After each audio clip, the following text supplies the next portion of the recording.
Browns Chiefs preseason week 3 is here. I am so excited, not just for this game and to see Deshaun Watson and the offense play some snaps, but that means we have now crossed or about to cross the last mountaintop until what, Mr. Chipper? Regular season football, baby. That's when I come to play. Because I am tired of every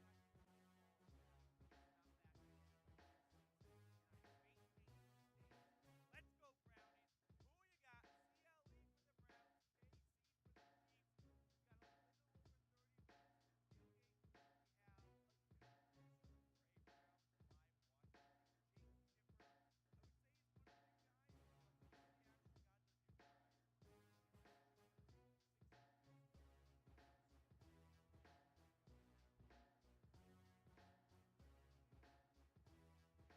right now? Am I back? Okay, let's try this again. I think the cord was kind of effing up for a little bit. All right, so take 2. We're back. Browns Chiefs, baby, week 3 of the preseason. Let's get it started. Who you got? CLE for the Browns, KC for the Chiefs. I was kind of like twirling with my cord. Not a good idea. That's my bad. No, now it's back again. Can you give some shout outs? I need to unplug and replug. All right, everybody. While Petey figures this out right now, let's give some shout-outs. Let us know who you got in the chat. I am giving shout-outs right now. Okay. We got Ken, Joey, Lloyd, Union, CLE, Kimberly. Am I back? I'm back, baby. Yep, you're back. We are back. My bad. That's what I get for kind of just spinning the cord. That's not a good idea. Who you got, Browns or Chiefs? Let me know in the comment section. Sorry to the 87 viewers we have right now. Not a very good intro. We do have some big NFL news, though, I want to share with everyone. Josh Jacobs is ending his holdout. He is back with the Raiders, agreeing on a 1-year contract worth up to $12 million. So for all of you doing your fantasy football drafts over the next 7 days, do with that information what you will. You don't have to worry about a Le'Veon Bell situation or anything like that. But who you got, Browns or Chiefs? I'm giving shout-outs because we have Deshaun Watson starting today. With no Patrick Mahomes on the other side, I'll be honest, this is a spot where you have to win if you're the Browns, right? When you're playing your starters and they're playing their backups, this is one of those preseason lopsided moments, and you have to take advantage of it. There's no Chris Jones on the other side for Kansas City. They're not playing a bulk of their starters. They did that last week when the Browns did not. The Browns have to pile on here. You have to beat, I don't care if it's the defending Super Bowl champions, you have to beat the backups. You have to. I want to see Deshaun Watson score a touchdown. I want to see him if he has 2 series, 2 scores. Kenny Pickett did that for the Pittsburgh Steelers on Thursday night against the Atlanta Falcons. I want to see the same out of Deshaun Watson and the starting offense. Who you got? I'm giving shout-outs, though. Ty Man the Buckeye says CLE. KT5 says CLE. We've already gotten to depressed Browns fans saying cut Cade York. If Cade York misses 1 kick, that conversation resurfaces. If he goes 4 for 4, 5 for 5, we probably buried a little bit. But what's your confidence level in Cade York? Scale it 1 to 10 for me. 1 being you should have moved on from him a month ago. 10 being you are Cade York watching right now, which Cade York, if you are watching right now, put your phone down because you cannot be on your phone before games, or at least during games. And 2, go practice some kicks. You have to. Every single kick matters. I'm seeing a 5 from Noel and depressed Browns fans at a 1. Ken Adams is at a 1. It's tough. Dylan Sutcliffe is at a 4. Ty Man the Buckeyes at a 4. I'm probably at a 5, right? He went 6 for 6 in practice on Thursday. He looks great all the time in practice. So my proposition, Chipper, is this. At least home games. When Cade York goes out there to kick a field goal, they just go to the Jumbotron, and it's just a video of one of his kicks from practice, and that's the kick. Like, if he makes it on the video, on the Jumbotron, it counts. So he doesn't actually kick in the game, and they just go to a video of him in practice, and that's how we decide. Everyone watches the Jumbotron. Practice legend, huh? Can you imagine like all the players just sitting crisscross applesauce on the field, just like looking up at the Jumbotron like, this is the game. Are the Browns going to the playoffs? We're about to watch this kick from inside the Browns facility on Wednesday. They make sure no one saw it the And first to be time. fair, he doesn't kick from every single distance. So like, there's a 37-yarder in the canister, a 38-yarder, and he gets one shot in practice. One shot for each. One shot for each. Just move it back for each 1 yard spot. every Yep, time. Every time. That's my Shark Tank idea. How far back do you go? 60 yards. 60 yards? Anything over that, he has to do in real life too. Oh, jeez. So, and Cade York's the only one out there. That and the social media team.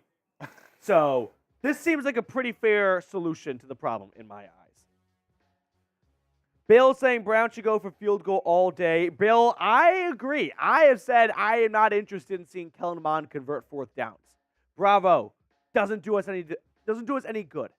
Kellen Mond is not going to play in the regular season. Fingers crossed. But Cade York will play.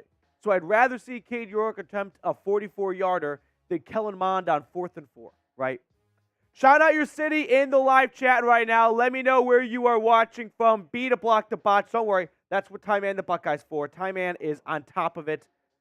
Ty Man is kind of like the Smart House movie. Do you remember that from like Disney 2003-ish?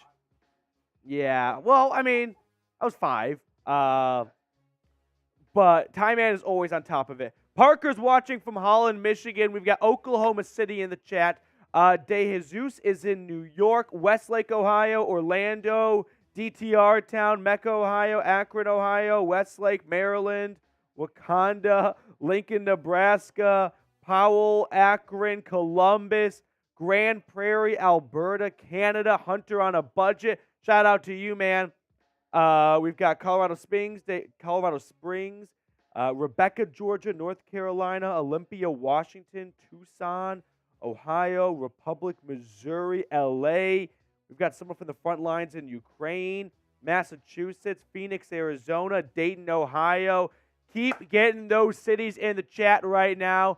We are currently in Dallas, Texas. That's where Chat Sports is headquartered and located. So we are in Dallas, and Chipper is from Philadelphia. Chipper, can we throw the Super Chat menu on screen? Because we've got a new type of Super Chat giveaway, as we often do here on the show. So this one might land. This one might not land.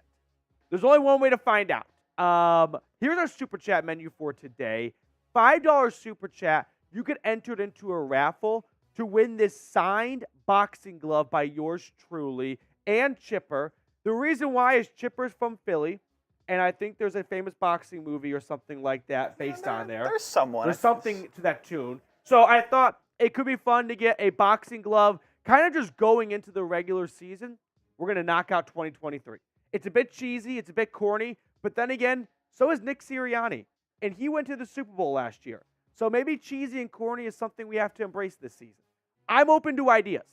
There's no bad idea when it comes to the Browns finding success. So $5 Super Chat. You will be entered into a raffle. We'll give you a raffle ticket. And then we'll do a drawing at the 2-minute warning. We'll sign this bad boy. We'll mail it to you. And you can add it to your Browns man cave, your room, your office. And I think it just creates an all-time conversation starter. When someone comes in and they're like, is that Mike Tyson's signature? It's like, no, Matthew Peterson. Do you watch the Browns Report? Okay, you wouldn't get it then. It's not going to land well.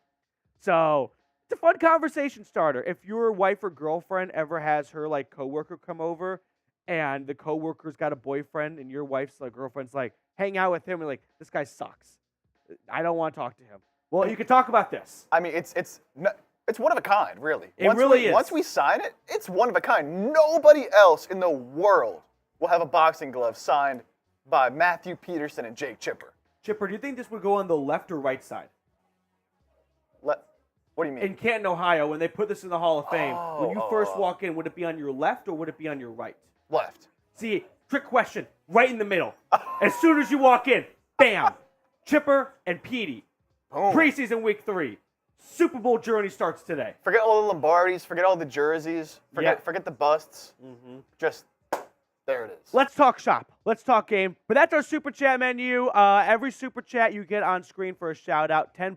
We're going to do shot roulette between Chipper and myself. So we'll just pick red or black from the deck of cards, and whoever loses has to take a shot.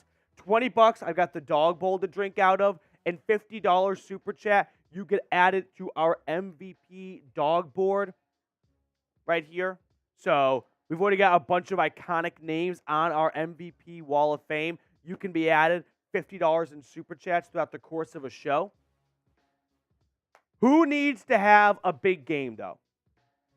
Right? Who is right there on the roster bubble that woke up this morning thinking, if I go out and play my best, I'm going to make an NFL roster? Who is that guy in your mind that is right there at keeping Andrew Berry up at night and makes him toss and turn because he can't decide between these two players which one to pick? I'm seeing Cade York. I think Cade York is probably more comfortable than some other guys on the squad right now. Like maybe the Browns say, hey, we were going to give you the most support and confidence possible through the entire preseason, but we can't keep going down this path into the regular season. So I can see Cade York. I see David Bell coming in from Matthew Marshall. I think David Bell is more comfortable than other people. We're talking about a third-round pick last year. At some point, you have to acknowledge he might not be super deserving of a roster spot for the production we've seen, but that's the beauty of being a third-round pick. You are given extra chances because GMs don't want to man up and go, hey, that's a bad pick on me. And how do I know that? Anthony Schwartz has 2 years of roster experience. If he got 2 shots, David Bell is going to get 2 shots at it. So I think David Bell makes this roster. Kimberly Hurst says Austin Watkins. I agree that Watkins right now wakes up and he goes, if I ball out today, I am making a 53-man roster. If the Browns don't have a spot for me, I am better than wide receiver 6 on one of the other 31 teams out there.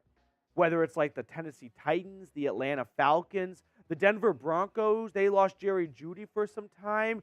There are a lot of teams looking around the league right now, and Austin Watkins, if he hits the waiver wire, he will get claimed.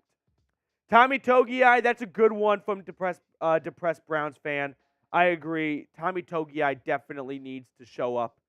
I think he's already a lost cause, but hey, if he has a good game, maybe he can make Andrew Berry reconsider. Jordan Wilkins from Barkley, this is a good one because the RB3 job, and I kind of want to say RB2 a little bit as well, no Jerome Ford all preseason long, is up for grabs. So Wilkins has an opportunity to showcase himself, and with no Nick Chubb today, no Jerome Ford, that leaves John Kelly, Demetric Felton, and Jordan Wilkins, your 3 backs. So one of those 3 guys gets an opportunity to run with the first-team offense and maybe put on a bit of a clinic with good blocking up front. Mike Harley from that Jeep guy, I feel like Austin Watkins is getting that UDFA last spot on the roster buzz. And Mike Harley, unfortunately, is likely headed for the practice squad, which we talk about how great it is to make the roster, no doubt about it. But making the practice squad ain't that bad either. Like, you get to make a good amount of money. Jonathan Mann says Jakeem Grant. Just after Kevin Stefanski's comments about not needing to see Grant on offense, I think Grant's pretty comfortable in a roster spot right now. Demetric Felton, that's one for sure. Cade better be 100% today. Yeah, I do not disagree. Hey, we have 200 people watching right now, just 36 likes. That's a big F you to me. Please like the video because it goes a long way to get more Browns fans here, grow the channel, and then, poof, we get more studio space. You guys get more content. It really goes a long way. Now, Chipper, let's talk about some players to watch for. And this has been probably the most common name in the chat so far, kicker Cade York. The line is 100%. Anything less than 100% is a failure. That's a bit dramatic, but he has to bat 100 today. He has to. He cannot miss a kick.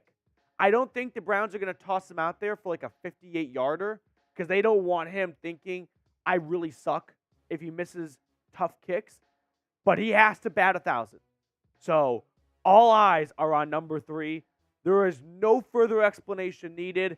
If he does not bat 1,000 today, with the rest of the league beginning their roster cuts, you are seeing a lot of kicking battles be decided, and the loser's getting cut, and the loser might be better than Cade York in Cleveland's eyes if he has a bad day today. So I had to start with Cade York, can't bury the lead, but I'm also going to watch Deshaun Watson, right?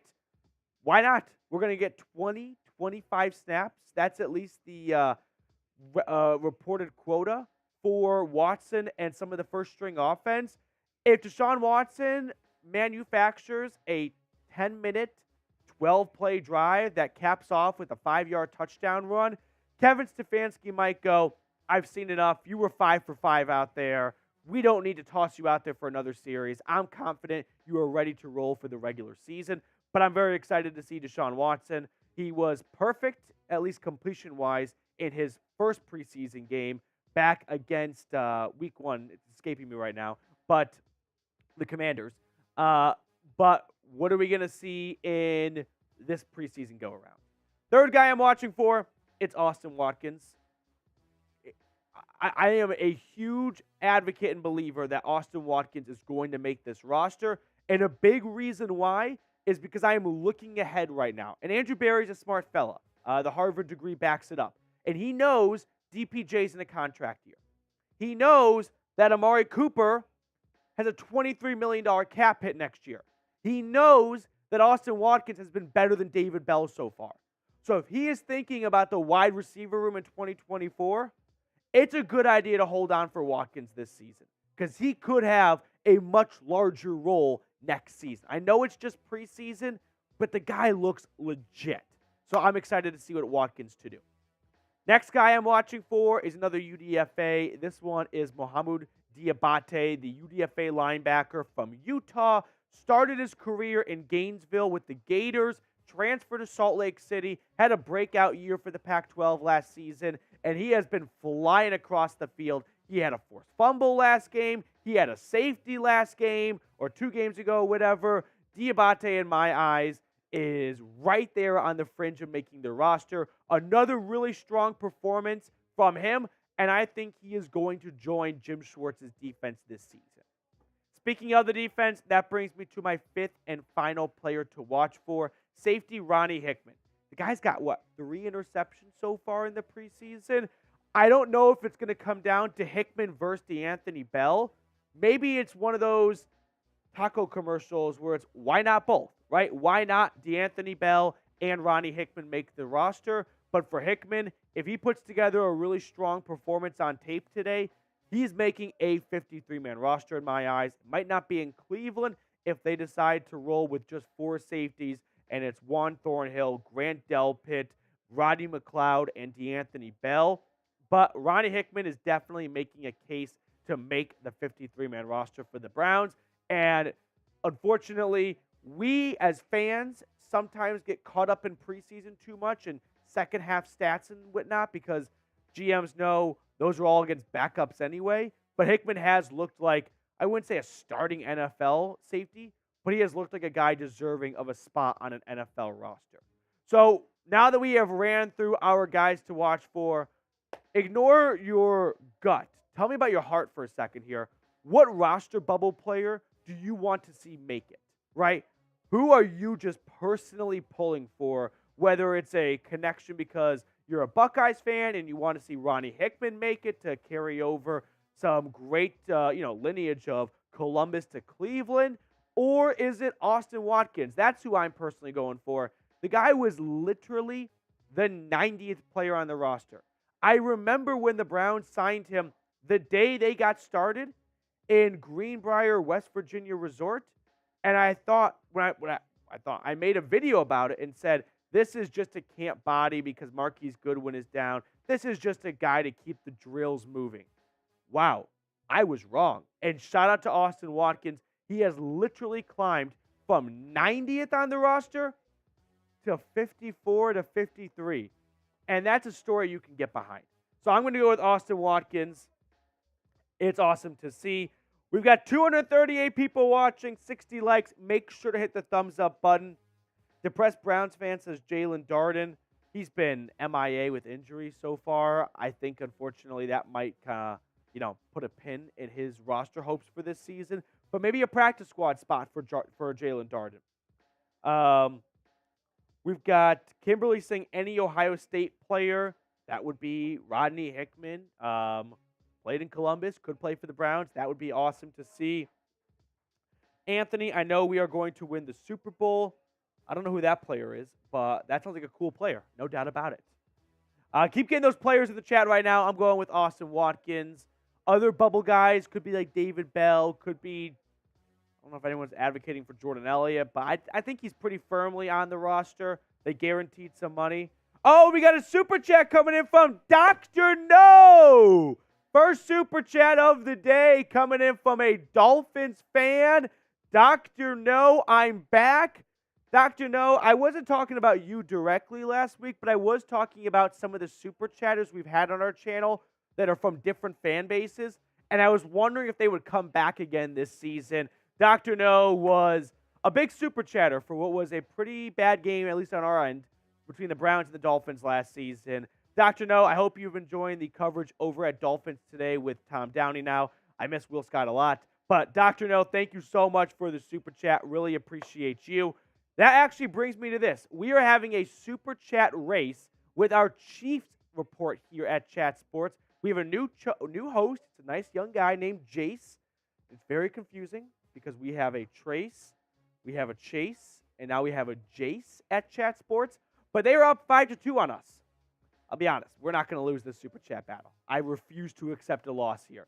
So let's take down the Chiefs report. And just like that, a Dolphins fan is carrying the weight. Dog Pound, let's step up. Let's take down the Chiefs report, and let's make sure we're not being carried by someone from another fan base. Dr. No with a $5 super chat. I've been in boot camp in the Navy. Sorry for the late entrance. Dr. No, thank you for your service. You're an incredibly brave and courageous American. Thank you so much. Shout out to you. Hopefully, I would say boot camp went well, but as someone who's never been through boot camp but has heard about boot camp, I'm sure it was not a super fun experience, but best of luck to you in your future endeavors in the Navy. Dr. No, shout out to you. I'm pulling for your Dolphins this season. I think they can make some noise in the AFC East. Now, we've got a $2 super chat coming in from Dr. Crew. Now we're getting the Dog Pound involved in the super chat battle. Let's go, Brownies. Let's go, Browns. Dr. Crew, go Brownies. Here we go, Brownies. Here we go. Woo, woo. We are closing in on 100 likes, just 31 likes away. Make sure to like the video if you have not already. We are a little over 10 minutes away from kickoff at, it's not Arrowhead Stadium. It is Arrowhead Stadium, but it's like Gaga Field. Look it up. Someone fact check me. It's got a new sponsor now. It's like a grocery store field at Arrowhead Stadium. Gaga Field. Geha Field. Geha Field? Geha Field. G-E-H-A. That sucks. That is not good. Oh, another $5 super chat coming in. Now we are starting to put our foots on the Chiefs report's throats here. Max Nikolenko, Ronnie Harrison to make the roster Tuesday. 4 o'clock Eastern is when we know the Browns roster. Oh, here we go, boys and girls. Let's roll. But Max, I agree that I want him to make the roster. I don't know if Cleveland's going to roll with 5 safeties, but now that I think about it even further, I think you're going to see a lot of 3 safety looks and 2 linebackers.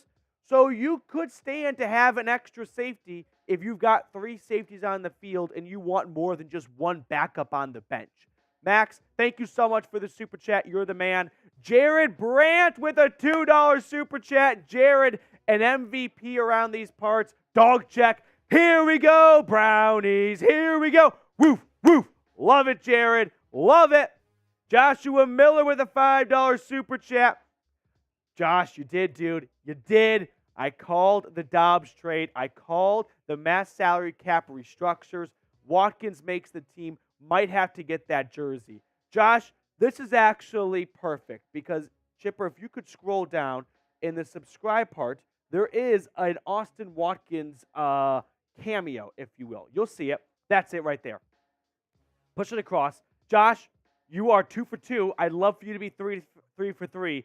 This is my pitch. If you are not subscribed to the channel, go ahead and do so, because if we reach 22,500 subscribers, which we are about 800 away from, so we got a long way to go, no doubt about it, but if we can reach that number by the end of today's watch party, I'm going to custom order an Austin Watkins jersey. I'm just going to wear it myself, But Austin Watkins will get one royalty check from this jersey sale. And that's got to be pretty cool for him. He's going to have that one check come in, and he's going to know one person that wasn't my mom bought my jersey, and I got like $10 for it. So if you want to support Austin Watkins, subscribe. It costs you absolutely nothing. We are going to order a custom Austin Watkins jersey, and that's going to be my preseason jersey forever. Every preseason game, an Austin Watkins jersey for the watch party. Have to do it. So subscribe, and let's reach that big number by the end of today's show.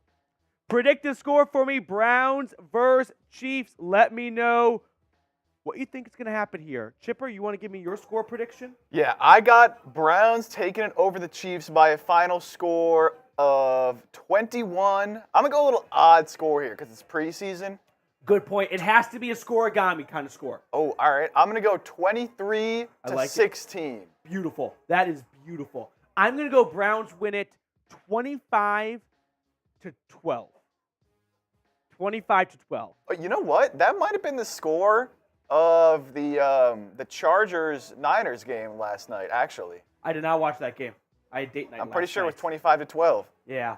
Mike Dibble with a $5 super chat. Hey, we're going to enter all of those $5 super chats, by the way. Max sent one in. Josh sent one in. Mike Dibble reminding me, doing my job better than I am.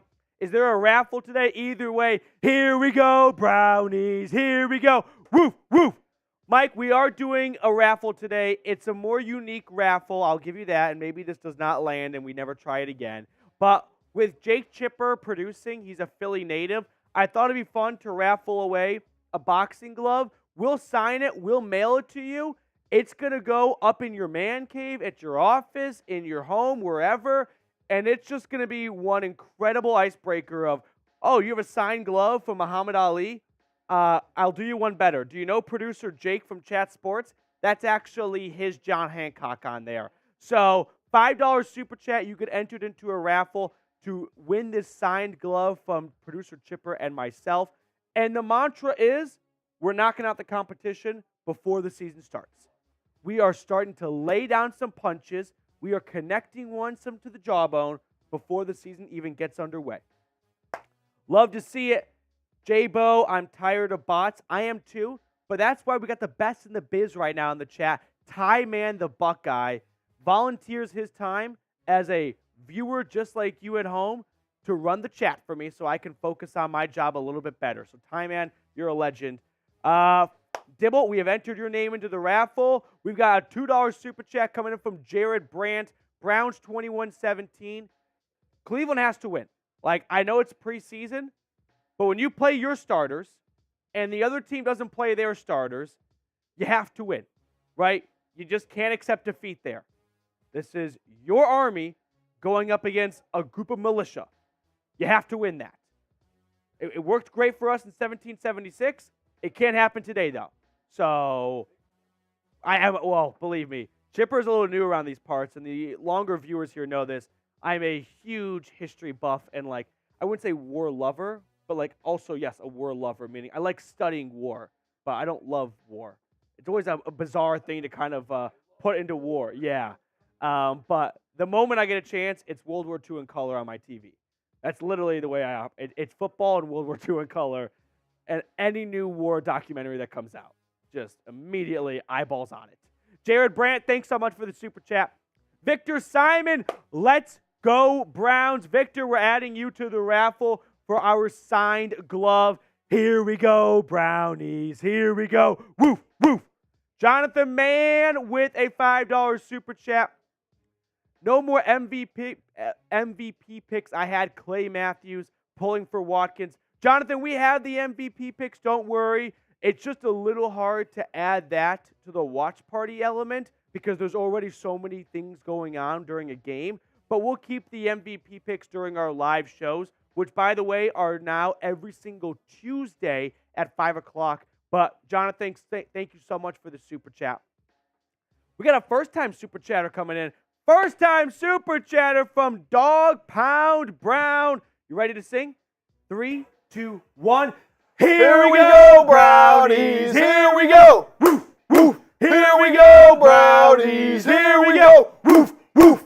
All first First-time Super Chatters, we sing Here We Go Brownies. Dog Pound Brown, thanks so much for Super Chatting. Let's go Browns.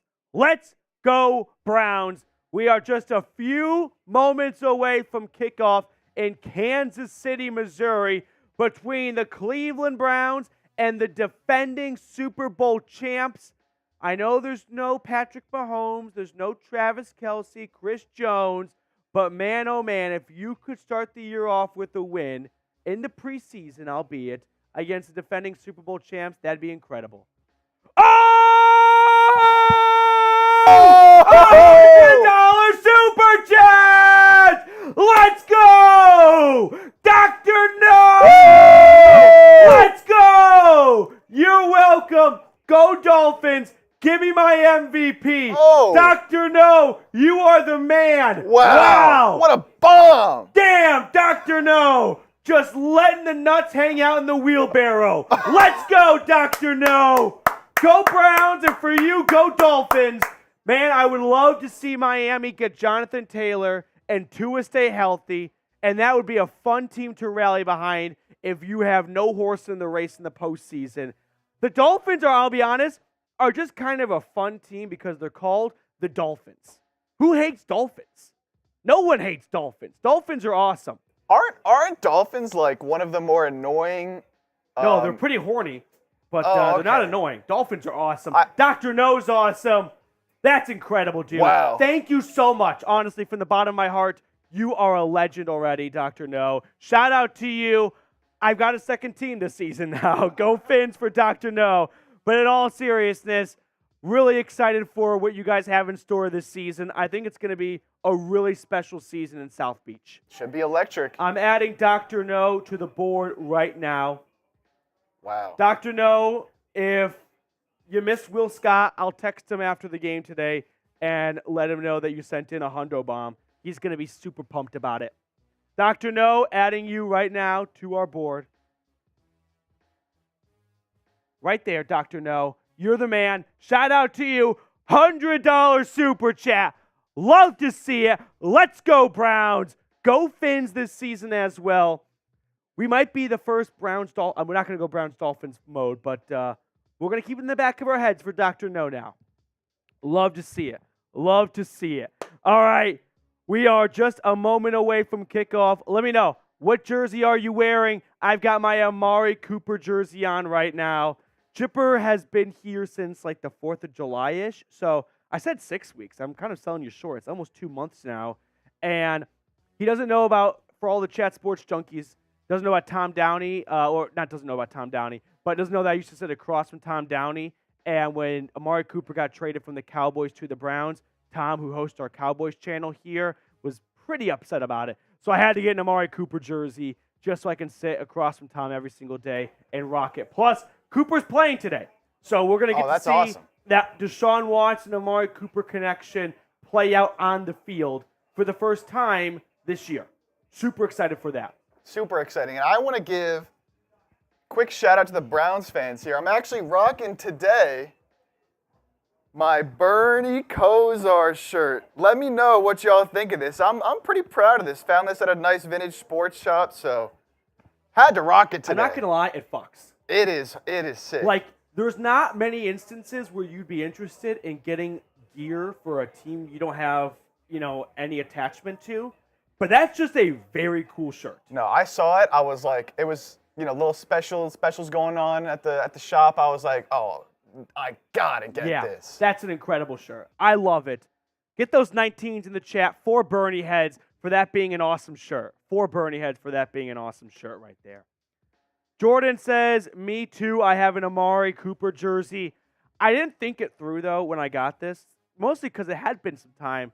I just kind of, I wouldn't say forgot, but, like, everyone says, oh, it's a Johnny Manziel jersey. Like, it's not. I didn't, like, I was just, heat of the moment, I was like, I want an Amari Cooper jersey. I got it immediately the moment he got traded. And I didn't really think too many steps ahead. And now I'm constantly asked, why are you wearing a Johnny Manziel jersey? So it doesn't have the Cleveland or anything like that. So it's not the same. But I should have, I wouldn't change my decision, but I wish it had, like, not Manziel on the front. You know what I mean? Anthony's got a Deshaun Watson jersey on. Kobe Wan has a Deshaun Watson jersey on as well. You're getting a lot of love in the chat right now. Lars loves the Bernie Kosar shirt. Dr. No types 19 in the chat right now. Rocking the Chubb today. We are live from Arrowhead. Kicking it off, and the return is out across the 15 and taken down at the 18-yard line. So we have football in Kansas City between the Browns and the Chiefs, the final game of the NFL preseason, the last look until the regular season, and Jakeem Grant is hurt. Oh, God, Jakeem Grant is in a lot of pain. Jakeem Grant is in a lot of pain. He is rolling and wincing on the field right now. Oh, this sucks. This sucks. Oh, my gosh.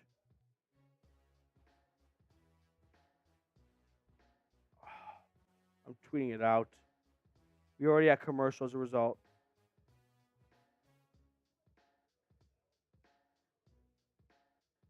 Prayers up right now for Jakeem Grant. If you guys want to start typing 9 in the chat right now, his jersey number. That sucks to see. Hopefully it's nothing too major, but the guy just came back from a torn Achilles last year, which is an incredible thing to bounce back from. It is not an average injury. No. It is a very difficult injury to work yourself back from.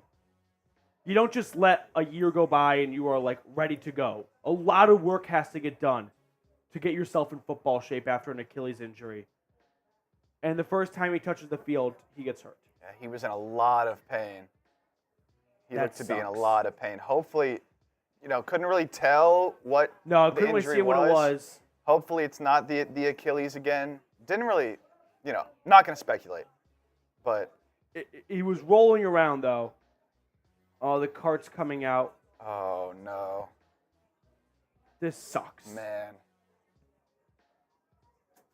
This is like the double-edged sword of preseason football, right? Where I don't subscribe to the idea of you shut down all 22 starters, because then you come out rocky in the regular season. But injuries are a part of the game, and it's just fucking sucks. Keep spamming 9 in the chat right now. So if you're just joining right now, Jakeem Grant took the opening kickoff back, and he is injured on the play. The cart is coming out for number 9. He was on his back. He was kind of rolling around, took his helmet off. It didn't look like an upper body injury. I mean, he wasn't like holding his shoulder. I can't say anything definitively, but it just... Oh, no. I have a bad feeling. It might be what I don't want to say it is. But it starts with an A and he ends with an S. Just the way, he reacted. Do you know sometimes when a player gets hurt and they seem to know what it is and they know how frustrating that is then? He looks like he's very emotional right now. Is that an air? Yeah, had an air cast around his right leg. All right. That sucks. Here we go. 1st and 10. Deshaun Watson and the Browns are on the field from their own 18-yard line. That's Jordan Wilkins, the starting running back, FYI. So do with that what you will. It's a handoff to Wilkins on the right side. He picks up about 5 yards on the play. I see Jed Will starting. Michael Dunn is at left guard for Joel Bitonio. Center is Ethan Posick. Right guard, I believe I saw Wyatt Teller. And Jack Conklin, who got a concussion or was in concussion protocol after the joint practice with the Eagles, is out there at right tackle. DPJ is starting at wide receiver. 2nd and 5. Watson throwing over the middle. That's a beautiful throw and a nice catch by Donovan Peoples-Jones. About a 20-yard throw and catch from Watson to DPJ, and the Browns are already out towards midfield. Good start there. Good throw from Watson. What you'd like to see. Good start indeed.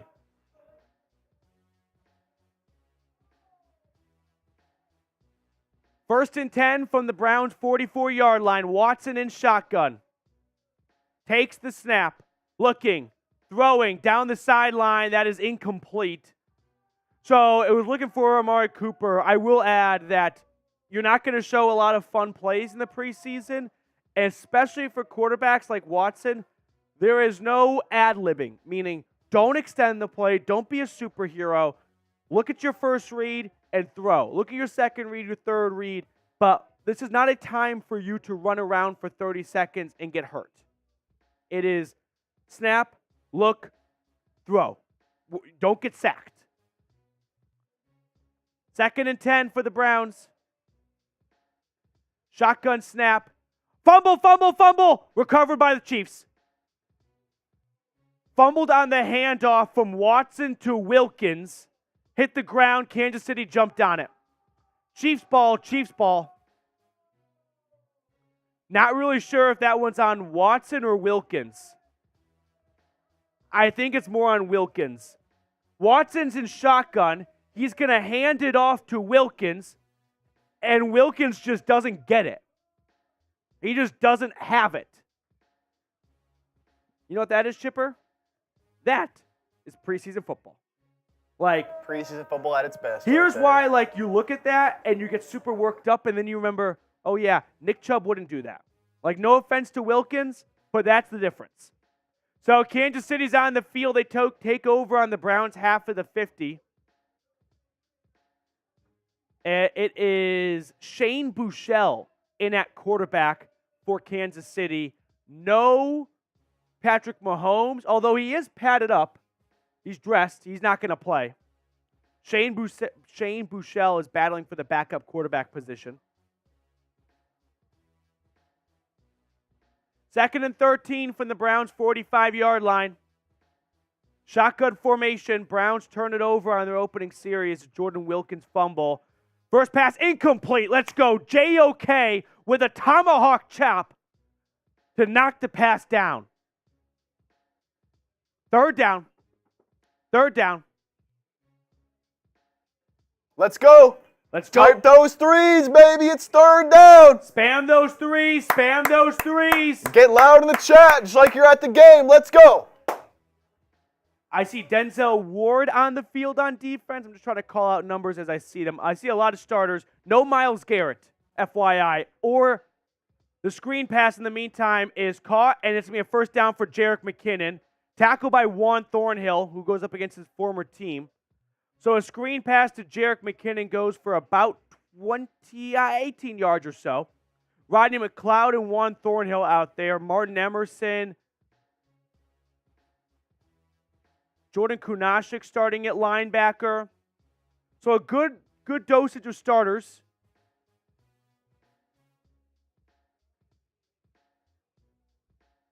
Okay. First and 10, Chiefs out at the Browns 22. It's a run, and a run that doesn't go anywhere. Good play. Denzel Ward makes a nice tackle. Comes up and chops down the runner, Isaiah Pacheco. And that is Zadarius Smith. No Myles Garrett, but Zadarius Smith is out there for the Browns.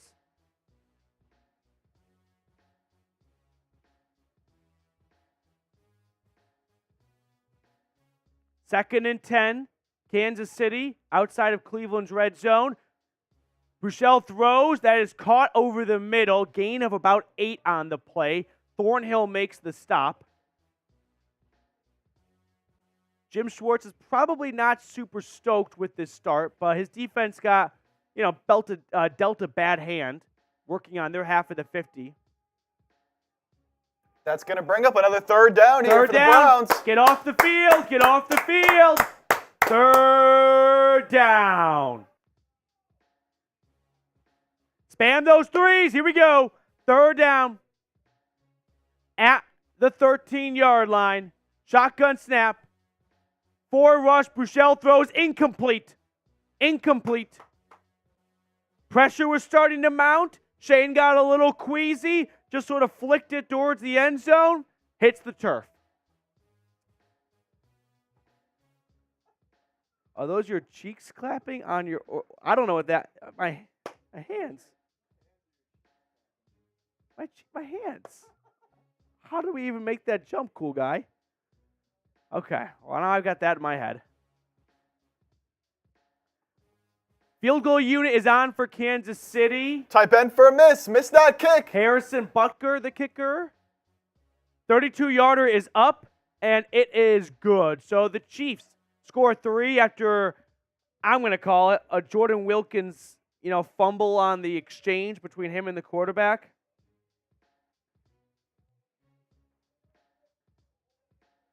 So the first team defense minus a couple of guys like Myles Garrett, and I didn't see like Anthony Walker out there, but no Grant Delpit, so 75% of the starters, if you will, on defense force a field goal after starting at their own 43-yard line. Did what they could. I don't think it's the worst thing in the world. No, I know we have super high expectations. Like when starters play in the preseason, they're supposed to score 100 points, and the defense is supposed to give up 0 points. But forcing a field goal starting at your own 44 is not the worst outcome. $2 super chat coming in from WYB Ron. Just hopped in. Just hopped in here. Is Big 4 playing? Sorry. Deshaun Watson is playing. He started the game. He had a nice throw over the middle to Donovan Peoples-Jones. And then when he went to hand it off to Jordan Wilkins, there was some miscommunication on the exchange. And I don't want to just be a Watson stan and refuse to give him any, bad publicity. But I don't think that was on Watson. Wilkins just kind of dropped it. So, sucks to see. Over 400 people watching right now.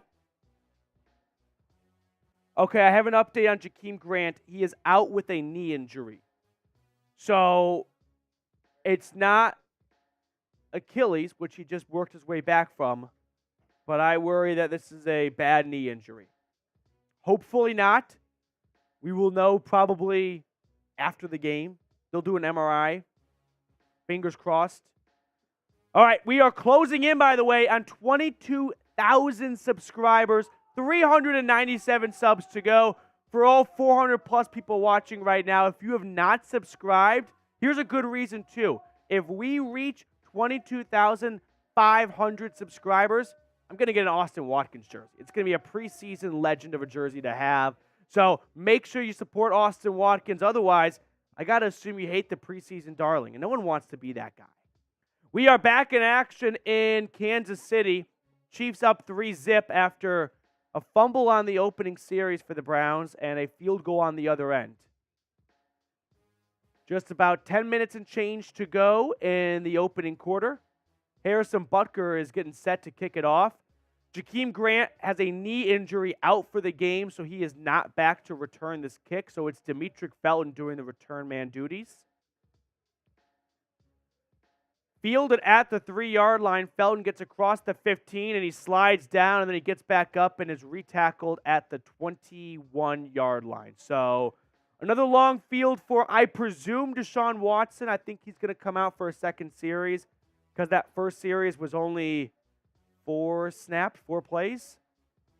3 plays? Yeah, no, 4. So here comes the Browns offense. We saw a lot of starters. No Joel Bitonio, no Nick Chubb, but pretty much everyone else. So a good look at the starting 11 for Cleveland. 1st and 10 for the Browns. They're at their own 22. It is Watson on the field. I see David Njoku out there. Amari Cooper, DPJ. Empty set, 5 receivers. Shotgun snap. Watson with time. Steps up. He's going to throw it. That is nearly intercepted. Trying to thread the needle to Amari Cooper. Kind of pinballed around and now hits the ground. So incomplete pass. Jedrick Wills kind of got bull rushed right there if you're looking for a little panic on 71 side. I still see the starting offensive line. Michael Dunn is in at left guard. 2nd down and 10.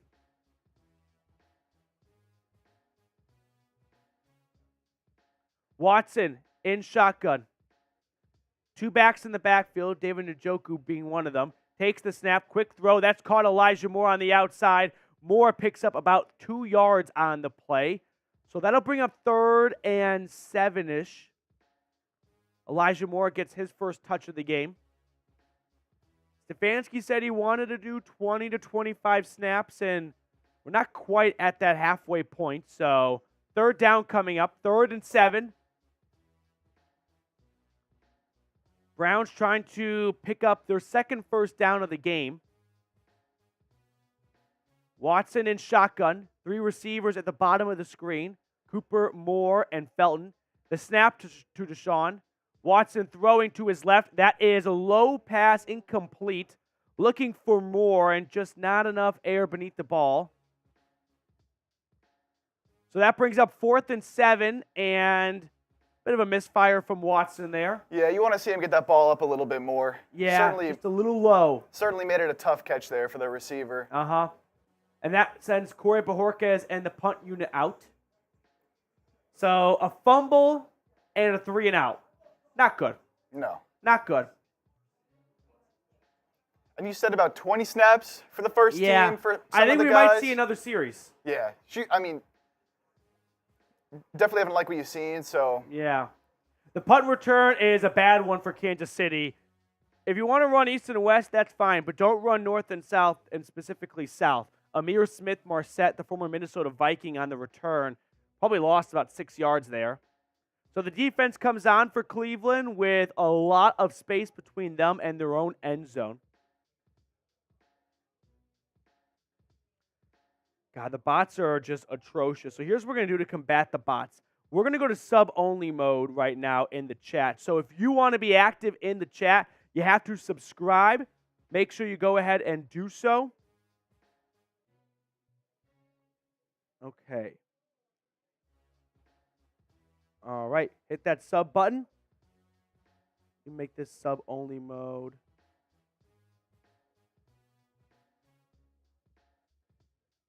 Okay.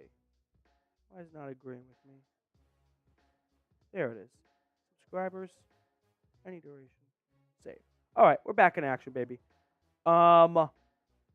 Hit that sub button. You guys know the drill. Sorry about that. But if you want to join a growing Cleveland Browns channel while we're at commercial, consider subscribing. It's completely free. We give you guys daily content throughout the entire year, not just the regular season. Plus, we do watch parties for every single game. So be a part of what I think is the best Browns community on game day, because it's a blast here at the Browns Report. So you got to be subscribed, though. Join the channel today if you have not already. Now, we are doing a lot of battles with our Chiefs channel here at Chat Sports during these watch parties because they're having one themselves. We are down in likes. That is unacceptable. Unacceptable. We got almost 500 people here in the chat right now watching the stream. Only 135 likes now. Come on, let's get to 200. It's not going to cut it. Let's pass the Chiefs report, and then let's get to 200 likes for sure. So hit the thumbs up button if you have not already. Make sure you like the video. Don't forget we got to do the Bet US stuff throughout the video as well. Right, of course. Okay. A name, if you haven't liked the video already, you don't like the Browns. I couldn't agree more. That's how I'm interpreting that right there. Harold, it's very early. Lots can happen. Hopefully the kicking will be okay. I mean, the first series ends with a fumble by your RB3. And the second series is a 3 and out, which not terrific. 2 incompletions by Watson. So we'll see how he looks in his next series. It just kind of reminds me of the Jags preseason game last year where Dearness Johnson fumbled on the second series. We're like, well, that's all we're going to see from Watson this year. Like, until the Texans game, which we did not know at that point. Kansas City's offense back on the field. I'll let you guys know how many defensive starters are out there. I see Greg Newsome for starters, though. Denzel Ward is still on the field as Shane Buechele is running for his life. He dumps it off. That is caught, and a nice play by the running back to pick up 8 yards on what looked to be a bit of a broken play. If you want one takeaway, though, Jordan Kunashik is a bit slow to get up. If you're looking for a takeaway, it is the Browns' pass rush is ferocious. Okoronkwo applying the pressure there. Jordan Kunashik is on a knee right now. Hopefully it's nothing too serious. He is a roster bubble guy in my eyes. When you've got JOK, Walker, Taki, I'll say Fields locks to make the roster. That leaves Matthew Adams, Jordan Kunaszyk, and Diabate. Those last 3 guys battling for the last spot or 2. Kunaszyk up on his feet, being attended to by the medical staff. All right. Who you got, though? It's 3-0 Kansas City. CLE for the Browns. Start spamming CLE in the chat if you are pulling for the Browns. Like the video, too. 2nd and 1 after the injury stoppage, though, for Kansas City. The defending Super Bowl champions look like Super Bowl champions so far. I mean, even with the backup quarterback, they are making some nice plays. Keep flooding the chat with those CLEs. I don't want to see a single KC right now. Let's go. CLEs from Allen, from Caden, from Aaron Haunts. We'll get a super chat on at the end of this series here. From our new best friend, Dr. No in Miami. 2nd and 1. Go Browns. Luke is typing CLE. Dr. No is typing CLE. If a Dolphins fan is typing CLE, you got to type CLE. 2nd and 1 from the 25-yard line. Bouchel lines up in shotgun. He takes the snap. It's a run that is stopped. Let's go. That's Zadarius Smith on the tackle for loss. Maybe a no gain. I got a little ahead of myself. But a nice play by number 99. And that's going to bring up a 3rd down. 3rd down, baby. 3rd Spam down. those 3s. Let's go. Spam those 3s. 3rd down. 3rd and 1. Get off the field. Get off the field, Cleveland. Bouchel under center. Play action.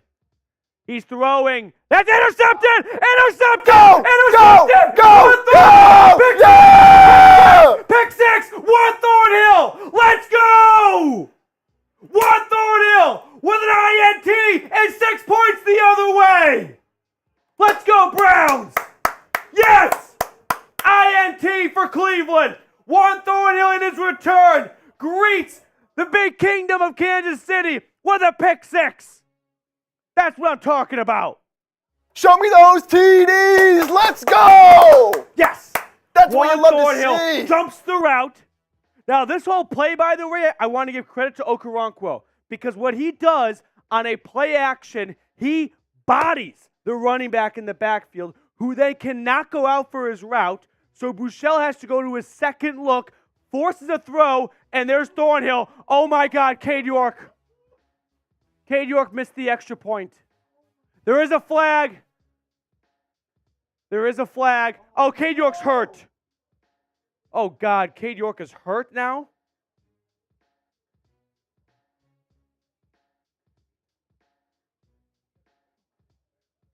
We're on Spectrum.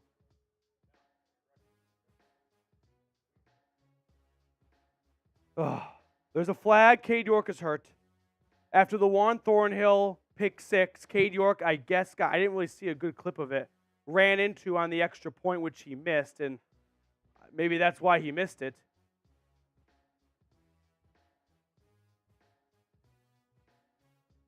It's on Kansas City. I didn't hear what the official called. Running into the kicker. So that kind of speaks for itself. Let's watch the replay now. No. But the defender just lands on his kicking foot after he kicks it. Cade York missed the extra point.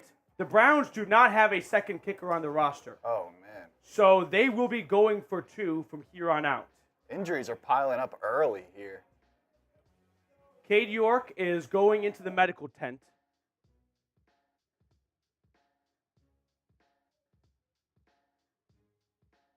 Wow. So the Browns are going to go for 2. Very dramatic right now. Watson and the offense come back on the field for a 2-point conversion from the 1-yard line after running into the kicker. 6-3 Cleveland. The snap, Watson just hands it off up the middle. Demetric Felton gets it. Good push by the O-line. Should be pretty easy to run it in from the 1-yard line, I hope. And the Browns take an 8-3 lead. I remember the last time Cleveland went up 8-0. Well, not 8-0 here, but in Kansas City, touchdown, 2-point conversion. Didn't end the way we all would have hoped for. A lot to process here, right? We go from a ballet of emotions, name that movie. Juan Thornhill, pick 6, that's awesome. And then Cade York gets injured, which, listen, I know we all have our 2 cents on the kicking situation. I don't want to see Cade York get hurt, especially on the leg that makes him all of his money, his right foot. Hopefully it's nothing serious, but that's a bummer, to say the least. Wow. We got some super chats to catch up on Indeed. Whew. Okay, let's kind of reset. Dr. No with a $5 super chat. What do you think, the AFC North race will look like? I will say, I don't think the Bengals win it. No team has won the AFC North 3 times in a row. I don't think the Steelers win it. That leaves Cleveland and Baltimore. I'm going to go Browns 1, which I know I'm biased and I'm homer and I get all of that. But I have decently sound logic to get myself there. Browns 1, Bengals 2, Ravens 3, Steelers 4. Which, if you told Ravens and Steelers fans in the last 10 years that they would finish at the bottom of the division and the Browns and the Bengals would finish at the top, they would not have believed you. But, Dr. No, that's my, slight bias, slight prayer, but that's what I'm going to go with. Tim Green with a $50 super chat. Tim, let's get me on the poster, Matt. It's going to be an exciting season. Go Browns. Tim, you're on the poster, baby. Let's go Browns. I feel like Tim sent that in as soon as the pick 6 happened. So not great timing, Tim. Sorry I didn't give you all your flowers, but thank you so much for the super chat. Let's go Browns. I'm writing Tim Green down. Tim, man, appreciate it. Coming in with a 50. Can you give some shout-outs right now, please? Yeah. I'm going to put this interception on Twitter. Yep. So we'll get Chipper on screen. Tim, I'm adding you to the board right now.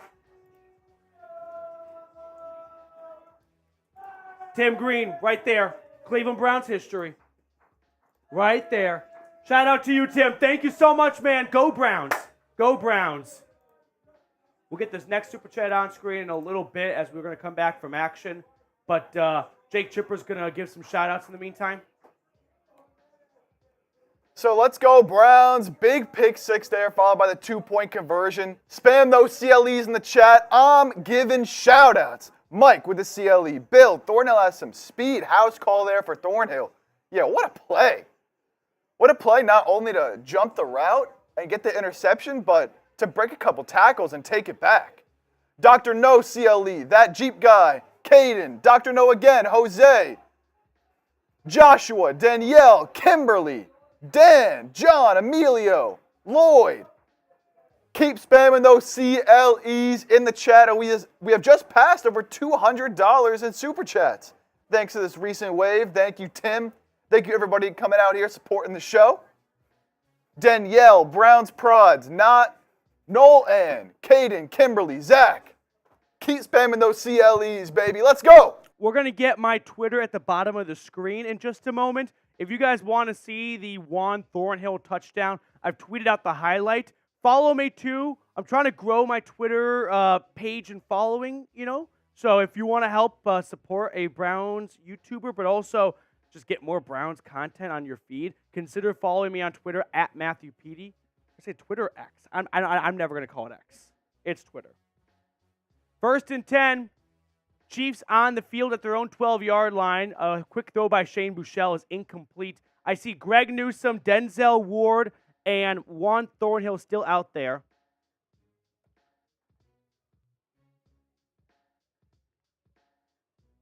Browns up 8-3 after a pick 6 by Juan Thornhill and a 2-point conversion after the Cade York missed PAT was called roughing into the kicker. Buechele lines up under center. He's at the 12-yard line. I don't see Zadarius Smith out there. Pressure. Ball. Get the ball. Oh, that's bullshit. That's bullshit. They called incomplete pass. That was not an incomplete pass. That was a fumble. That was a fumble. That was a fumble. It went out of bounds. I see a lot of backups in. I see Matthew Adams playing right now. Shelby Harris. Shelby Harris was the one who forced the fumble. That should have been a fumble. We're calling it. We're calling it a fumble. We're calling it a fumble. Chat Sports Stats. Shelby Harris, 1 fumble today. 1 forced fumble. 3rd and 10. Span those threes. Span those threes until your fingers bleed. Shotgun snap for Buechele. Pressure, pressure, throw. That is it. Oh my God! Intercepted! Go! Intercepted! Rodney McLeod after a tip pass. There he goes! Down at the 15-yard line. The Browns secondary forces 2 interceptions on back-to-back series. INTs in the chat. Let's go! This defense fucks. Let's go. So a great pick. Okay, this is a nice throw-ish by Buechele, but Martin Emerson just smacks the receiver immediately. Ball comes loose, kind of hops around through a few hands and knees and thighs. Then it falls to Rodney McLeod, who takes it the other way for 10 yards.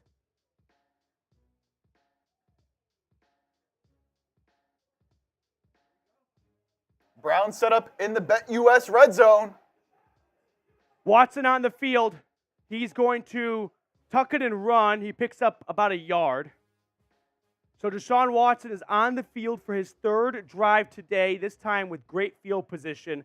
And Chipper, I got to envision this is the last time we're going to see the starting offense. Yeah, for sure. This would get him right towards that 20 number of snaps. 2 interceptions forced by the defense. 1 by Juan Thornhill, returned for 6. And then Rodney McLeod sets up the offense at the 15-yard line. 2nd and 9, Watson in shotgun. Takes the snap. Throwing, that's caught. Elijah Moore, quick throw and catch. Gain of 5.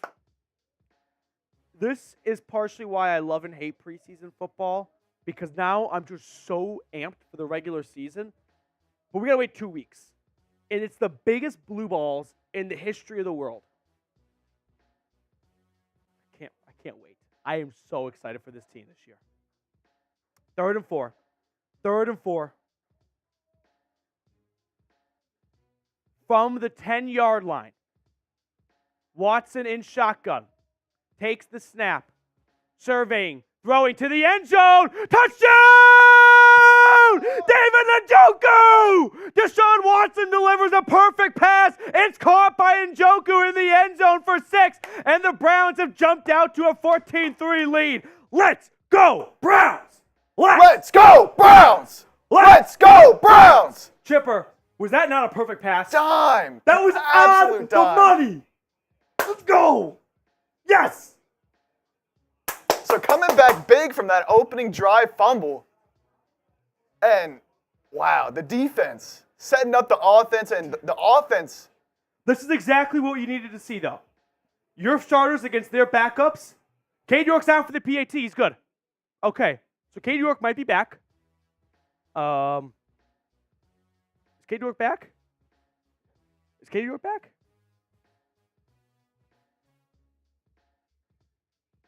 Right down the middle. Cade York knocking it through. So 15-3. I need to probably lower the heart rate for preseason football right now. But it's electric, though. But let's be honest. That touchdown pass by Deshaun Watson is going to give so much relief across Northeast Ohio. You know what I mean? It is going to be such a big exhale. Watson to Njoku, the connection we've heard about all training camp long. Let's go. Let's go, Brownies. Let's go.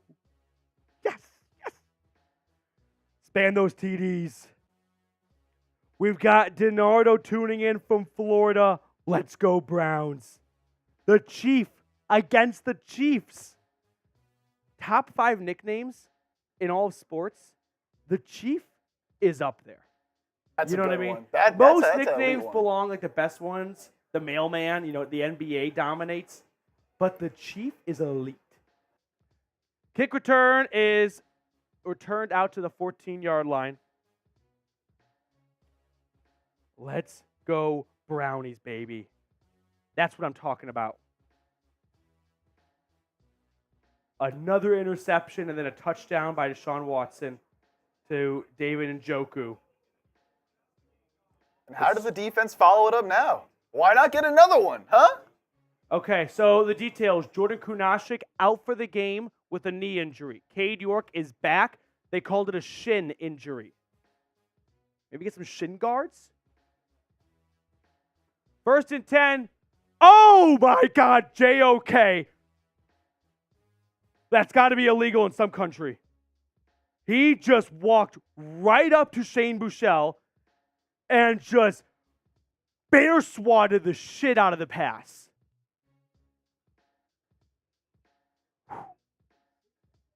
Yeah, he changed his 6, his college number. 2nd and 10. It's been a rough go for Shane Buechele the last 10 minutes of his life. 2nd and 10. Backed up at his own 16. Another throw. This time it's caught. Gain of 8 on the play. Okay. I've got the highlight coming on my Twitter in just a moment, so Mr. Chipper is going to give some shout-outs here as we get to 3rd down. Chipper loves the 3rd downs, guys. He loves a good 3rd down. Let's make some noise, Chipper. Let's give some shout-outs to everyone spamming 3. Let's go, tight those threes. It's 3rd down. We got Deshaun, CGZ Zone, Aaron, Mike, Zach, Deshaun, Mike, Dan, Anthony, Victor. Keep spamming those threes. Lloyd, Kimberly, Danielle, Deshaun, Adam, Joshua. Oh, they're coming in hot. They're coming in hot. Keep spamming those threes. Mike, Christian, Adam, Zach, Danielle, Anthony, Caden. Let's go. Let's get out the field here, huh? That that highlight of Deshaun Watson to David Njoku is on my Twitter. We'll get that at the bottom of the screen in just a moment. On 3rd down, we got the stop. We're off the field. Chiefs punted away. Show of hands. Who's ready to see DTR? I am ready. DPJ's on the punt return. Nowhere to go. He just goes down at the 20-yard line. I know there was kind of like 3 unorthodox drives by the Browns because you had a fumble, a 3-and-out, and then you took over at the 15-yard line. But, like, you got a lot of throws and passes. You're good to go, right? I think we've seen enough. You saw the dime in the end zone. You saw what you needed to see. I would be very content with all the starters kind of sitting from here on out. Let's find out, though. Especially with the injuries. On the field for Cleveland. It is Deshaun Watson still. Watson and the whole offense. Amari Cooper, David Njoku, the whole crew. Watson takes the snap. It's play action. Looking. And now he's going to get sacked. That's what I did not want to see happen. He is sacked. Just a loss of 2 on the play. Nothing was open. There's a flag down. Watson tried to be a magician and make something happen and just nothing open. Flag on the play. Let's see what the flag is, though. This could be on the defense. I don't think it was like a late hit or roughing the passer. Maybe it's downfield in the secondary. Here we go. Holding on the defense. Yeah. Don't you sometimes know when the quarterback has so much time and nothing's open that maybe there's a reason why? And you find out when the holding call is made. I guess so, yeah. They kind of held Amari Cooper's jersey from behind. So a 5-yard penalty and a fresh set of downs. 1st and 10 for the starting offense. Watson lining up in shotgun at his own 25. The snap. Hey, Jordan Wilkins fumbles again on the handoff. I think Wilkins got it this time, though. You got to feel for Wilkins right now because he has a beautiful opportunity to run with the first-team offense after being signed 2 weeks ago, and he's touched the ball 3 times, and twice he's dropped it. This time he recovers it. I don't understand what the issue is. It's twice now. Like, Watson's visibly frustrated. Yeah, he's pissed. And again, this is preseason football because the beauty is in the regular season, Nick Chubb isn't doing that. 2nd and 12. 2nd and 12. Watson in shotgun at his own 23. Takes the snap. 4-man rush. Pressure. Stepping away from it. Looking. Throwing downfield. Open Amari Cooper! Inside the 30! Inside the 25! Huge throw and catch from 4 to 2 for a pickup of 50-plus yards. Let's Wide go. open. Breakdown in the coverage. That's a Browns first down. Type those ones. Let's Amari go. Cooper is wide open, and Watson just lays it up to him. It's Christmas morning in Kansas City for Cooper. Great play. And the Browns are in business. Cooper, someone take his helmet and hide it from him. There has to be someone on the sideline whose job is to just start hiding key players' helmets. Like, I don't know. I guess Jalen Darden has to go in. 1st and 10, Watson, play action. He's got pressure. He throws as he gets hit. Looking for Zaire Mitchell, paid and incomplete. And Watson gets helped up. Took a good hit there from a Chiefs defender. It's the K-State legend, Felix Anuduke Wazarie. Well, Felix what? Anudike Uzama. Yes, it's right there with the Smiths of the world. What an easy name. 2nd and 10. Shotgun formation. Watson takes the snap. This time is handed off to Demetric Felton. Watson, don't block. Don't block, dude. Don't be a Superman. Come on. That's for DTR. How about this? Watson should just get a sign saying, if this was an important game, I would have blocked. You know what I mean? You don't got to show it to them now. You don't have to show it. You don't got to show it to them now. You don't need to show it.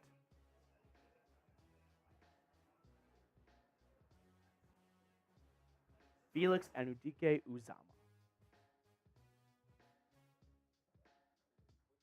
Well, I knew if I saw, I know how to pronounce it. I just couldn't remember what the name was. 3rd and 5. Handoff. This is John Kelly to the right side. First down run for number 41. It's another Browns first down. Type those ones. Here's the best part. For all 654 people watching right now, the haters are pissed right now. They were dying for the headlines of the Browns offense couldn't even beat the Chiefs backups. No, they're skull fucking them right now. 1st and goal from the 10. Let's go. Let's go. Watson under center. Takes the snap. 3-step drop. Looking. Throwing over the middle. That's incomplete. Wanted to go to Kelly. I think the two of them weren't on the same page. Sometimes when running backs get to release, they have an option. Do you want to go it's their call. Go in the left or go to the right, just depending on how the defense lines up, or sit. Watson thought he would cut towards the middle. He just sat. And that's the kind of reps you need in training camp to know, what your guy is going to do. 2nd and goal from the 10 now. Watson under center. Puts a man in motion. Moore. Handoff to the left. It says Kelly running with it. John Kelly getting out inside the 5. About a 7-yard pickup on 2nd and goal. So, I'll be honest, run it again. 3rd and goal from the 2. I don't need to see a trick play from your offense. I don't need to see an elaborate play that you're saving. Just run it up the middle. Get behind those big boys. Get it in. I want you to run to the left side. Let Jedrick Wills do something. They're in shotgun. Well, they're going to be shotgun a lot this year. John Kelly in the backfield. 3rd and goal from the 2. It's a handoff to Kelly up the middle. This is going to be 6. Touchdown. Browns punch it in for 6. John Kelly, after running with the second stringers, he comes in replace of Jordan Wilkins, and he has 4 really good carries. And John Kelly is trying to make a spot, maybe not on the roster, but on the practice squad, and that's going to help his case after some choppy first few preseason games. But you said it. The haters right now are pissed. They are livid. Steelers fans had crafted so many tweets about what they did on Thursday against the Falcons and how the Browns weren't going to be able to replicate it. The Browns outdid them. 21-3. Extra point is up. It's good, but it doesn't look good. Like, it's another one of those Cade York kicks that just comes out wobbly, and if that's from 5 yards further, that's no good. That's a 38-yard missed field goal, if that's what that was. Yeah. Not what you like to see. Nope. But what a start for the Browns here. Keep showing me those TDs in the Let's chat. Go. 22-3. We had some super chats fly in. I want to catch up on them. Let's go, Brownies. This is what I am talking about. Joshua Miller with a $2 super chat. Andrew Barry gets on the phone ASAP to some kicker's agent. This probably was sent in after the Cade York injury. I think AB wants to stick by his 4th-round pick for at least 2 seasons. At least a season and a start, which we may not agree with, but there is a pride element, and that probably gets lost too often. What GM wants to cut the 4th-round pick he made last year? I think that's kind of like, for example, if you and your girlfriend or your wife argue about what to get for dinner, and you finally convince her, let's get this pizza spot, and then the next night you're like, we're throwing the pizza out. Like, you just advocated for the pizza. That was your selection. I know, but I don't like it anymore. Like, you are going to do your best to try and just make it last as long as possible until you go, all right, it's just not good pizza. It's a loose comparison. Matthew with a $10 super chat. That's a dog bowl. Oh, no, that's a roulette pick. Oh, first one of the day. Yeah, first $10 super. Go Browns. Love the show. Cheers to you, Matthew. Put me on the poster. $50 to my other friend, Matthew, for the poster. I just don't want to, I don't know, do the other people that send $50 over wrong by bending the rules for some. So I'm not trying to play favorites, but you're $40 away. If you want to send in 4 $10 super chats throughout the show, you're there, Matthew. You can get but there. We are going to do a card pick for a shot roulette tier because I love my cards. If it's, you get to pick. Yeah. If you get it right, I take the shot. If you get it wrong, you take the shot. And we're So just it's doing all red in and my black. hands here. Red and black. Let's go. I'm going to go black. Black? Okay. That's why I do it roulette. It's black. Yeah, take that shot, Petey. Can you pour it up for me, please? Yes, sir. It'll just be a little bit easier that way. Actually, no, I'm a big boy. I can do it. On 1st and 10, a big run up the sideline, and a tackle is made by 2nd and 3rd stringers. So no starting secondary out there anymore. A nice run by the Chiefs. And DeAnthony Bell and Ronnie Hickman, yeah.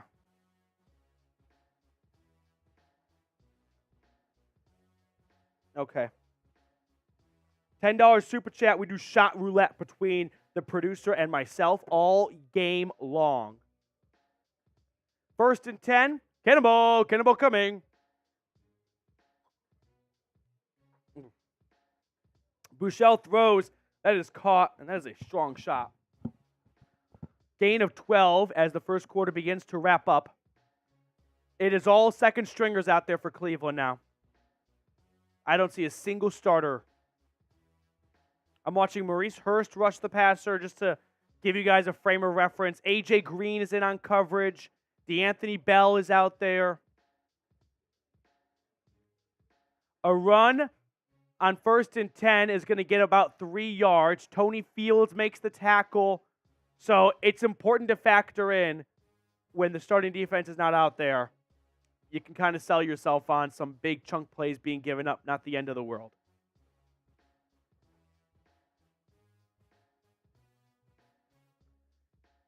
First quarter wraps up 22-3. Really quickly, I got to tell you guys about our sportsbook partner as we enter commercial break, BetUS. Go to chatsports.com/bet. Promo code Browns125. When you do that, you're going to get a 125% deposit bonus. I'm telling you, Browns to win the AFC North plus 350, you can't beat. It's great value. You just that is an awesome ticket to have some hands on. So make sure you get yours today. I know I've got mine on it. Chatsports.com/bet. Promo code Browns125. First quarter in the books. Chipper, what did I say in the tailgate about how this game had to go for the Browns? This is a test. You said that with the starters out there playing against the backups for the Chiefs, they had to come out and dominate. I would say 22-3 is domination. That's absolute domination. This is like domination, like Call of Duty, best game out there, domination, total domination. You got to get beat. Max Nikolenko, Cade York makes the extra point. Wasn't a very good make. Like, I think there is something to, and I'm not a kicker, and if anyone watching right now has any kicking experience, I think it's kind of like in basketball, if you have bad form, but you make the shot, it's like, sure, but that's not a very sustainable way to go about your rest of your basketball career.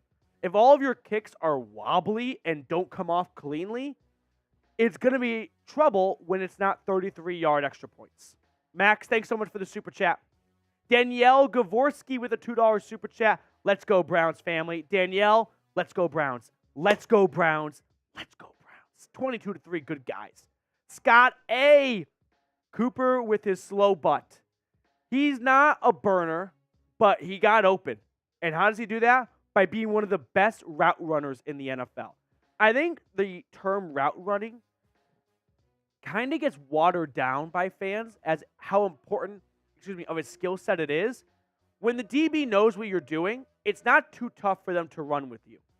When you are deceiving and you can go left or right on a moment's notice, it's very tough for the DB to stick with you. Scott A., thanks so much for the super chat. Soul Train, what's going on, dude? Some of these guys are XFL/USFL bound. Soul Train, your tweet this morning literally made me laugh out loud. I'm trying to remember exactly the wordage of it, but just some players just off to the USFL. I'm getting a little bit wrong, but it did make me chuckle. So, good tweet by Soul Train. Everyone hit him up on Twitter. Second down for the Chiefs to start the second quarter. Shane Buechele throwing. That is caught.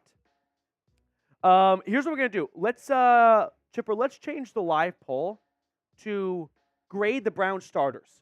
A, B, C, D/F. Right now that we've seen the offensive and defensive starters play, I think I know how I'm going to grade it, but let me know how you would grade it. A, B, C, D, or F. No Myles Garrett, no Joel Petonio, no Nick Chubb.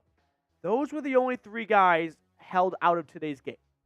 First and 10, it's a run up the middle for Kansas City, a gain of 2. A nice play by Tony Fields on the stop. So new live poll, everyone go vote right now.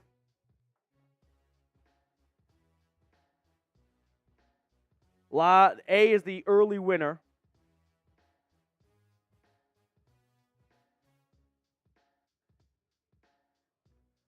I love how they have the Chiefs GM in the broadcast booth right now. He just called it a dress rehearsal. Yeah, except your starting actor is not playing Patrick Mahomes. On second down, it's an incomplete swing pass to the outside. How would you guys grade the starters today? A has 61% of the votes. No one's voted D, and I don't know how you could, honestly, without just trolling. Go vote in the live poll right now. Grade the starters. A, B, C, D, or F. I give it an A. You're up 22-3. Defense is an A+++. Yes, agreed. Third and 8. Buechele takes the snap. The blitz. Pressure. Down he goes. The Browns get to Buechele. There is a flag. Jim Schwartz brought the heat that play. And let's see what the call is.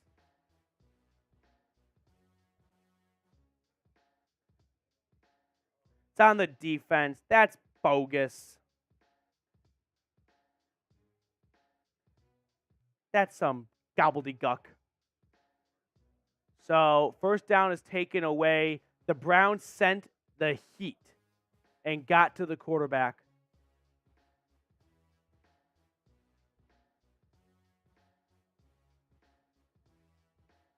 By the way, $20 super chats. I drink out of the dog bowl. We got a beer, and it's starting to get a little bit warm. It's sweating. I don't want to drink a warm beer. I'm going to level with you all. So $20 super chat if someone wants to break open the dog bowl for today. 1st and 10, shotgun snap to Buechele. He throws to the right. That is caught, and a gain of 15 or so. And the Chiefs have made their way inside the 5. Looked like Tanner McAllister was the defending player. I mean, this is the preseason now. We have backups against backups. Your second stringers versus our second stringers. I see what you mean when you say football is not back. Not back.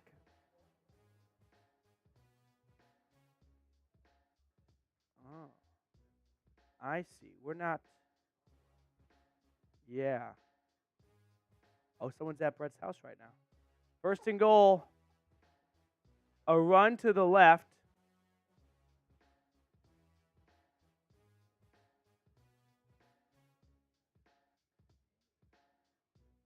Oh well. We're on YouTube TV right now. It's my boss's YouTube TV. And all of a sudden, his door cam just popped up in the top right corner of the TV screen.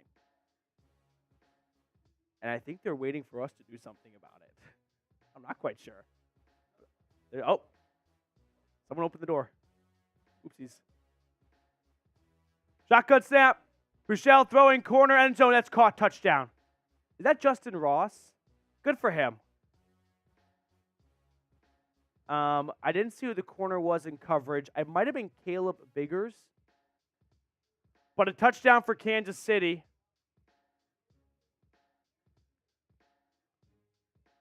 And let's see who was in on the coverage here. No, that's DeAnthony. Is it 27 or 37? 27. Okay. It's not DeAnthony Bell. That is Biggers, if I recall. No, it's Lorenzo Burns. He's not even making the practice squad, I think. But good for Justin Ross. A really cool story. That's your guy at Clemson, too. Chipper went to Clemson. Dog at Clemson, by the way. The extra point is up, and that's how an extra point is supposed to look.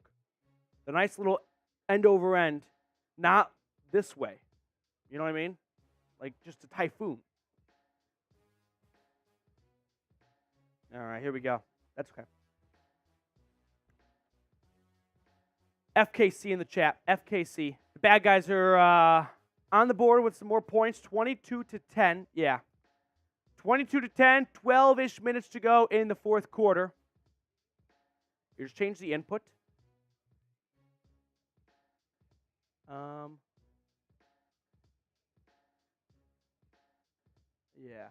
We're going to change the input here. Okay. Hit that sub button. Already on it. How many subs are we at right now? Let me check the exact number.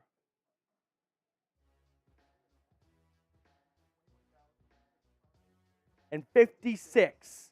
Let's go. Let's get to 21,700.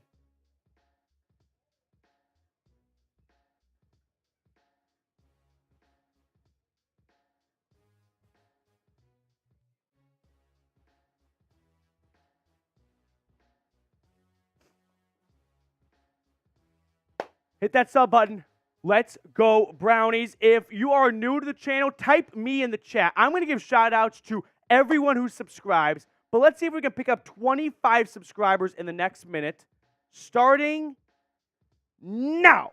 Start spamming me in the chat. Ween just subscribed. Andrew says hi. You're 2 letters off there. Bill Gaines says I subbed. Love to see it. Chiefs Kingdom is in the chat. Is that Chiefsaholics burner? I think it might be. Ty Man the Buckeye is. Kimberly Hurst, Mike Dibble, Nathan, Let's Go Browns, Cool Guy Called Zone, Mike Dibble, James Woodson. I'm going to see if we have picked up 25 new subscribers. We picked up 9. We are 14 away. 14 subs to go. Let's pick up 25 subs before we come back from commercial, which we sort of just have. We're at 665, 67. Browns pods. Scott's here. Let's go Browns. Let's go Browns. Caden LeBlanc. Matt LeBlanc's nephew? Maybe. You looked at me like you don't know who Matt LeBlanc is. And I know we're only a couple of years apart, but that's tough, dude. Chipper does not know who Matt LeBlanc is. Probably doesn't know who Lisa Kudrow or Matthew Perry is. Yes, Joey. Yeah.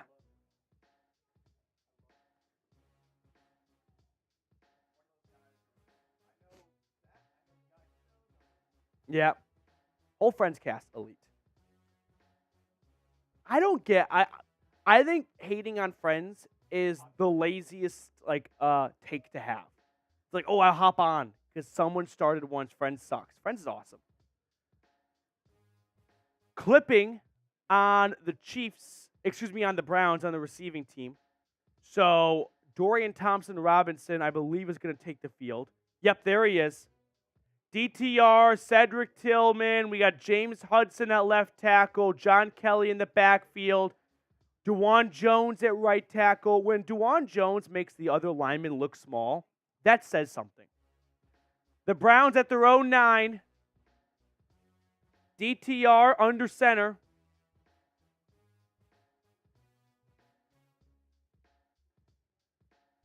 It's a run up the middle that goes for maybe a yard by John Kelly. So Dorian Thompson-Robinson, Austin Watkins is running with the second team offense right now. Just going to put that out there in the universe. Could be a good sign for him. Could be a good sign.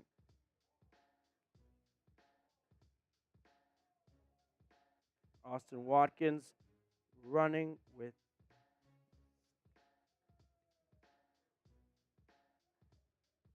second and 9, shotgun snap. DTR dumps it off on a screen. Kelly has room to run. Kelly with the first down and more. John Kelly spinning out of a tackle, taken down after the 25-yard line. A gain of 17 on the play. First down, Browns. Type those ones. First down, Cleveland. Let's go. Kind of a long first quarter. I mean, a lot of scoring, I guess. A lot of scoring and starting off with that long commercial break after the Grant injury. Yeah. Good point. Span those ones.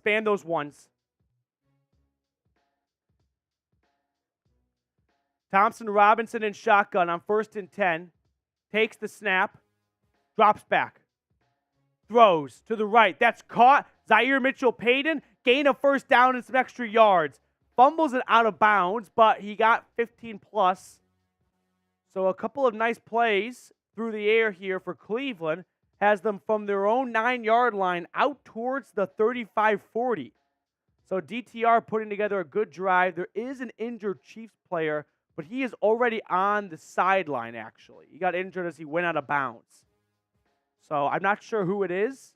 Hopefully he's okay.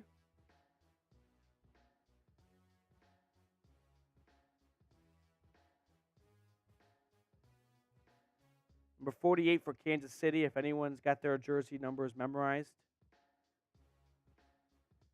And they're going to do an injury timeout for this, I believe. Which is a bit... he's out. It's Cole Christensen. Okay. Joe saying DTR playing like a veteran. The Josh Dobbs trade could not have been done if DTR did not impress so much, so quickly. Like, you got to think about it. 5th-round pick comes in, and a month into the job, they're like, you are doing so well, we'll trade our backup because we trust you with that responsibility. That says a lot. 1st and 10, Thompson-Robinson hands it off. It's a run up the middle for Kelly. Gain of about 2 on the play. The Browns across their own 45 now.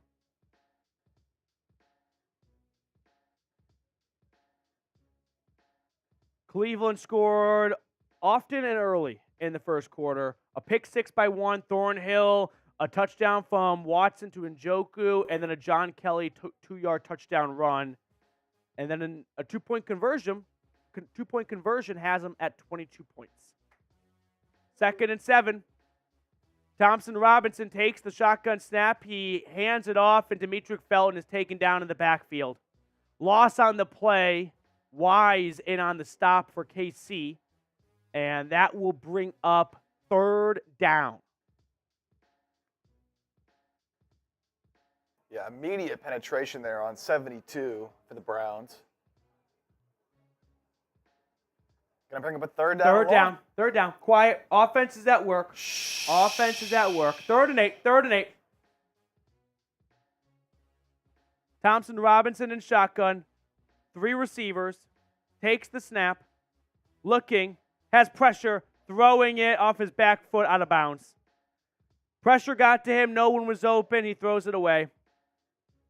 So the Browns moved down the field a little bit, but ultimately are forced to punt on 4th and long. And they'll, flip the field here. Put the Chiefs back at their own 20 or so yard line after starting at their own 9, which not the worst outcome given the circumstances. No, not by any means. Yeah. Smart play by DTR, not trying to force anything. Just get the ball away. Live to see another day. Bojorquez stands at his own 30-yard line. He will punt from there. Left-footed boot. Goes all the way over and is fielded, bounces into the end zone. Bojorquez has not had a phenomenal preseason, as that one's going to be a touchback. I think he's had some good moments. I don't really have the greatest memory of punt tracking for him, but I feel like he hasn't had a wow punt. You know what I mean? He hasn't had one that stops at the 2 or 3 yard line or something like that. Maybe I'm the only one thinking this. Zach saying, I didn't see Anthony yet. If you're referring to Anthony Schwartz, he is out with a hamstring injury. Super chats to catch up on Joshua Miller. B+ in terms of grading the Browns starters. Handoffs need some work. Yes, I agree. The good news is Jordan Wilkins is not your starting running back. Nick Chubb is, and Nick Chubb does not put the ball on the ground very often, if ever. So, Josh, thanks for the super chat. Soul Train. Anthony Schwartz, this is the tweet. Anthony Schwartz needs to hop on PEDs, live in the gym, switch to running back, and play in the XFL/USFL. Roster cuts will be interesting after after injuries. Without Marquise Goodwin, and if Jakeem Grant, who suffered a knee injury on the opening kickoff, you might all of a sudden find a role for Schwartz and some speed. But what's the point if you can't catch the football? Right? Like, I get you want some speed on your offense, but there has to be a moment where it's like, well, what good is it if you can't actually do anything with the ball? You know what I mean?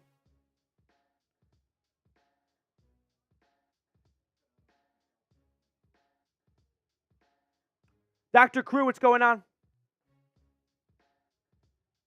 A, for grading the Browns starters, nothing like watching the Browns with y'all. Dr. Crew, that means so much, man. Thank you so much. Go Brownies. Let's go Browns. I never thought about it, but would you prefer Dr. C. Crew or just Dr. Crew? I just kind of always do with Dr. Crew, but maybe Chipper's onto something here, and I don't know. For example, I found out over the weekend, I started watching, well, I say the weekend. Yesterday was my Saturday. I had the day off. Did you ever watch the show Ballers? Chipper? If anyone else here has watched the show Ballers, it is one of the best bad shows of all time. And I started rewatching it. I only watched the first few seasons when it initially came out. It has an all-time intro song though. It's right above it by Lil Wayne. It starts off with haters in the building. No. It's not haters in the building. It's Canes in the building. Go listen to the song right now. Right above it by Lil Wayne. It's not haters in the building. It's Canes in the building. Blew my mind away. Okay.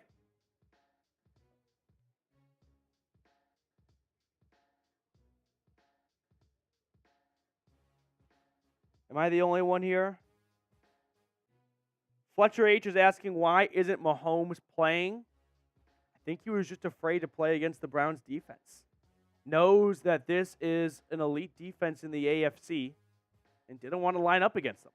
Blaine Gabbert is now in at quarterback for Kansas City. 2nd and 6 for Gabbert. Pressure comes. Quick throw that is caught, first down.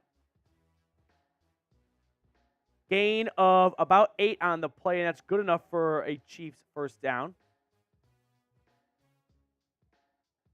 We got some roster battles going on right now. So definitely some names to keep an eye on, like Ronnie Hickman, DeAnthony Bell. There's no corner really trying to make a push. I think your 6 corners are locked up. 1st and 10. First and 10 Chiefs at their own 35. Shotgun snap. It's a handoff, a run that goes for maybe 3 yards on the play. Looked like, is that Tommy Togiai making the stop?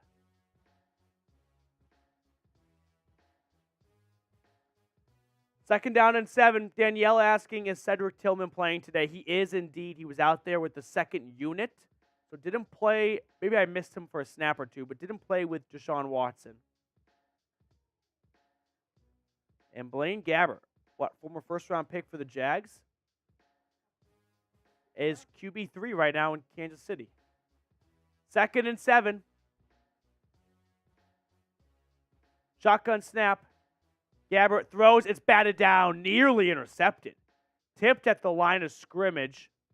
Jim Schwartz is dialing up the heat. He has been sending a lot of blitzes. He's been sending a lot of men. I'll say, as an Eagles fan, when the Eagles had Jim Schwartz, Browns fans are going to love him. Yeah. You guys are going to love Jim Schwartz. He is an elite defensive coordinator. Maybe Truly. he's not a great head coach, which we haven't seen for a long time anyway, but he's in that Vic Fangio tier of just great DCs. Third and 7. Here we go. A lot of players coming. Gabbert throwing up, has a man wide open. That is dropped. The Browns literally did engage 8, and the second-round pick, Rashee Rice, is wide open to walk in for a touchdown, and he drops the pass. What Cleveland does is they send pretty much everyone, and then they bring some guys back into coverage. Rashee Rice just drops a perfect pass. And as a Chiefs fan, that is one guy you don't want to see drop a pass because he could have a big role in this offense. Townsend punts it away. It is fielded. Nope, it will roll into the end zone for a touchback. So the Browns defense catches a break after engage 8 looks to go horribly wrong. Rashee Rice from SMU just can't make the grab and would have jogged in for a touchdown. So 22-10 remains the score. We have just about 6 minutes to go in the second quarter of action here. We're going to give some shout-outs here in just a moment. But really quickly, we're trying to get to our next milestone in likes, which is 300. We're 80 likes away. Or 69, even better, actually. So make sure to like the video if you have not already. We have 600-plus people watching. Hit the thumbs up button. If you want to beat the Chiefs, I can't guarantee liking the video will do anything about that. But I can guarantee that it helps grow the channel. So that means a lot to me. So make sure you like the video if you have not already. Let's throw the Super Chat menu on screen, Mr. Chipper. We have not done that in a few moons by now. So let's run through what we are giving away to the good people watching today. Yep. But we've got some fun things on the Super Chat menu. Every Super Chat is a shout-out, for example. $5 Super Chat, you get entered into a raffle giveaway. What we're doing, and Chipper, you've been adding all the $5 Super Chats we've gotten. Yep, we're all caught up. Chipper's on the job. He's on the job, baby.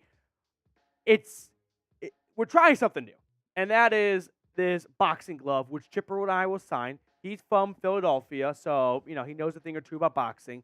And it's going to be the ultimate inclusion piece of your man cave, your Browns cave, because it's going to be an all-time story of there's this one Browns YouTuber that I watch, and I don't know how else to describe it, but if you know how to Super Chat, well, the story ends with this signed glove being added to my office.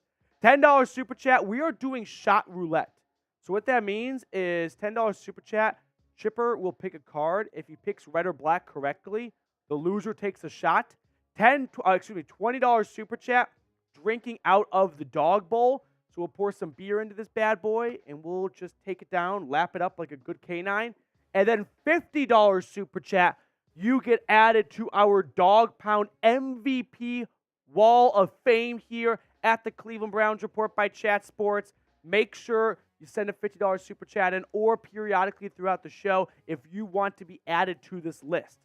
So that is the Super Chat menu today as we are at commercial. If anyone's feeling so inclined and they want to support the show, by all means, feel free to do so. It would go a long way.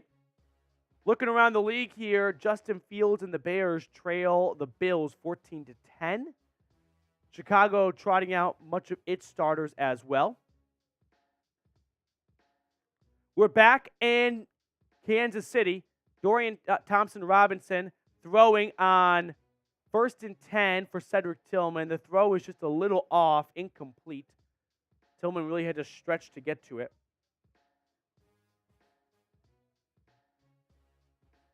I'm not a fan of this Gaia Field. I don't know how you pronounce it. Just Arrowhead Stadium. Arrowhead right? Stadium. Like, yeah. no need to put in this sponsor that nobody knows what they even do. Come on. 2nd and 10 for the offense. They're at their own 20. Thompson-Robinson takes the shotgun snap. He now throws. That is caught. First down, Greeny. The tight end UDFA out of Albany, the Great Danes. Pretty elite college football nickname, the Great Danes. That's awesome. I don't like the Bulldogs because the Bulldogs as a dog is just not a really. I mean, I love all dogs, but it's not a cute dog. Plus, just my Tennessee and me is not like the Georgia Bulldogs. The Great Danes, though, that's pretty unique too. That's some Scooby-Doo shit right there. Yeah.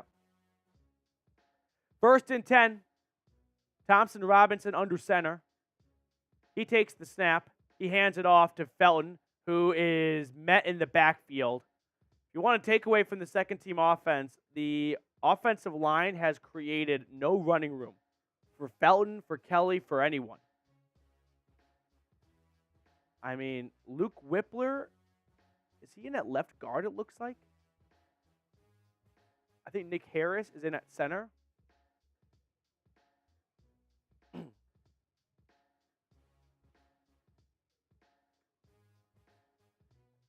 Excuse me, everyone. Just getting a sip of water. Okay, here we go. Thompson-Robinson, shotgun snap, throwing over the middle for David Bell. That's incomplete. So 3rd and long now for Cleveland. It's been tough sledding for the second-team offense so far. Yeah, not much going on since the end of the first quarter here. Yeah. Had some plays here and there, but not able to sustain any drives up to this point. Uh-huh. 3rd and 14. Woof, woof. 3rd and 14, Thompson-Robinson in shotgun.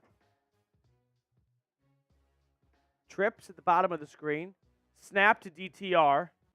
He's got a lot of pressure. He gets it out. That's caught David Bell. Who was that player? Was that Nick Harris or Luke Whippler? Someone just got completely embarrassed right in the middle of the offensive line. And Omenahue, that's Colby Gossett at right guard. That was just tough to watch. He got real beat, real bad. And DTR just has to throw it away to the first guy he sees who isn't anywhere near the first down marker. Bad blocking. Bad blocking.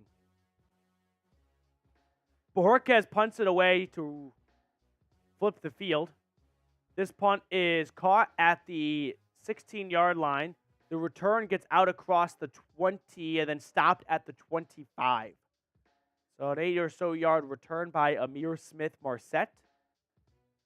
And the Chiefs will send out Blaine Gabbert and their second / I guess third string offense. I don't know how you want to, like when Patrick Mahomes doesn't start, but some of the other starters start. It's not really the first team O. Yeah, kind of a mix. It's not the second team O. I can't get over that Rashee Rice drop, which Insane. that's not going to make me too afraid of Rice for this season. But like Jamar Chase had some bad drops in the preseason. Get him out now. Yeah, get him out now. I think Rice is going to be a really good player for Kansas City. If you're looking for a good pick with the last pick of your fantasy football draft, Rashee Rice could be the #1 target at the wide receiver spot for Kansas City and Patrick Mahomes this year. Shotgun snap for Blaine Gabbert. Gabbert throwing. That is caught but quickly taken down by Ronnie Hickman, UDFA out of Ohio State. Good to see. So maybe a gain of 1 to 2 yards by Prince there.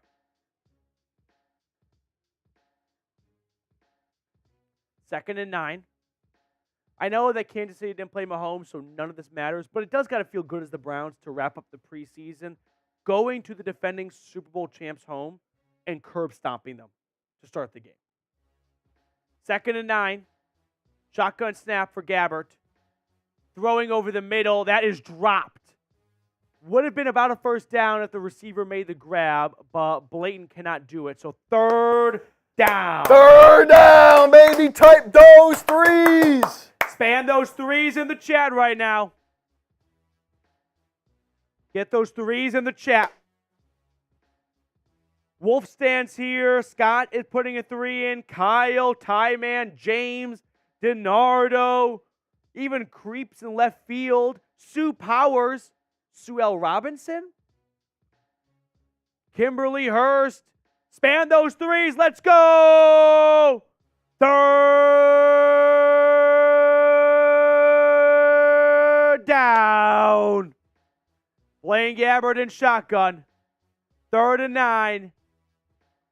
Gabbert takes the snap. He looks around. He throws downfield. Wide open, first down. Complete busting coverage.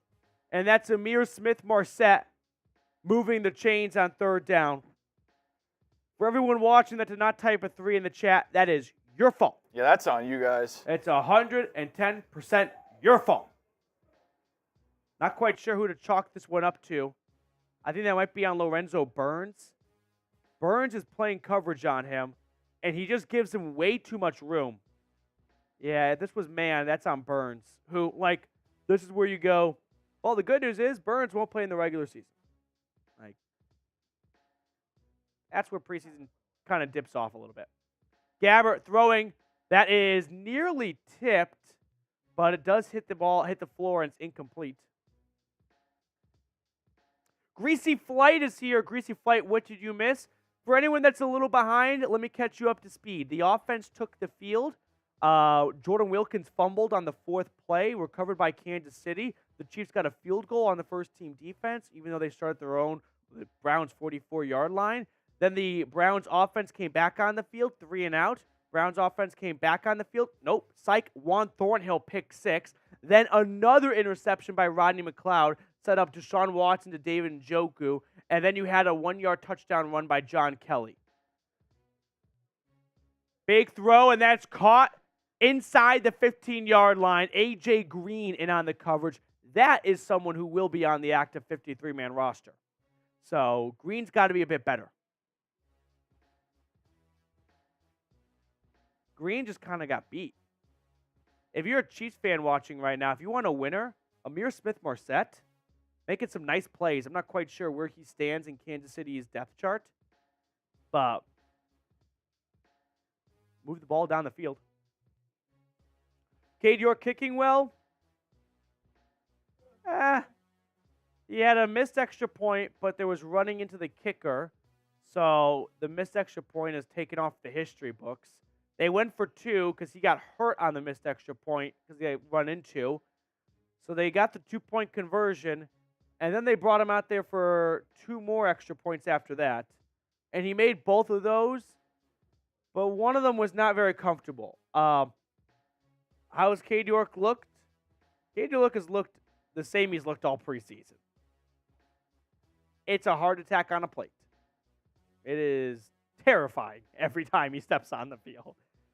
It's quite the experience now. I kind of want to embrace the ride and go, roller coaster of emotions coming up here for Cade York. Before we get on with the rest of the game here, as we are in a commercial break, BetUS, our sportsbook partner, they've got the dog pound covered. Chatsports.com/bet. Promo code Browns125.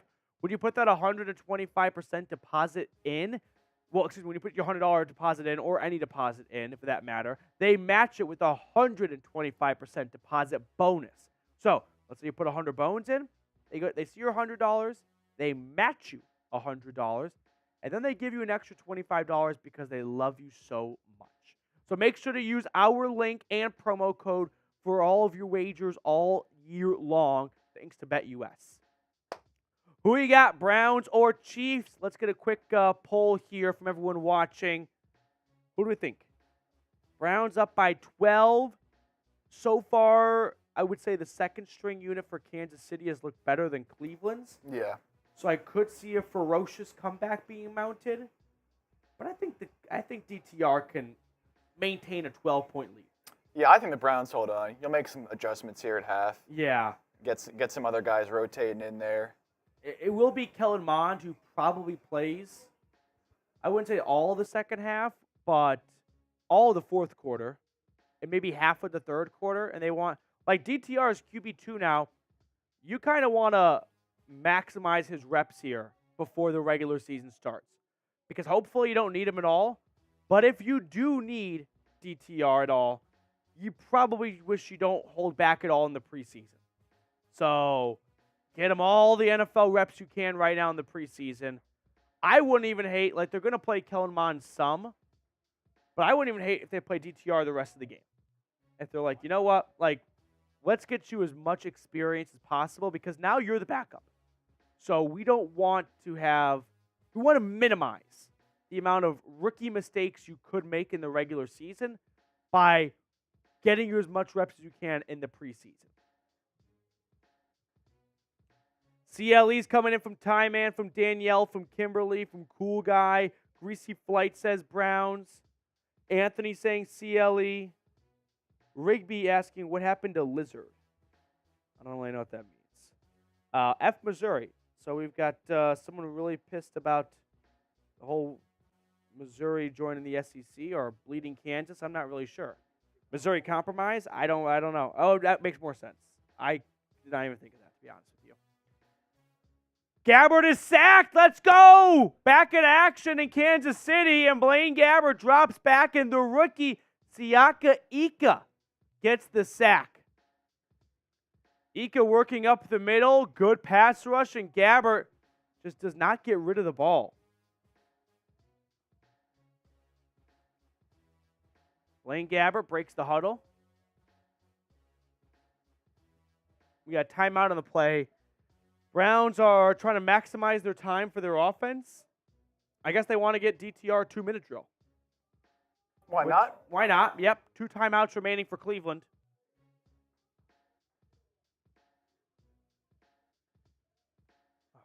Okay. We're at $233 in Super Chats. If you want to support the show, Super Chats go a super long way. It'd be cool to get to 300 before halftime. I feel like that'd be a nice, milestone to hit, if you will. 2nd and 15. Shotgun snap. Gabbert throwing towards the end zone. Incomplete. Looking for Justin Ross. I'm pulling for Ross. He was at one point the best receiver in college football. I mean, he was going to be a high first-round draft pick. Had all the potential in the world, and then, the spinal injury and the foot injury when he got to Kansas City. A.J. Green in on the coverage. So that brings out 3rd down. Oh, Lazard. Someone say, Alan Lazard for the Jets. He plays tonight at 6 o'clock Eastern.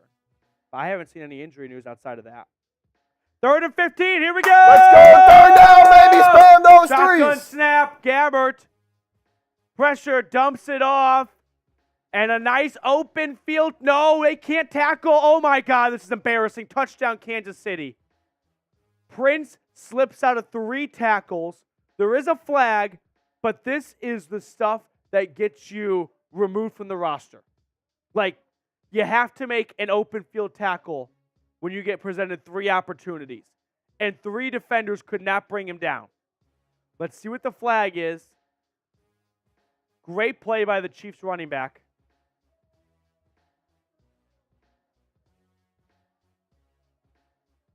Touchdown, Kansas City. Touchdown, Kansas City. It's on the Browns. What a play by Prince right there, honestly. Give him credit.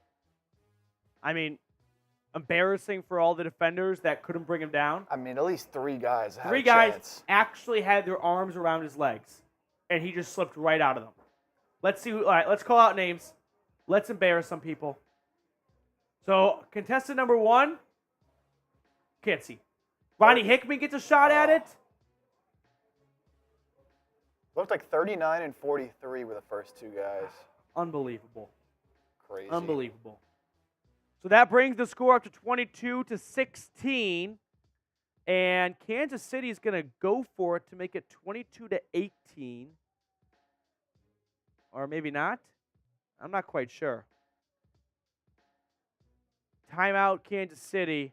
In the meantime, we did get a super chat coming in from Dr. No.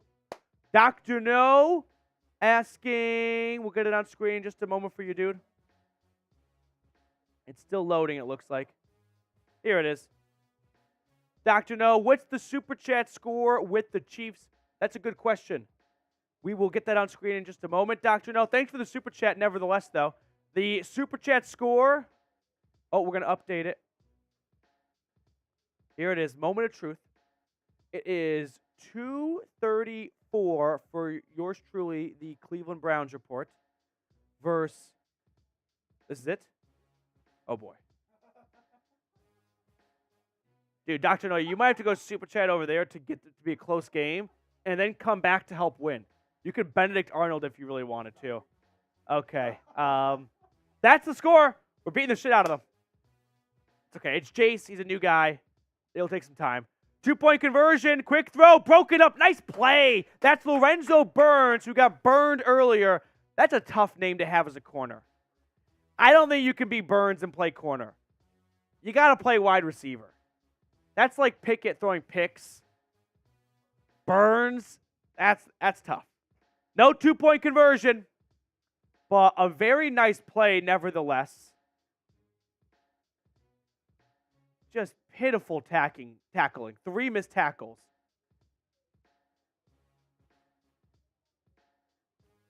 Okay.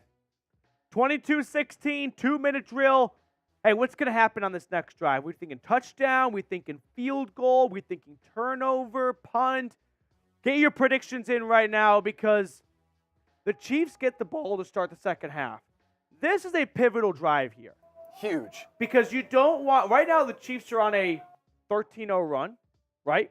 It was 22-3. So you don't want to end the preseason blowing a 22-3 lead. I don't care if it's the backups in there. That's just not good mojo for the bus ride to the airport, the flight home. Like a lot of these guys are playing potentially their last game in the NFL ever. You don't want to end on a 22-3 blown lead. Let's get the offense down the field, at least get in Cade York field goal range. Send it to the half 25-16. Seen a good mix of touchdowns and field goals here. Yep. York 50-yard field goal. I would prefer a Cade York field goal over a touchdown. Just to see it go through. Am I crazy? Agree or disagree? Would you rather have a Cade York? I don't want to see a 50 because he's good at 50-yarders. 49-yarder. 49-yard field goal or a John Kelly 2-yard touchdown run. I'd rather see the 49-yard field goal. Keep the 4 points. We're very generous here. Or how about this? Touchdown and then self-sabotage the extra point unit and just keep getting backed up like penalties until it's like a field goal. That's like a best of both worlds right there. 1st and 10 for Thompson Robinson. He rolls to his left. He's going to tuck it and run, and he'll pick up about 4 yards with his legs. I'm glad I'm not the only one who thinks this way. Adam Bennell, good to see some familiar names and faces in the chat. Tim Green is predicting a 42-yard miss. Tim, why would you put that out in the universe? You can think that, just don't type it. Just save it for upstairs. Because if you're right, no one's going to thank you for that. 2nd and 6, the Browns at their own 29-yard line, 2 timeouts, minute 30. Here we go.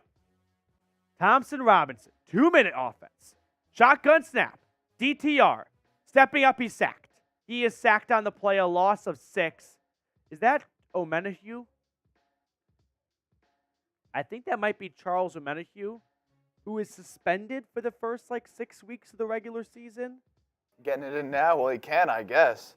With no Frank Clark, that could be a problem.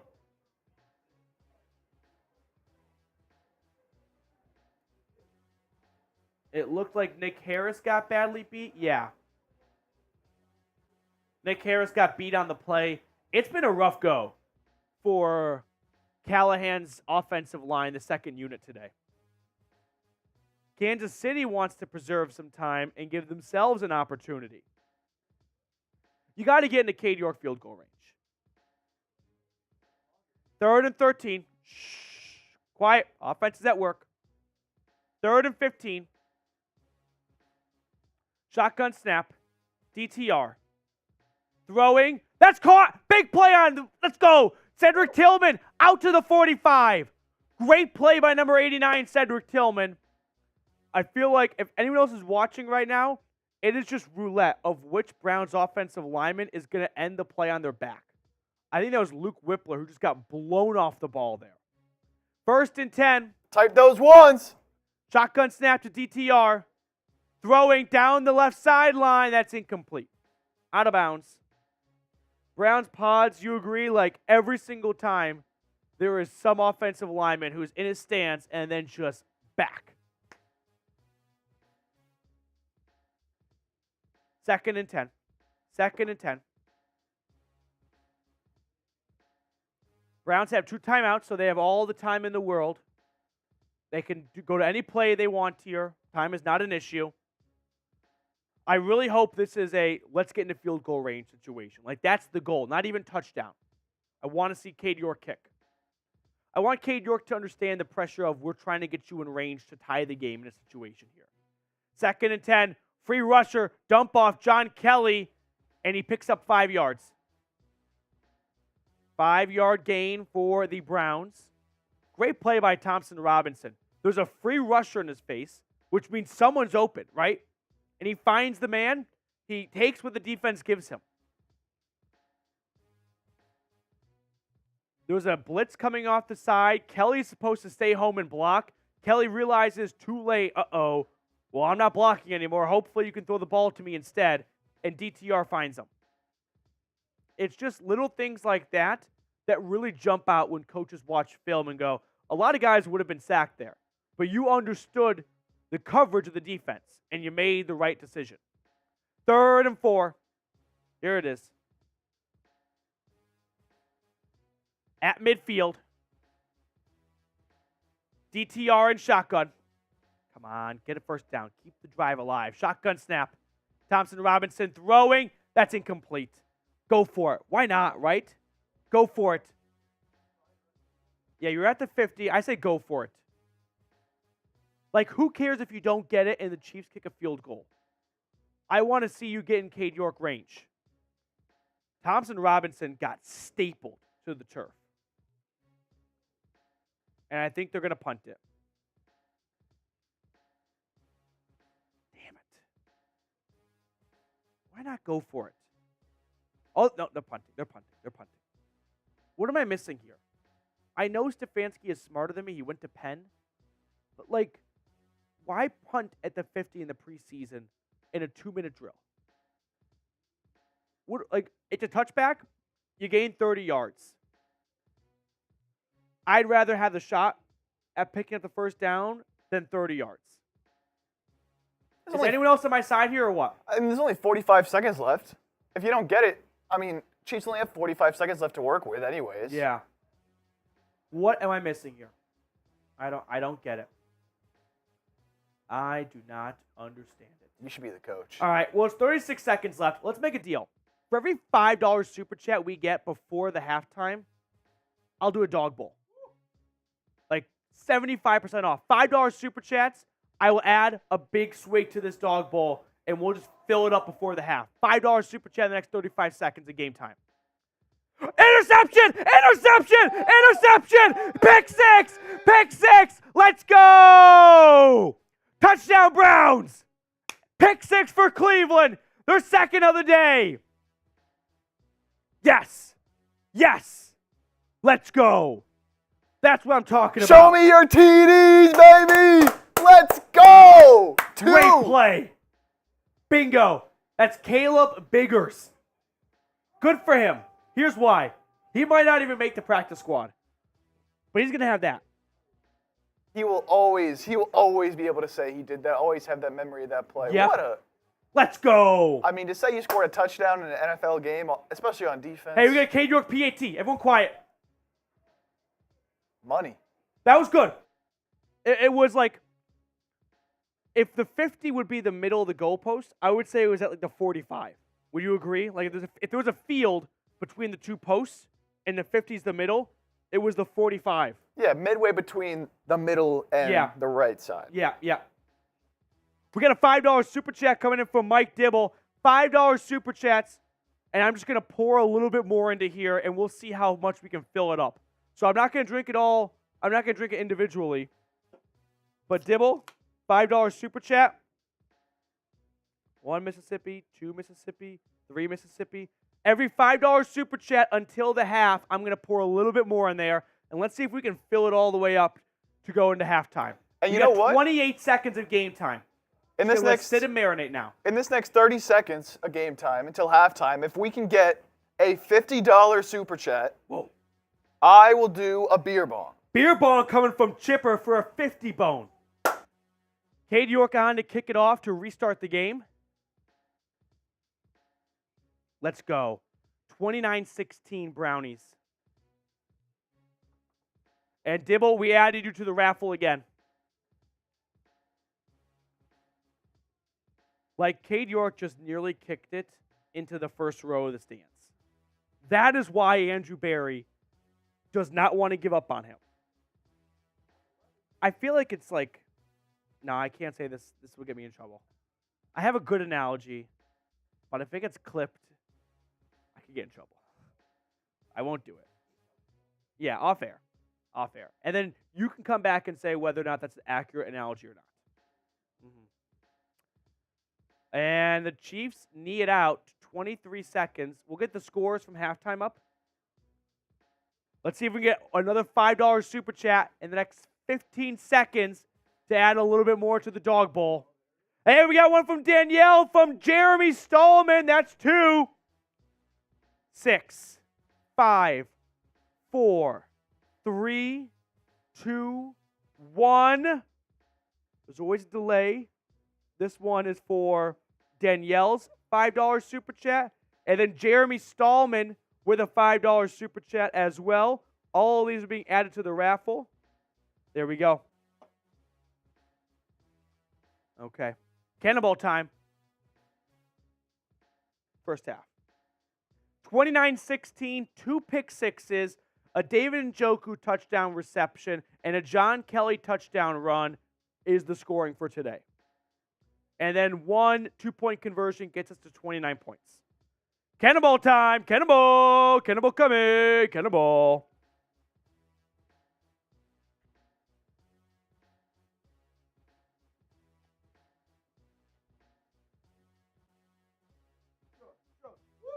Okay. I took that beer out before the game started. It got a bit warm. That's a tough chug of warm beer. Not going to lie to you guys.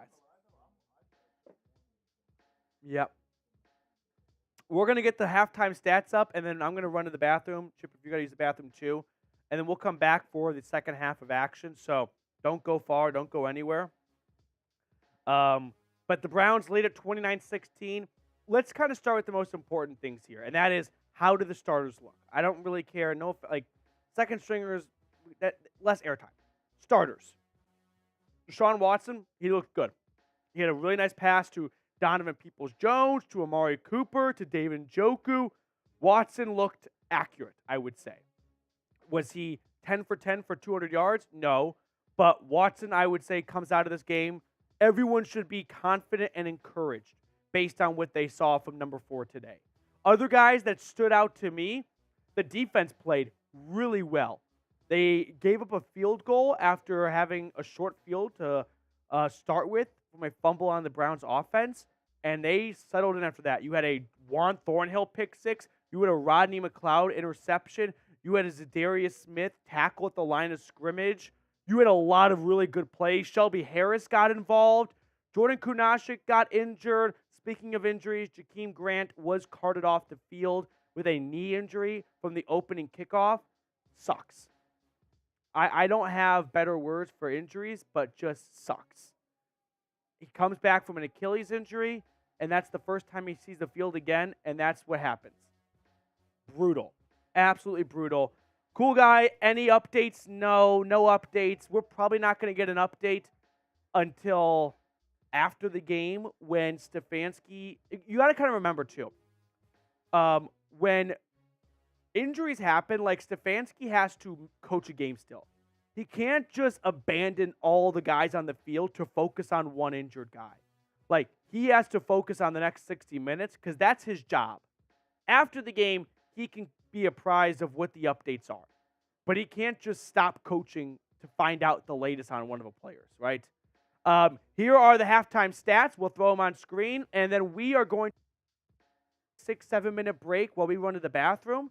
So we'll see you for the start of the second half. Don't go far. Browns leading at 29-16.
We are back from halftime here. Chipper is taking his sweet time, enjoying his food, I guess, Marsh, as one of the reserves producers, Marshall Green, coming in as Chipper enjoys his nice tea break.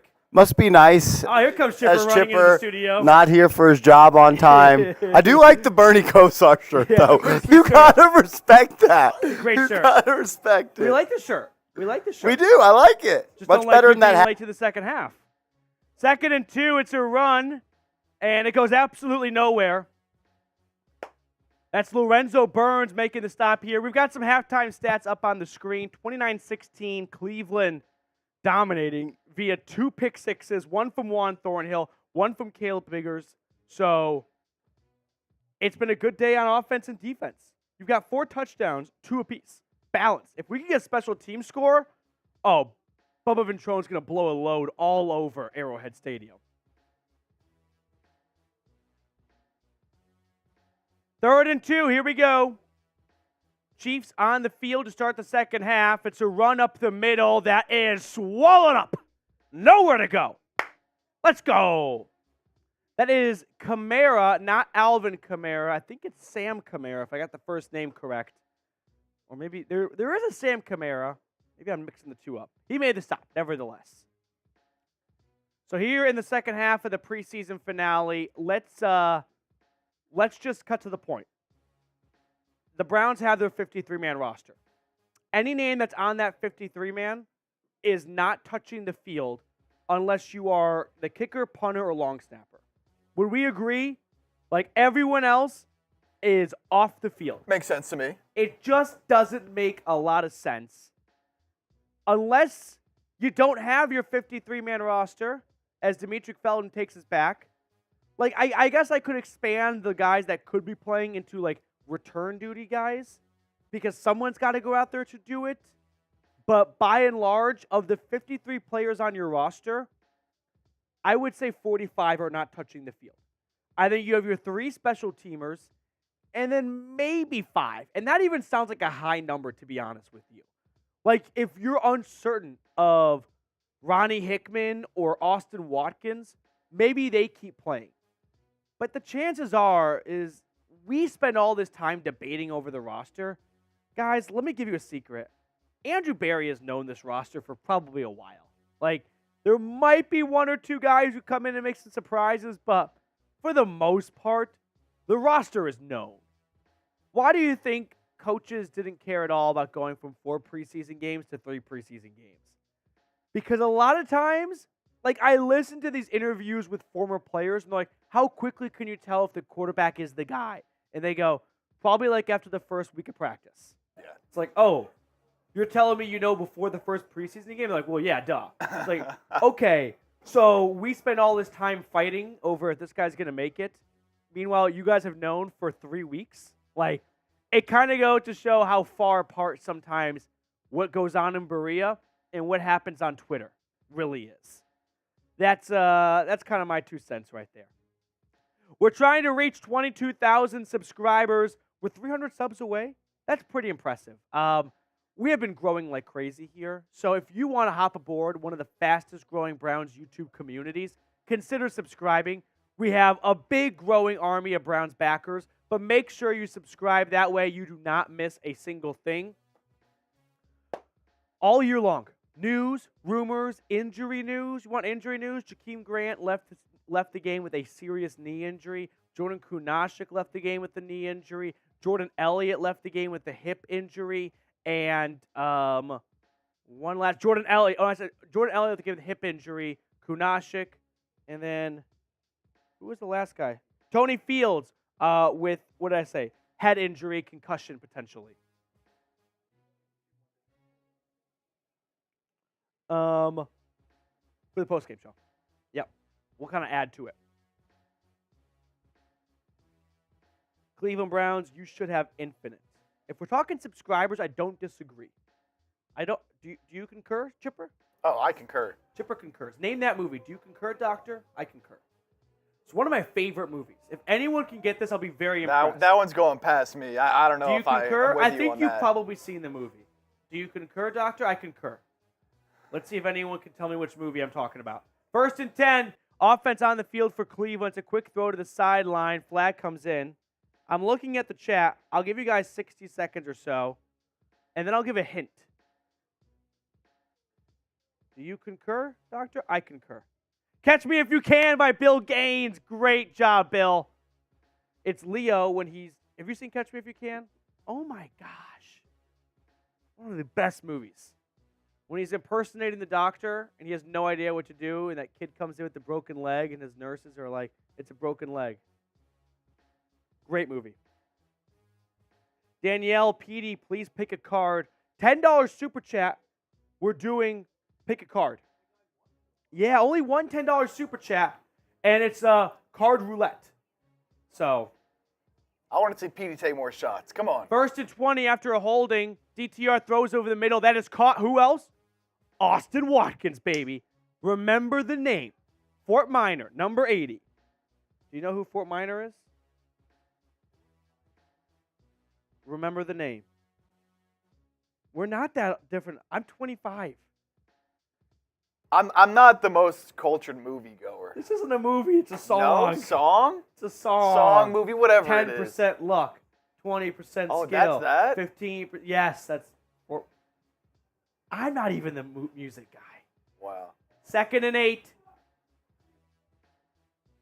It is a handoff to Kelly, and it's not a very well executed play. DTR on the delayed hand or on the handoff from shotgun kind of hesitates on whether or not he wants to give him it. Oh, a $10 super chat coming in. Let's go. Greasy flight from north of the border. Let's do it, baby. Okay, so we're going to shuffle for a moment. Chipper's going to pick a card. If he gets the color right, red or black, then I take a shot.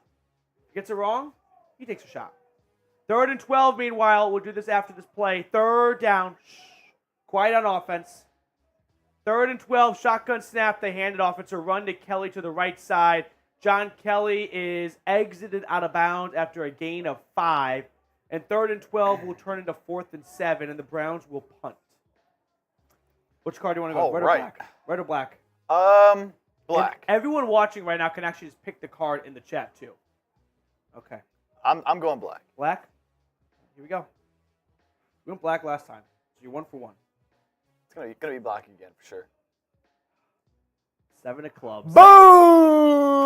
Damn, 7 of clubs. 7 of clubs. All you guys saying red, come on. I See, knew it. I'm pissed as Blanquez punts it away.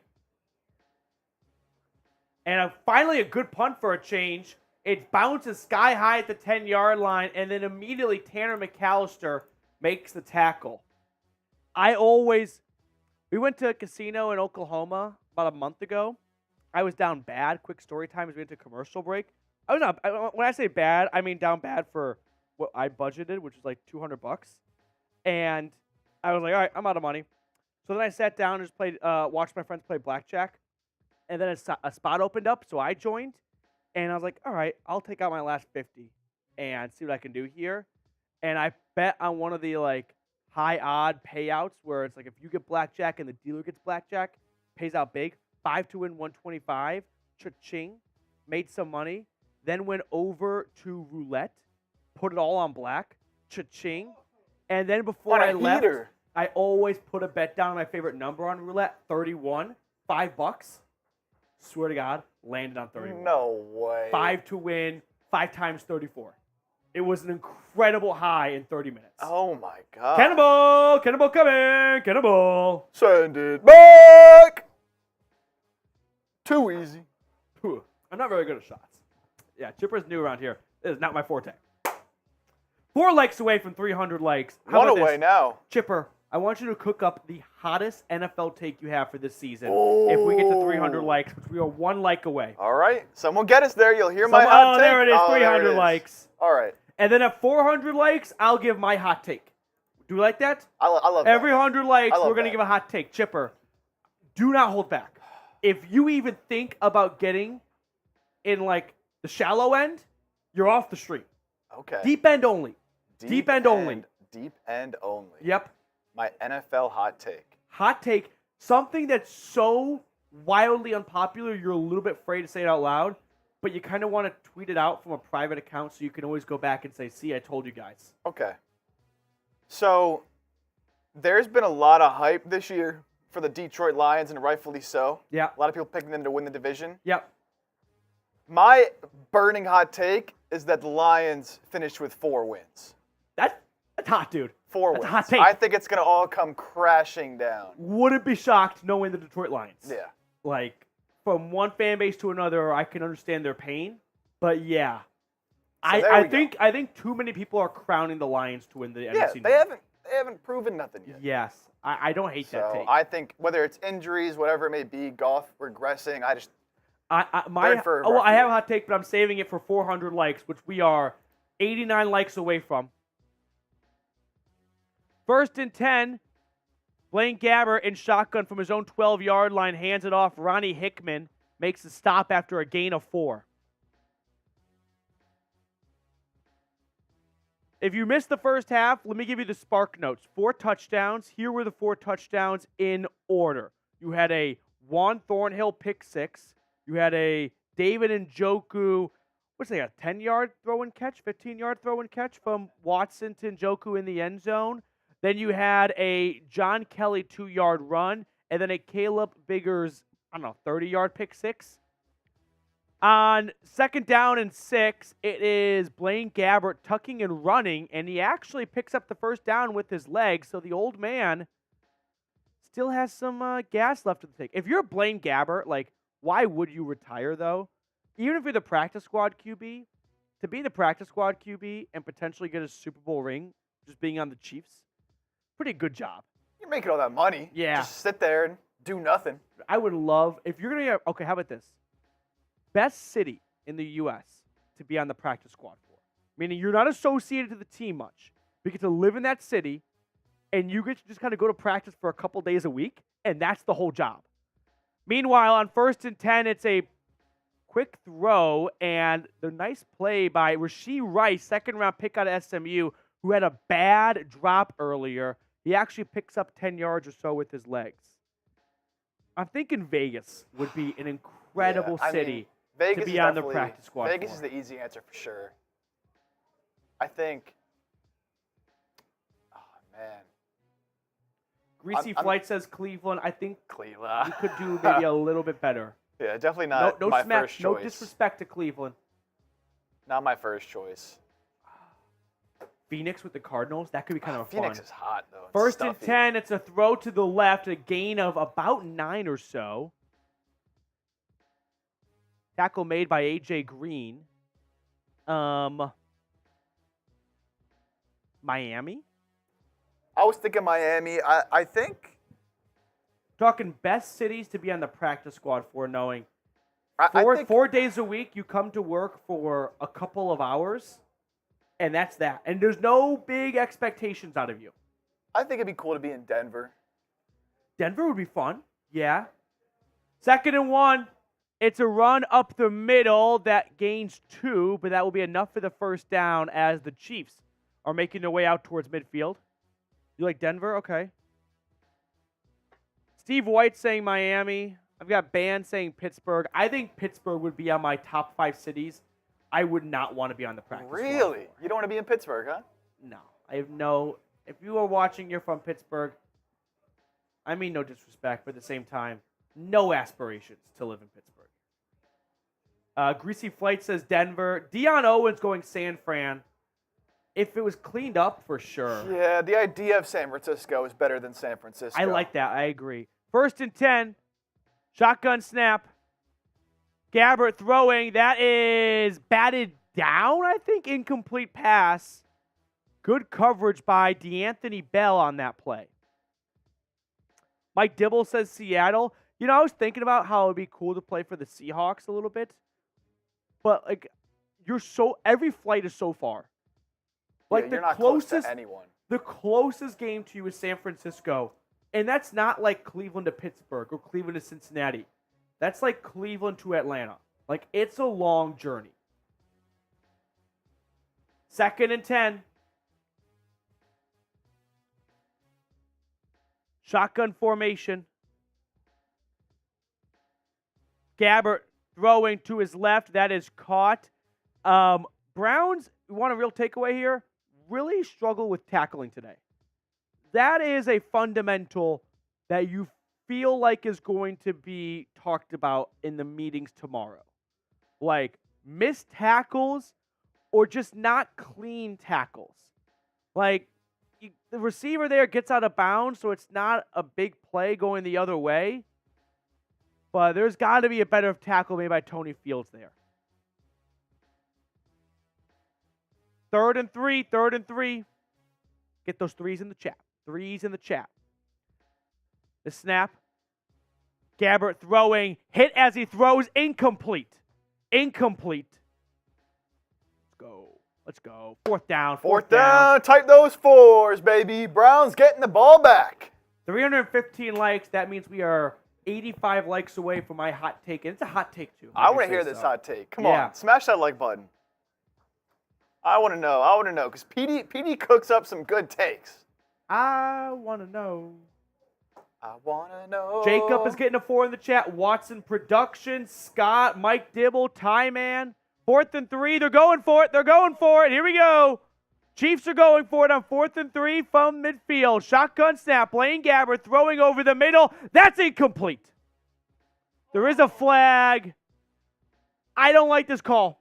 I usually try to be very impartial to the officials, but this feels like a bad call. I did not see contact before the pass. Pick it up. Pick it up. Don't make it defensive pass interference. Pass interference defense. Automatic 1st down. That's just, I'll have to watch the replay. I do not concur with that. I think they called on the wrong guy.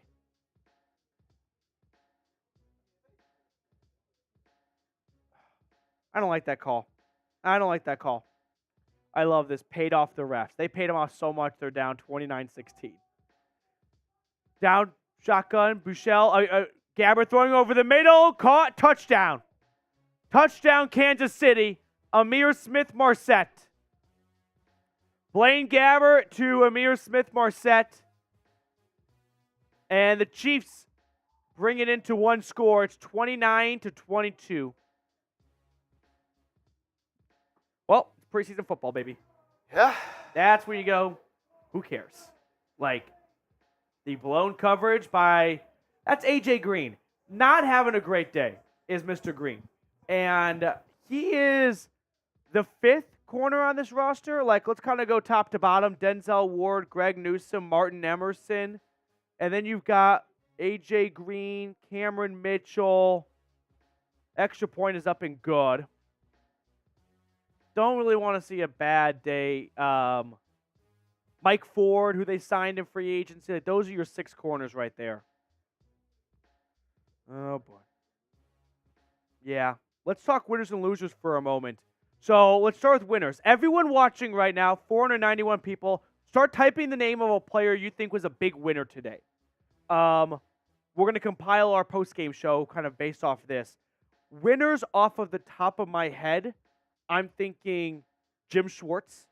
His defense was flying around with the starters, right? The pressure they were applying. I like Jim Schwartz. Deshaun Watson, you needed to have him look good. He looked great, right? You needed that. You needed that confidence boost. I think Deshaun Watson. Mike Dibble says Juan Thornhill. I like that. I kind of want to lump Juan Thornhill in with Schwartz, but that's not really fair. Rodney McLeod. Jacob says DPJ. He had a nice catch. Andrew Berry. What about that? Danielle saying the Chief, David Njoku. You know what? Put me down. Yeah. David Njoku has quietly had a really strong training camp. We just have not seen much of him in the preseason. I think you could expect a big year out of number 85. So those 3 guys so far are my biggest winners. Watson, Njoku, and Jim Schwartz, which kind of encompasses Juan Thornhill. I don't give him his full flowers.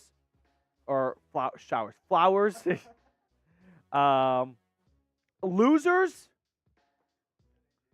AJ Green has been cooked and burned. Like this second string. Oh, gosh. Second string offensive line. Just not looking good. Second string O-line. I'm not too concerned about them because they've got the best offensive line coach in football. But there has to be an improvement made between now and when their number gets called. Because they were not up to par with the Chiefs' second string defensive line. Jacob saying Wilkins is a loser. Yeah, I agree. Let's swap out AJ Green with Jordan Wilkins because Wilkins actually ran with the first team offense today. And I feel like the jitters just got to him. He had an opportunity to literally secure a roster spot. And I don't want to be dramatic, but I feel like that crashed and burned. Oh, he might have lost a roster spot today. Today. That's the opposite of what's on your mind coming into a game. He might have literally, if he had woken up this morning and said, I'm hurt, that might have been better. I mean, he's waking up thinking, I have an opportunity to run with the first team offense, which means I'm not running behind the backup offensive line. I'm getting the best blocking out there. This is my chance to prove I deserve a roster spot, and it's a bummer. Blew it. But he kind of blew it. Vito is Biggers going to make the roster. No, but I think today you might have gotten a practice squad spot. Like I said, the 6 corners are kind of locked up in my eyes. Ward, Emerson, Newsome, Green, which maybe today Caleb is making a push to take AJ Green's spot. But then you've got Mike Ford and Cameron Mitchell. Kellen Mond is in. I repeat, Kellen Mond is in. 1st and 10, the Mond monster. Kellen Mond in at quarterback. Under center. Takes the snap. Handoff. Run to the right for Demetric Fell. Nowhere to run. This offensive line has been atrocious. The backups. Ryan bringing up Cade York. I don't know if he's a winner. It's so, I wish it was a much more clear takeaway from Cade York today. I still feel like we're in limbo. I didn't see enough. Which, there's still time. I don't want to see touchdowns. I want to see Cade York field goals. I also love preseason football because you just get the home broadcast. So the second half is just interviews with all the players. There is literally the ball being snapped in the background of Mahomes talking. Kellen Mond on 2nd and 11, throwing downfield to nobody. That's incomplete. So 3rd down coming up now.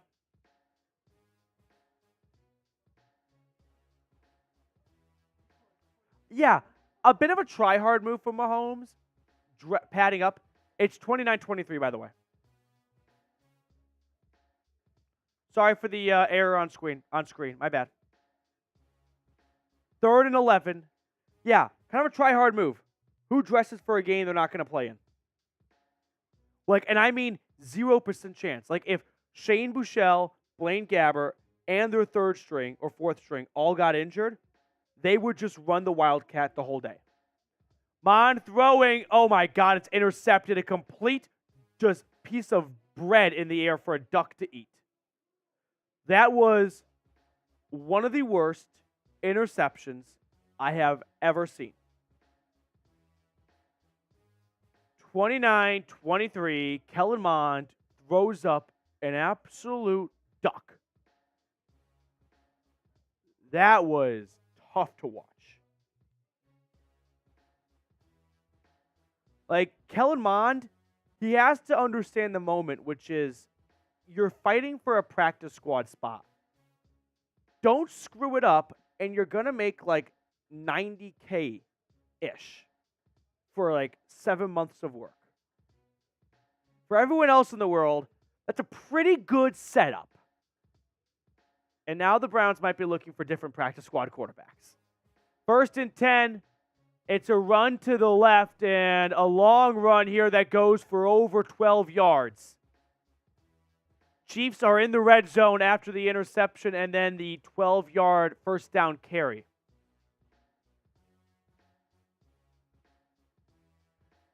Okay.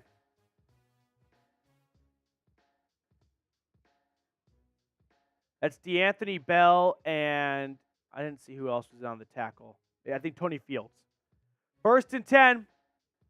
First and 10.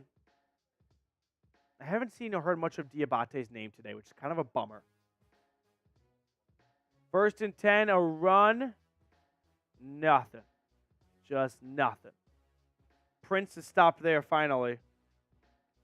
You can't blow a 22-3 lead. Like, they're on a 20-6 run. Right, 20 to... Yep. Yeah. Chris Oladokin in at quarterback.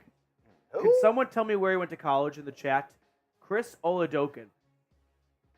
I don't even remember him from like Pac-12 After Dark moments. Second and 12. Shotgun formation. Oladokin takes the snap. He looks. He throws. Touchdown, Kansas City. Touchdown, Kansas City. Heslop in on the coverage, and he got beat by the tight end. Kansas City has now tied the game, and they are an extra point away from taking the lead. 2 touchdowns in the third quarter has propelled Kansas City well back into this game, and now an opportunity to take the lead. Don Kennedy, you said, I don't want to hear we won the preseason. True, but you shouldn't blow 22-3 leads in the preseason. I mean, as you were saying earlier, just Extra point is up and barely good. That was a Cade York type make. Just the morale. Yeah. That the hit it's gonna have on the team and the guys trying to make the roster. I mean, it's just not going to make for a pleasant plane ride home. No, that was terrible. But the thing is, like, all this comes down to an awful Kellen Mond interception, and then your fourth string corner getting burned. But you're also playing against Oladokin. Like, you can't lose to Oladokin with a big lead.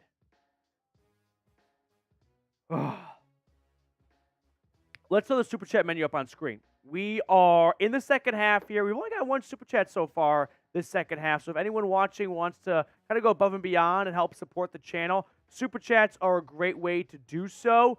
So it is 29 or 30 to 29 Kansas City. Here is our Super Chat menu. Every Super Chat, you get a shout out. $5 Super Chat. We're going to sign and mail this boxing glove to the winner of our raffle at the 2-minute warning. So if you want to be in on that, $5 Super Chat. $10. We're doing shot roulette. So Chipper picks red or black. If he gets it right, I take a drink. $20 Super Chat. I'm drinking out of the dog bowl, which maybe we'll do another $5 promotion for that bad boy again.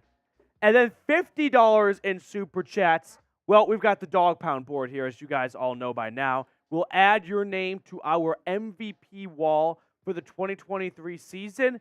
That is our Super Chat menu today. If you're feeling so inclined and you like the free coverage, by no means do you have to Super Chat, but it is greatly appreciated. Okay, that's the Super Chat menu. Chris Oladokin played in South Florida before transferring to Stanford, then to South Dakota State. I miss all those years of his college football career. Right? I miss the South Florida days. I did not watch much Stanford Bulldog games. And I didn't watch much South Dakota State football either. So, hand up, not a pigskin guy. I don't know football well. What's going to happen on this Kellen Mond drive, though? Browns are down 29-30. A little under 5 minutes to go in the third quarter. We're thinking touchdown. We're thinking field goal. We're thinking turnover. We're thinking punt. I'm feeling touchdown. Yeah. All right, you know what? Scratch it. I'm feeling a Cade York 46-yard Here, field goal. let's change the live poll. Who you got? 1-point game, Browns or Chiefs? You know what I mean? Now that we are in a 1-point ball game, if people want to defect, shame on you. Still a Benedict Arnold. Kansas City's going to kick it off at their own 35 to restart the game.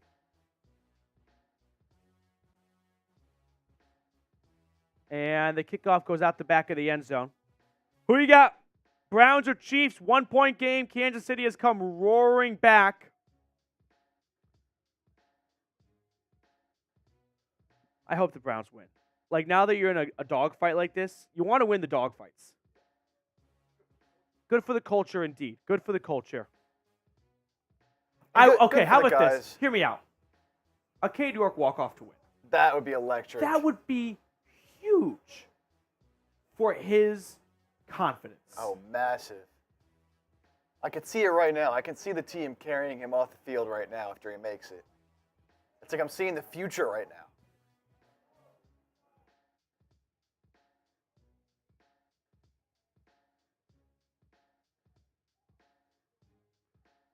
Kellen Mond throwing on 1st and 10. That is caught. Mike Harley Jr. gain of 6. 74% of the vote so far saying Browns. Love it. Don't you just love? There is something about when you see polls and option A is your team, option B is not your team. And it's like, let's not be honest, I don't give a shit what the question was. I am clicking my team. 2nd and 5. I do it all the time on Twitter. I just scroll, and I just click the ones that make me happy. I have a big yes. Bingo. 2nd and 5. It's play action. Kellen Mond throwing to his right. That is caught. Mitchell Payton, and he picks up 10 yards in the first down. First down, Browns, baby. Type those ones. Deion Owens talking about adding Trey Sermon. I believe the Browns are going to add a player off the waiver wire, and I think that's going to come at the running back spot. You just have not seen anyone want to grab the RB3 job. And with Jerome Ford still kind of injured with a hamstring injury, maybe you do add a veteran back like Leonard Fournette. That'd be a lot of fun. 1st and 10.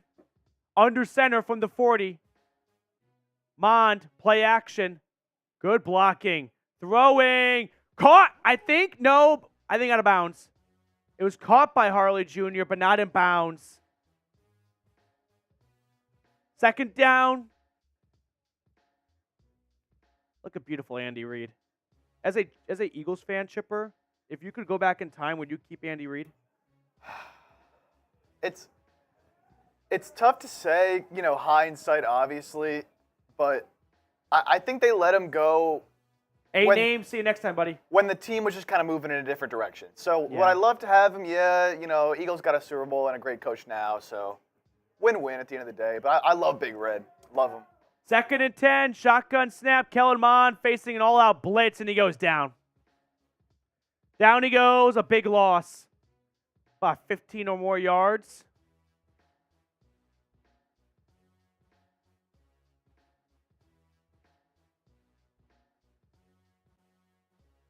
Oh. Yep.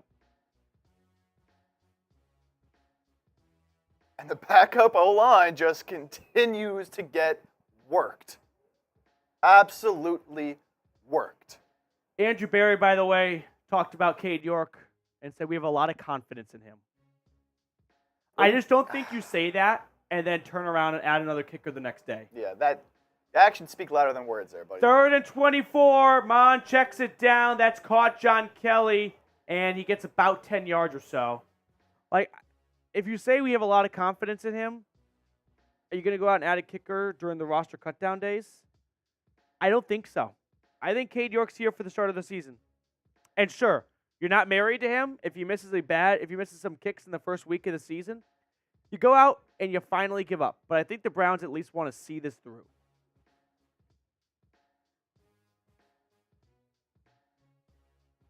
And you can have all the confidence in the world in him, but, he's got to get that confidence as well in himself. Bojorquez punts it away.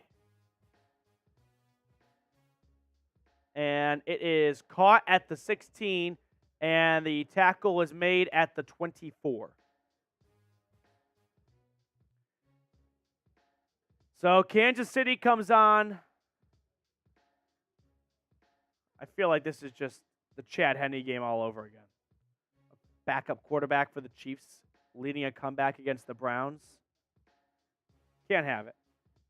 Jacob saying bring in Robbie Gould as pressure.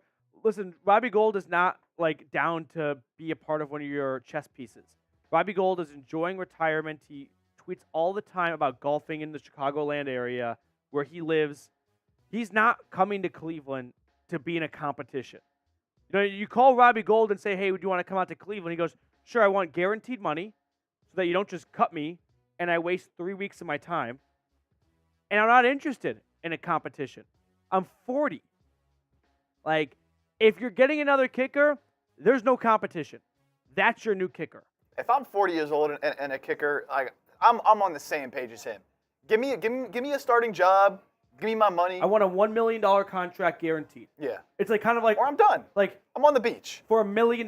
Like, to us, that's crazy. To NFL players, it's chump change. No, it's nothing. It's the minimum. But like, still, like being told, like, hey, will you come play for $1 million? I mean, his bet minimum is probably even higher than that. Yeah. 1.5 million. Otherwise, Yeah. I'm on the beach. I'm kicking it. I'm sure does he have kids? Yeah, he's got a lot of kids. Yeah. Well, First and 10. It is a handoff, and this is going to be a big gain on the play. First down and more, 12 yards. Second string defense for Cleveland, a mixture of third stringers in there as well. Just getting run over. Dion thinks that York and Kellen Mond are gone. I think Kellen Mond he might be toast. They're going to see which other quarterbacks are on the league get waived, and they're going to prioritize that quarterback. Like, unless Kellen Mond is the funniest guy in the locker room and people just can't live without him, I feel like he's probably done. Really quickly, I want to tell everyone about our sportsbook partner while we go into the fourth quarter, BetUS. Chatsports.com/bet. Promo code Browns125. Make sure you use that link along with the promo code to get a 125% deposit bonus. Basically, if you put in 100 bones, BetUS matches that and then gives you an additional 25 on top of it. So, BetUS is your spot for all of your responsible wagers this upcoming season.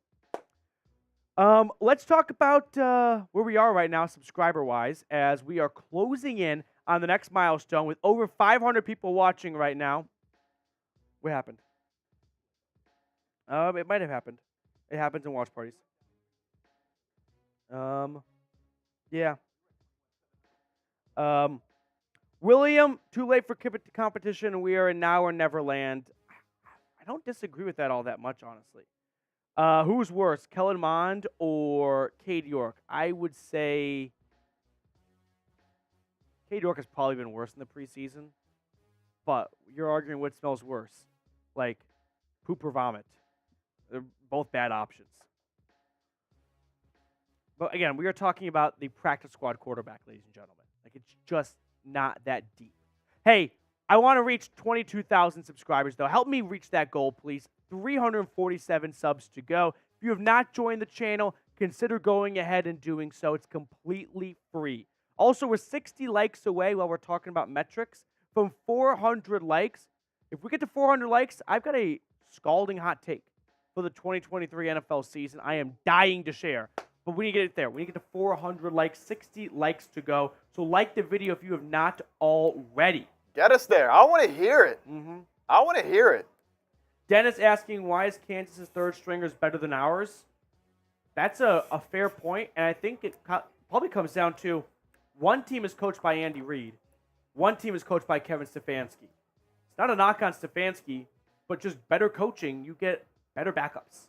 Like, just better organization. Yeah. And the Browns have a ways to go to get at the level where, sure, you don't go on Ravens preseason runs, but you don't just bend over. And you are competitive out there. And if you're a UDFA, I think there's two things. You know, you want to go somewhere where you think you can compete for playing time. Yeah. But you also want to go somewhere where you know you're going to get good coaching and a good culture. And so just naturally, the better teams would attract some better UDFAs. First and 10. It's also just been a poorly played game by the second string defense for Cleveland. Quick throw to the outside and another missed tackle. But, you know, still a loss on the play.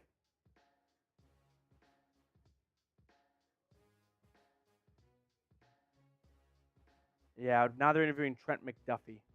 Gotta love it.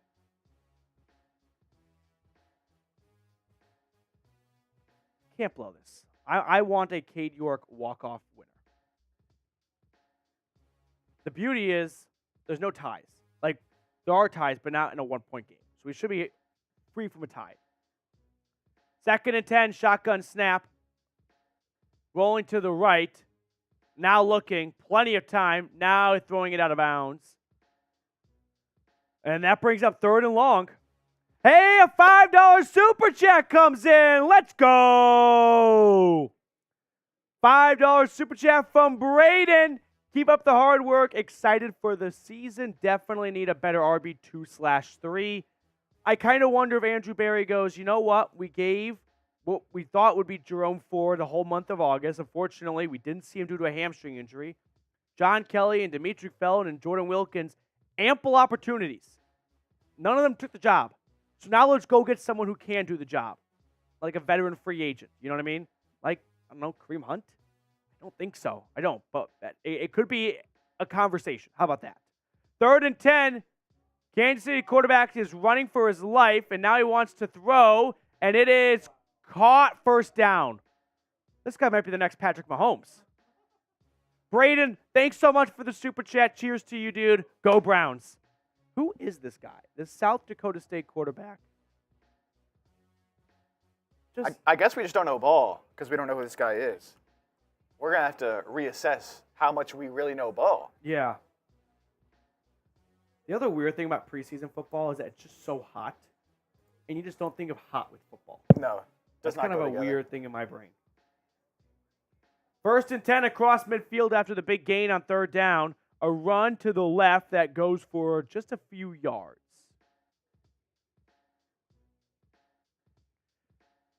If Jerome Ford wasn't injured, we would have a very different conversation about the RB2 job. But the fact is, what if Jerome Ford goes into the regular season and he misses the first week? Like, who is the backup running back?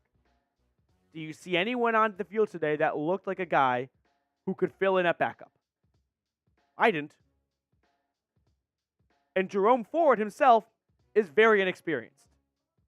So, 2nd and 7, throw to the right, that is caught, first down. Scott on the reception.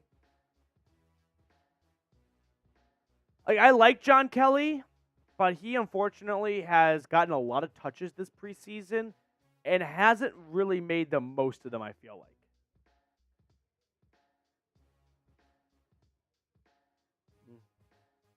Bummer. Okay. 1st and 10. Kansas City out to the 37-yard line. Shotgun snap. Run to the right. That goes nowhere. We're at $264 in super chats. It'd be pretty elite if we got a 50 burger in, add you to the MVP board, and in the process, you push us over $300. Chipper, I think this whole place would go nuts. And you know what? I think that would be so electric that I'm willing to drink a little bit if we reach that 300. What do you want to do? I'll do a beer bong. Beer bong. I'll match that beer bong. Oh. I'll raise you a dog bowl. Okay. $50 super chat. Now we're getting into it. We're getting $300 in super chats. We're adding you to the Dog Pound MVP board. I'm drinking a dog bowl. And Chipper's going to do a beer bong. Offer stands for the rest of the game. What more could you ask for? That is a premium offer. You're not getting that every day. Nuh-uh. That's right, Daniel. Oh, shit is right. Cool Guy Cold Zone talking about bringing back Dearness Johnson. I think he could get cut in Jacksonville. Yeah, the Browns need to add another running back. Siaka Ika's down. Oh, boy. Big man is down. Hopefully it's nothing too serious. We're at commercial as a result. He's being helped off the field. We'll add Ika to the injury list. Siaka Ika is hurt, helped off the field. Not good. Oh, boy. Brian Ford, Felton is slow and unproductive. If he's one thing, he's probably not slow. That's like his best redeeming quality. He's a really quick, shifty guy. Nearly 500 people watching right now. By the way, we are 39 likes away from 400, and I've got my hot take. And because I've been waiting for so long, I might give 2 hot takes for 400 likes. AFX Apocalypse saying we need to sign another defensive tackle. No, you have Maurice Hurst. Like, you have 4, even without Ika, you've got Tomlinson, Shelby Harris, Maurice Hurst, and Jordan Elliott. Like, you kind of have 5 DTs with Ika a part of the mix, which of course he is as a rookie. So, you're okay, I think, without having to go outside to add someone. All in all, biggest injury note of the day would have to be Jakeem Grant, the starting kick returner. Serious knee injury suffered, carted off. He looked very frustrated and upset. It didn't look good. That's the diagnosis. Okay. Is there German television? Oh my gosh. I think there's a German broadcast for this game. I would love to see what the German broadcast looks like. We're back from break at Arrowhead Stadium. 30 likes away now from 400. All of a sudden, the next Patrick Mahomes is in a QB4 for Kansas City. False start. False start in the left tackle for Kansas City. Back it up 5 yards. Big Red is pissed. I love when coaches get mad. Especially $2 Andy Reid. super chat from Danielle. Let's go. Danielle Gavorski. Sip, sip, sip. I'll cheers to that.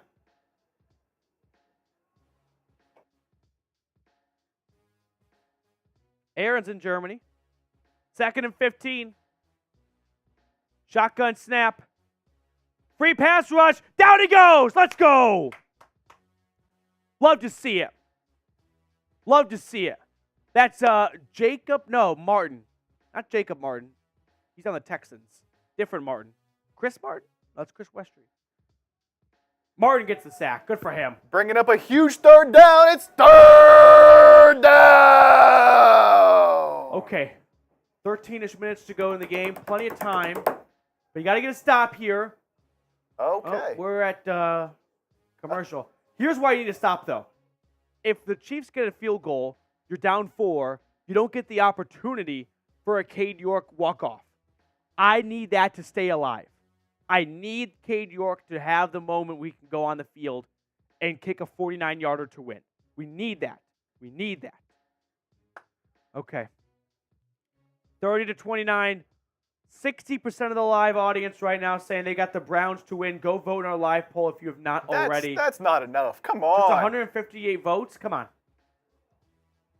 Jeremiah Martin. I said Jacob. I was like, that doesn't sound right. Thank you, Dion. Well, they forgot to show third down during the commercial break.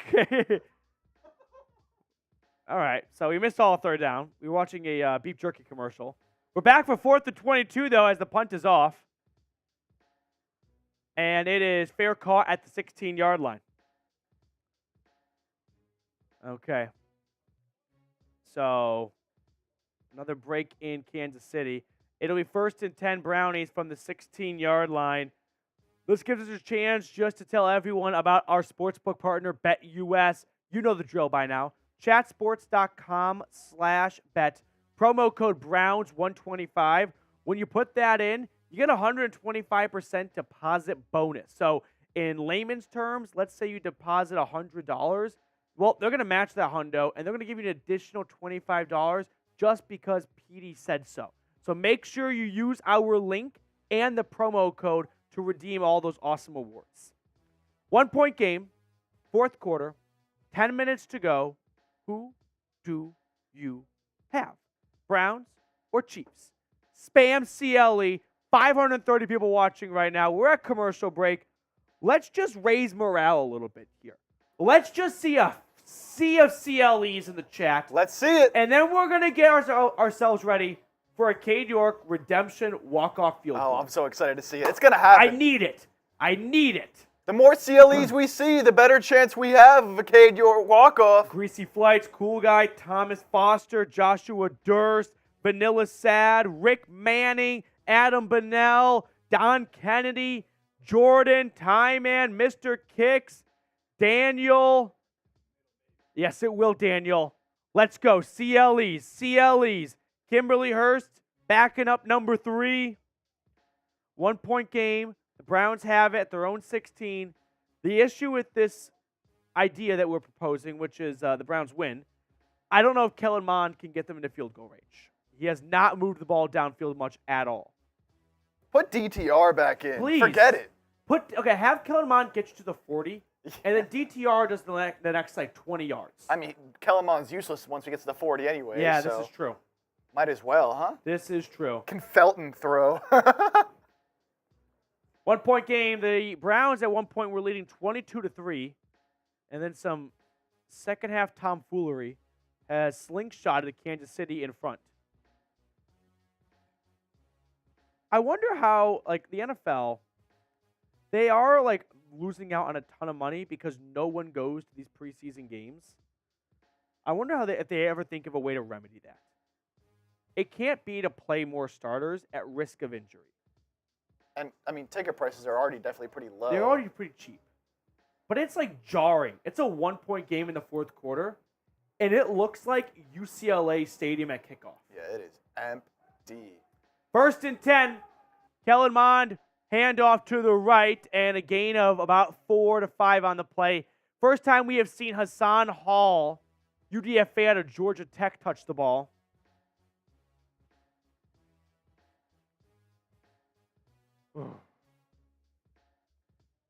Okay.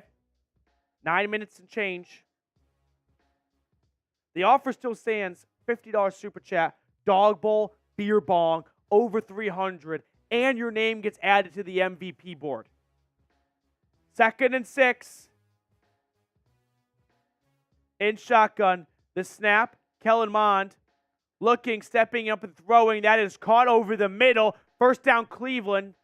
Thomas Greeny. Oh, no, Miller Forrestall. I beg your pardon. One time a Browns legend. Moves the chains. Here we go. First down, Browns. Yep. Type those ones. We're moving. And those ones. We're moving. See if we can get past the 40. 19 likes away from a hot take, by the way. Uh-oh. 19 likes away. 1st and 10.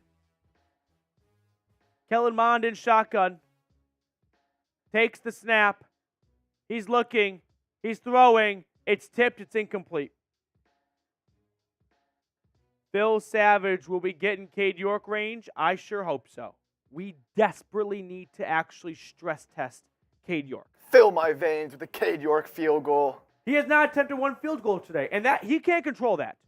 So, like, get him in a spot to kick a field goal. Please. 1 point game, 8 minutes and 40 seconds in the game. Ryan Chowdhury, Austin Watkins has played. He's had a reception or two, but no Austin Watkins takeover moments. It's a handoff up the middle on 2nd and 10 and a gain of maybe 3 on the play. Gosh. If you're Austin Watkins, you got to be getting frustrated knowing, like, hey, I'm trying to make the roster. Can someone throw the ball to me? Yeah, they can only control once they get the ball. Yeah. Can't throw it to yourself. 3rd and 8. 3rd and 8. Unless you're maybe Mahomes or Marcus Mariota all those years ago. Yeah. When he threw it to himself. Kellen Mond lining up in shotgun.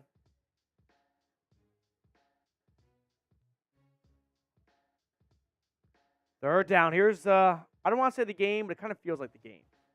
Shotgun snap. Kellen Mond throwing. It's incomplete. Is there a flag? There's a flag.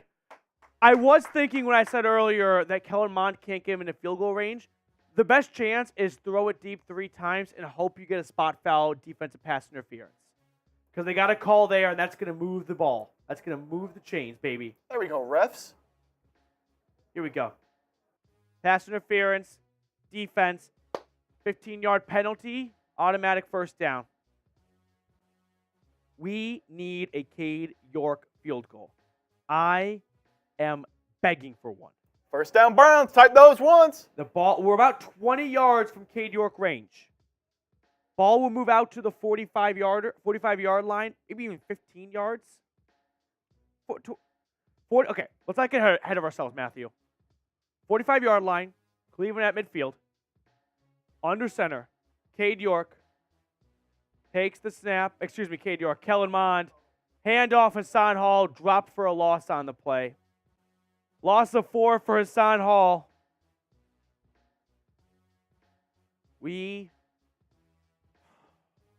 I would super chat. They just don't want to see a To the Cade Browns York field stream goal. right now, if they have one. You would what? I would super chat to the Cleveland Browns to get Cade York in a field goal range. Like it's I a fan-controlled football league. Yes, I need a Cade York field goal like I need air.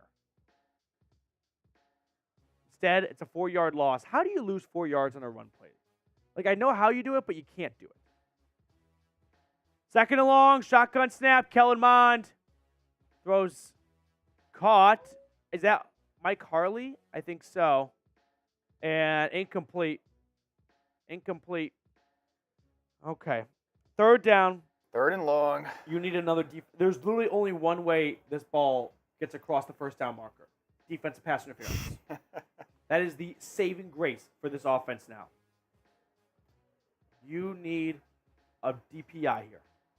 Third and 13, 14 yards to go. DPI. We need a defensive pass interference. That is the only chance for Kellen Mond to move the sticks. Shotgun formation, empty set. Mond takes the snap. He stands. He dumps it off over the middle. That is caught. Oh, first down. Hassan Hall. Hassan Hall made a great play, slipped out of a tackle after being the check down option, and I don't think his knee was down. It looked a little close at one point, but I think that's a first down Cleveland. What a great play. First down Browns. Type those ones, baby. So close to a Cade York field goal. We're right there, right on the edge. We have an injured Chiefs player on the play. Hopefully nothing too serious. I think it's a first down Brownies, though. Let's go, let's go, let's go. While they're at commercial break, I'll plug maybe one of the last times. $5 super chat, and you are entered into a raffle. You're going to win this signed boxing glove. So Chipper and I are going to sign this bad boy. We will mail it to you, and it's just going to join your Browns memorabilia as a very bizarre inclusion. But the thought process was Chipper, a Philly guy, punching the 2023 season in the mouth by taking down the Kansas City Chiefs at their place to wrap up the preseason. A little symbolic. I might have dug too deep here, but I don't hate it. We got a lot of names in the raffle right now. We got a lot of names in the raffle, but your name can be added for a $5 super chat. That's the rest of the super chat menu. Shot roulette. We pick a card. If Chipper picks the correct color, I take a shot. $10 or $20 super chat. I drink out of the dog bowl. And then $50, well, you get added to our MVP club, which will also kick in a dog bowl on the house and Chipper doing a beer bong for $50. But you got to get it in before the game ends. Okay, that's the super chat menu today. How we feeling? It's so difficult to grade this game, I feel like, because do you really care that Kellen Mond and the offense blew it? Yeah, I mean, it's all about expectations, you know? Yeah. What'd you really expect out of these guys? Like, you know, backup secondary players are getting, Lorenzo Burns is getting cooked. I mean, if you want to talk about the starters, you're giving the starters an A. The starters were up 22-3. Yeah. I mean, that's kind of like, you know, cut the game off there. Just take that film. That's all you need. That's all you need. Mm-hmm. First half A, second half D. Yeah, blowing the 22-3 lead. That's tough. Yep. Mond wouldn't survive in the XFL. Okay. I don't know if Mond would survive playing backyard football with me. I'm going to be honest. I'll be honest. If Kellen Mond was not a third-round pick, he would not be in the league anymore. Remember, who was the analyst that had him, like, top 2 or 3 quarterback in the draft? Chris Sims. Yeah, terrible. Chris Sims thought he was better than Justin Fields. Yeah, oh, my God. I don't know. Okay, Dion. First of all, we booed Santa. Santa deserved it, okay? And Rocky is not a fictional character. First and 10, Kellen Mond play action from Kansas City's 45. Dumps it off on the screen. Let's go. First down and more, out to the 28. Okay, don't get any more yards. Because you don't want a chip shot. Right now it's a 28. It's a 38. It's a 44-yarder. Kneel it 3 straight times here. Does anyone disagree? Just kick it now. Kick it now. Just kick it now. No, I'd rather run down the clock. Oh, that's fair, yeah. Yeah. Do not make it any easier for Cade York. Santa's real, Daniel. I know that these players are trying to put some good tape out there for themselves, so sabotage them, Stefanski, and call 3 straight knees. You already got your 53 set. I need to see Cade York kick a meaningful field goal from over 40 yards. Agreed? Agreed. Okay. Tim Green says, bring back Mayfield or Manziel. I love it. Tim's just trolling. Tim. From the 27-yard line, this would be about a 42-yarder.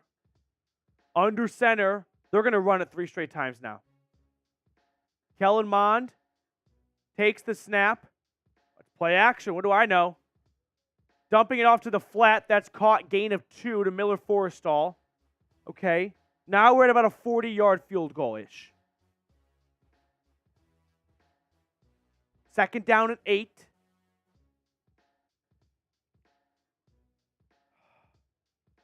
Kick it. Kick it. Don't try and be a hero, Kellen. Do the city of Cleveland a solid and let Cade York get a big, meaningful preseason kick in here. No one cares about the Jerick McKinnon interview. 2nd and 8 from the 25. It's play action. Dump off to the flat. That's caught by Miller Forrestall. Gain of 3. Now down at the 22. That's 32, 38-yarder-ish. I would love a sack here. Would love a sack. How often are you in for a sack on your own team? I want a 40-plus yard field goal. We're 9 likes away from Petey's hot take. Yeah. If you haven't liked, like it now. We're getting 2 hot takes? Yeah, I guess 2 hot takes. 2 hot takes from Petey at 400 likes. Keep smashing that like button. 8 Here likes it is. away. Come on. 3rd and 5. Shotgun formation. Kellen Mond takes the snap. Throwing towards the end zone. Don't catch it. Oh, it's broken up. Incomplete. Oh, it's Austin Watkins. I would have actually liked him to caught it. But now we get the moment we have been waiting for. This is it, guys.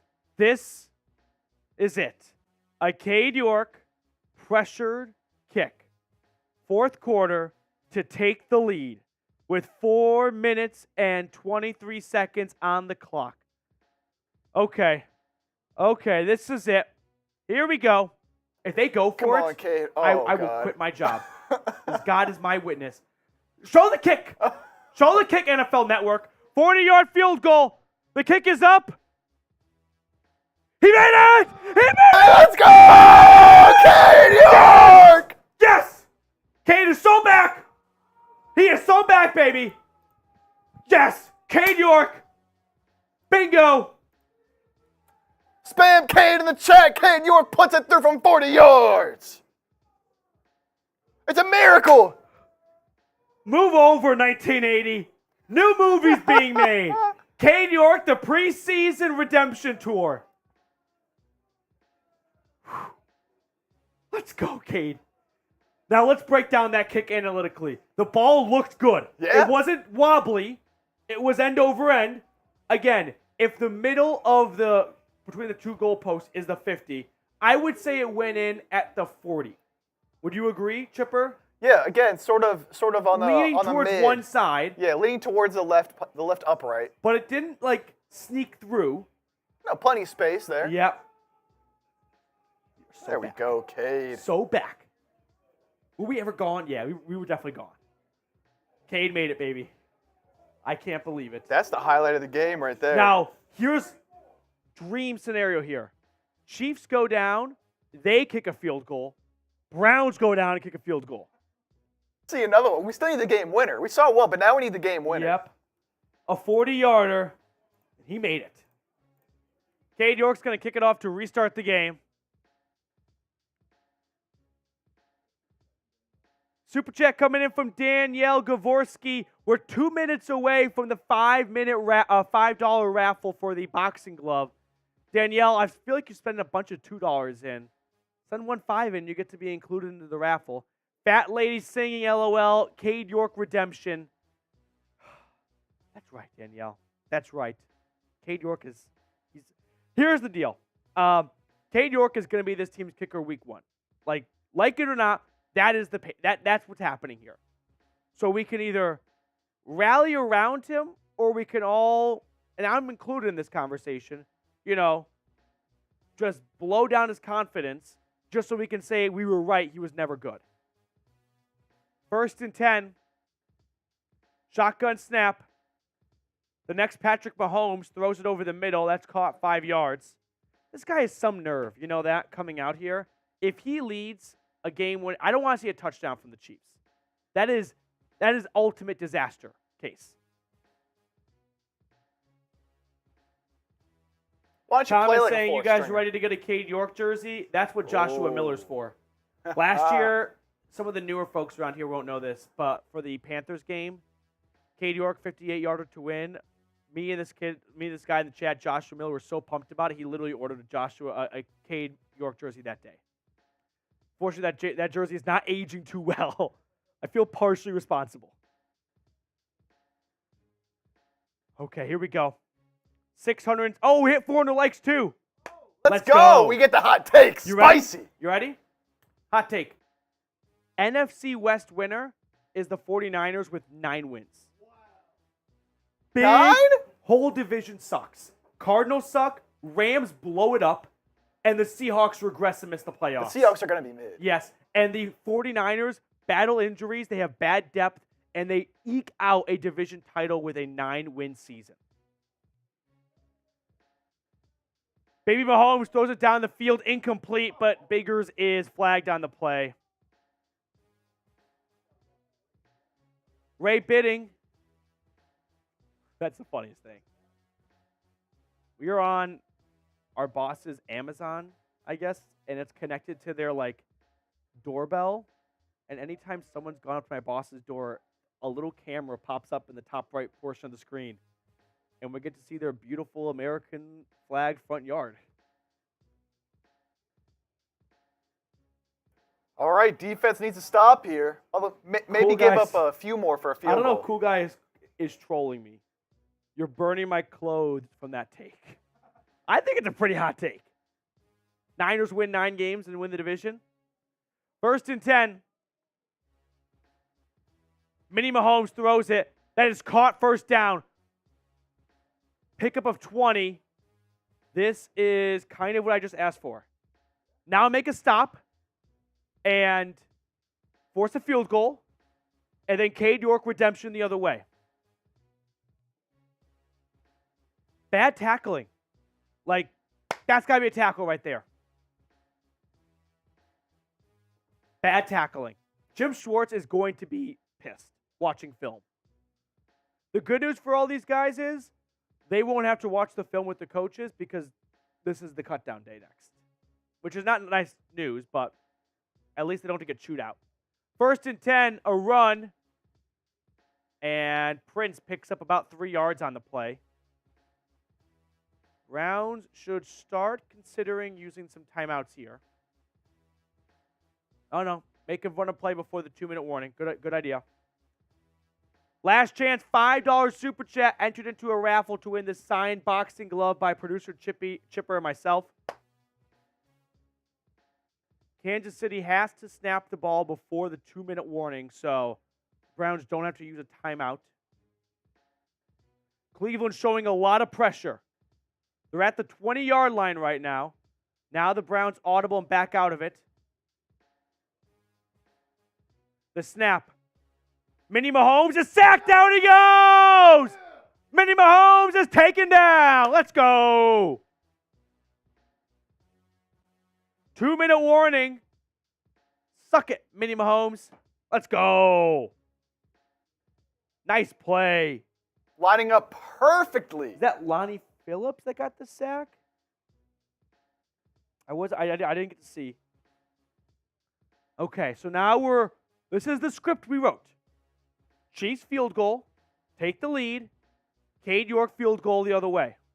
This is it. It's coming. I told you I saw them. This I is it. I could see them carrying Cade off the field. I could see I the vision. love that. Why would you get... I could see the vision on the shoulders of the Browns teammates. I can see it. Tim Green, good point. Ika's back in after that injury, so we'll keep him on the list and whatnot. But Oh, a $5 super chat from Danielle. And that's going to be our raffle. We'll add Danielle to it right now. It's got a fun little emoji dancing with a French horn, it looks like. All right, Danielle, we are going to do the $5 raffle right now. Yep, it's 2-minute warning time. Everyone else has like 5 seconds to get a $5 super chat in to join the raffle for the signed glove. Okay, show the screen, score at the bottom, and we are going to start spinning the wheel in a moment here. Okay, you ready? Here we go. 3, 2, 1. Wheel spin. Who's going to win it? Who's going to win it? It is Max Nikolenko! Way to go, Max! Way to go, Max! We're going to get my Twitter in the link for you in the chat in just a moment, Max. I think you already follow me on Twitter, though. Hit me up on Twitter, Max. Hopefully, oh, he's still here. Let's go, Max. Let's go. Max, DM me on Twitter. I'm like 90% confident you already follow me, so it shouldn't be a problem. And we will sign it and mail it to you on Monday. Congratulations, dude. Shout out to you. You're always supporting the channel. Very much earned, very much deserved. Thank you, Max, for your unwavered support here at the Browns Report. Let's go, Brownies, baby. Now, let's get a stop. Let's make some noise here. 700 people watching. Last 2 minutes. 2-point game. We would like a stop. Let's be real here. A Chiefs field goal, and then a Cade York make on the other end. That is the dream. Exactly. For preseason football, that's what I want to see happen. So let's go. Get loud in the chat. Spam those S's if you want to see this Cade York game winner. Got to hold him here to a field goal. Aaron is typing S. Alan is typing S. Alex Green is, along with Anthony, Cleveland Browns, Tonio. Start spamming S's. If you have never been active in the chat before, this is the time. We need to stop. It's 3rd down. Let's go, Browns. Let's go, Browns. Let's go, Browns. Let's go, Browns. Here it is. 3rd down coming up. 2-minute warning is over. 3 timeouts for both sides. At the 26-yard line, Minnie Mahomes. Keep spamming S. The snap to Minnie. Minnie Mahomes throws it. Incomplete. Incomplete. 4th down. Let's go. Let's go. But now we need him to make this field goal here. We are not going to root for a miss or a make. Just whatever happens, happens. Yeah, ball don't lie. I don't want to see any positive or negative things in the chat. This is the moment we kind of realize as fans, the game has no impact on, like, our feelings have no impact on the game, more or less. Unless you're spamming S for stop. Then it does, actually. 44-yarder for Harrison Butker. We are Switzerland. Right down the middle. Kick is up. The kick is good. That is the fact. He made the field goal. It is now 33-32 Kansas City over Cleveland. This is going to be electric. Cade York time, baby. It is Cade Put York DTR time. back in. Put it back in. We put DTR back in.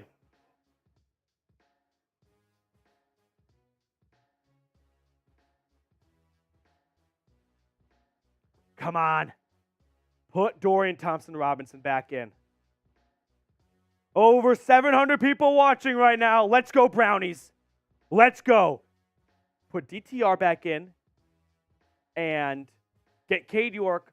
I want a 49-yarder. I don't want anything over 50 because he makes the 50s. It's the 40s that he sucks. So get down to about the 35. Yeah. The 40s were a tough decade for much of the world. So yeah, that's for sure. We got to remedy that right now with a Cade York 49-yarder. 49-yarder. 3 timeouts, minute 48. Here's the problem. Kellen Mond is the man at the wheel. Yeah, gonna need some penalties, as you said. This is a 2002 Toyota Camry. We were looking for the Lambo, which is DTR. We got was the Honda Civic with not even like the good seating, but like the cigarette burn seating. You know what I mean? Oh, no. Yeah, Oh, it's bad. But on the good side, here, Plus side, it's one of those Honda Civics, but someone like kind of jerry-rigged the speaker system. You know what I mean? Put in a good speaker, and that's Austin Watkins. So you got a chance. Yes. That's what we're working with here. Yeah, Cade is probably praying for a touchdown or like just don't put him in that position. First and 10. Kellen Mond and the Honda Civic offense break the huddle. Mond puts Demetric Felton in motion. Takes the snap. Pressure. Mond trying to evade it. He looks so slow. And then I think he throws out of bounds.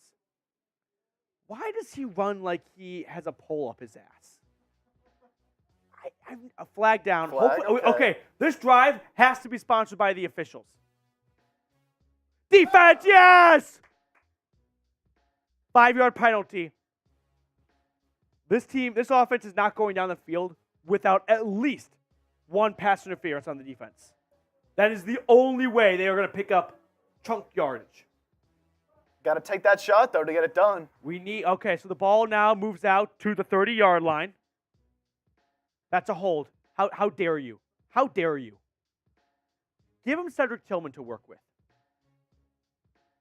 At the 30-yard line, 1st and 10, fresh set of downs. Kellen Mond takes the snap. Mond looks. He dumps it off. That's caught. No, Demetric Felton was not ready for it. Incomplete. Incomplete pass. Kansas City, they have gone full-on Frank's Red Hot Sauce here. They are just blitzing every play. I think Steve Spagnuolo, the DC, watched Remember the Titans last night, and he's like, they don't get another yard. We blitz every play. 2nd and 10. Here we go. Here it is. At the 30. Get us in the Cade York range. Get us in the Cade York range. Once again, Kansas City shows pressure. The snap. Mond throwing over the middle. That's caught? Yes, Mike Harley Jr. out to the 45. Let's go. First down. Tight those ones. We're getting there. Spam one, spam one, spam one. This is where we need the pass interference. And then you run it 3 times. Shotgun snap to Kellen Mond. Screen. Caught. Felton. Demetric Felton. Oh, helmets off, helmets off, helmets off. Okay. Demetric Felton has helmet ripped off. Now you cannot, no, it's in college you can't continue to play with your helmet on. In the NFL, they just blow it dead immediately. I don't know how they spot this though, but if this is a face mask penalty. We are set up here. Let's see what the call is. If this is on the defense, we celebrate. Personal foul. That's on the defense. Yes! Who did I say this drive had to get done by? The officials. The refs are doing it. 20 yards. The holding and 15 yards here. We couldn't have scripted it up any better. It's almost like we wrote the script for the ending of this game. Yep. Yes. Okay. Now you run it. You run it 3 straight times. You run the clock down. You force Kansas City to use their timeouts. I mean, you're still not in the most comfortable field goal range. Like, you're not in chip shot zone. But I don't want to be in chip shot range here. Back it up. Back it up. Let's see where they spot the ball. Because the play is blown dead the moment the helmet comes off. So he can't keep running. 33, that's a 50-yarder from right here. So run it 3 times. Try to make it between 40 and 45 yards. That is kind of reasonable for 3 straight run plays to pick up 5 to 7 yards. Kellen Mond in shotgun. Kellen Mond. Don't screw this over. It's a run. Demetric Felton to the right. First down, Kier. Get down. Good. We don't want to make this too easy on Cade York. No one scores a touchdown. Absolutely not. I would like for them to kneel it 3 straight times now, or 2 straight here. It's 2nd and 2. They are in very comfortable field goal range now. No longer a 50-yarder. Take some knees, Daniel. You're exactly right. Timeout, KC.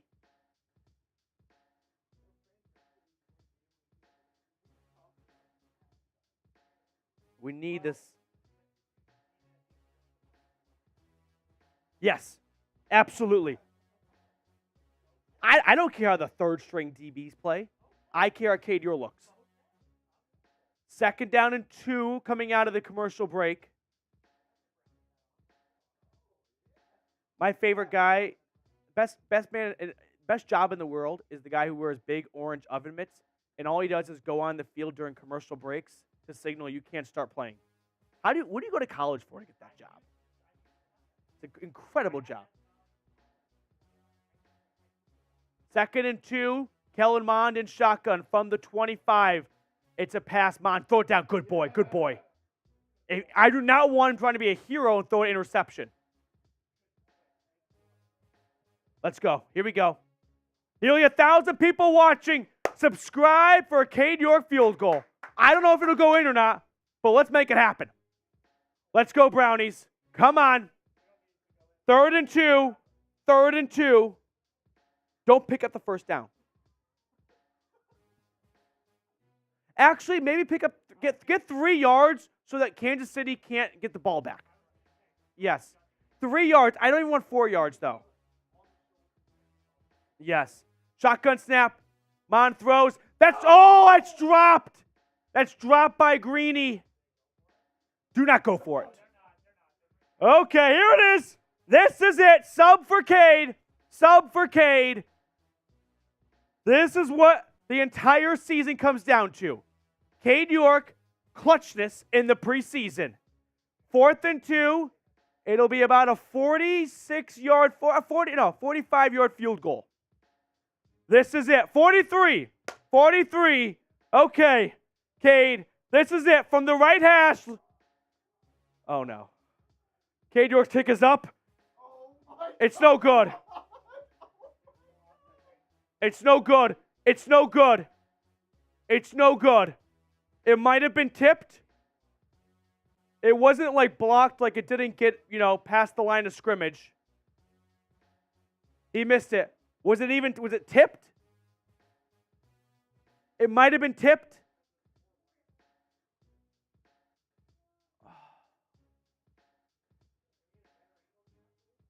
Was this tipped? Does it matter if it's tipped, honestly? I'm not even sure it was tipped. I think that one guy acts like he kind of tipped it. I tipped it. But to be fair, from 43, it can't be tipped. You got to get it off the ground. Oh, no. Dude, the Browns are going to use all 3 timeouts. It's a run on 1st and 10. Pick up the first. Put this game away. We don't need to go through this again.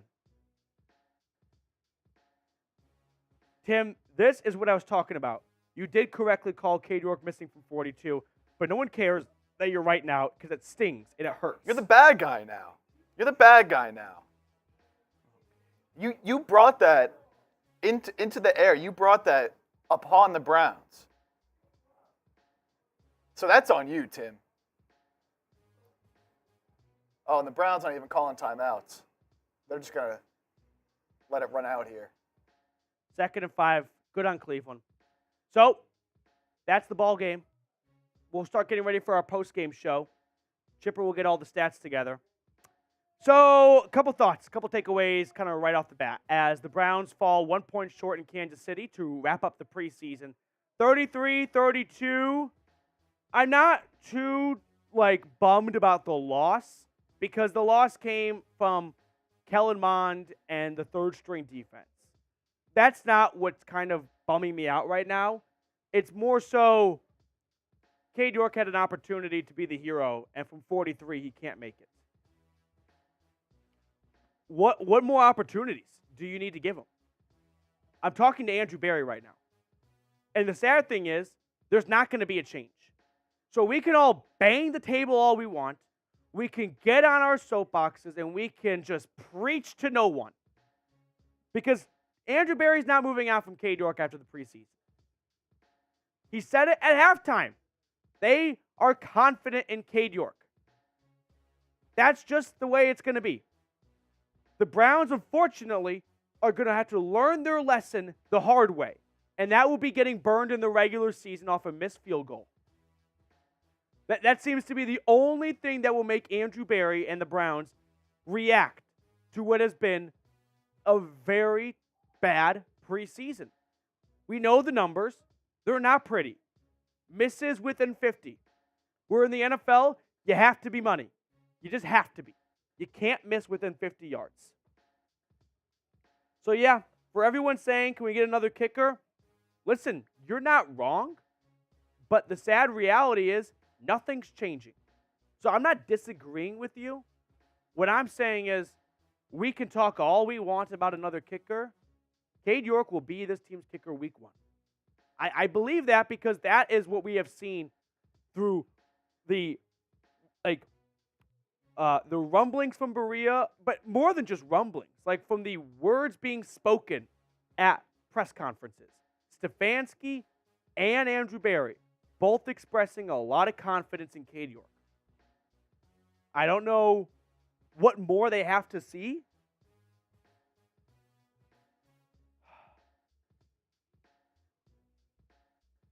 Okay.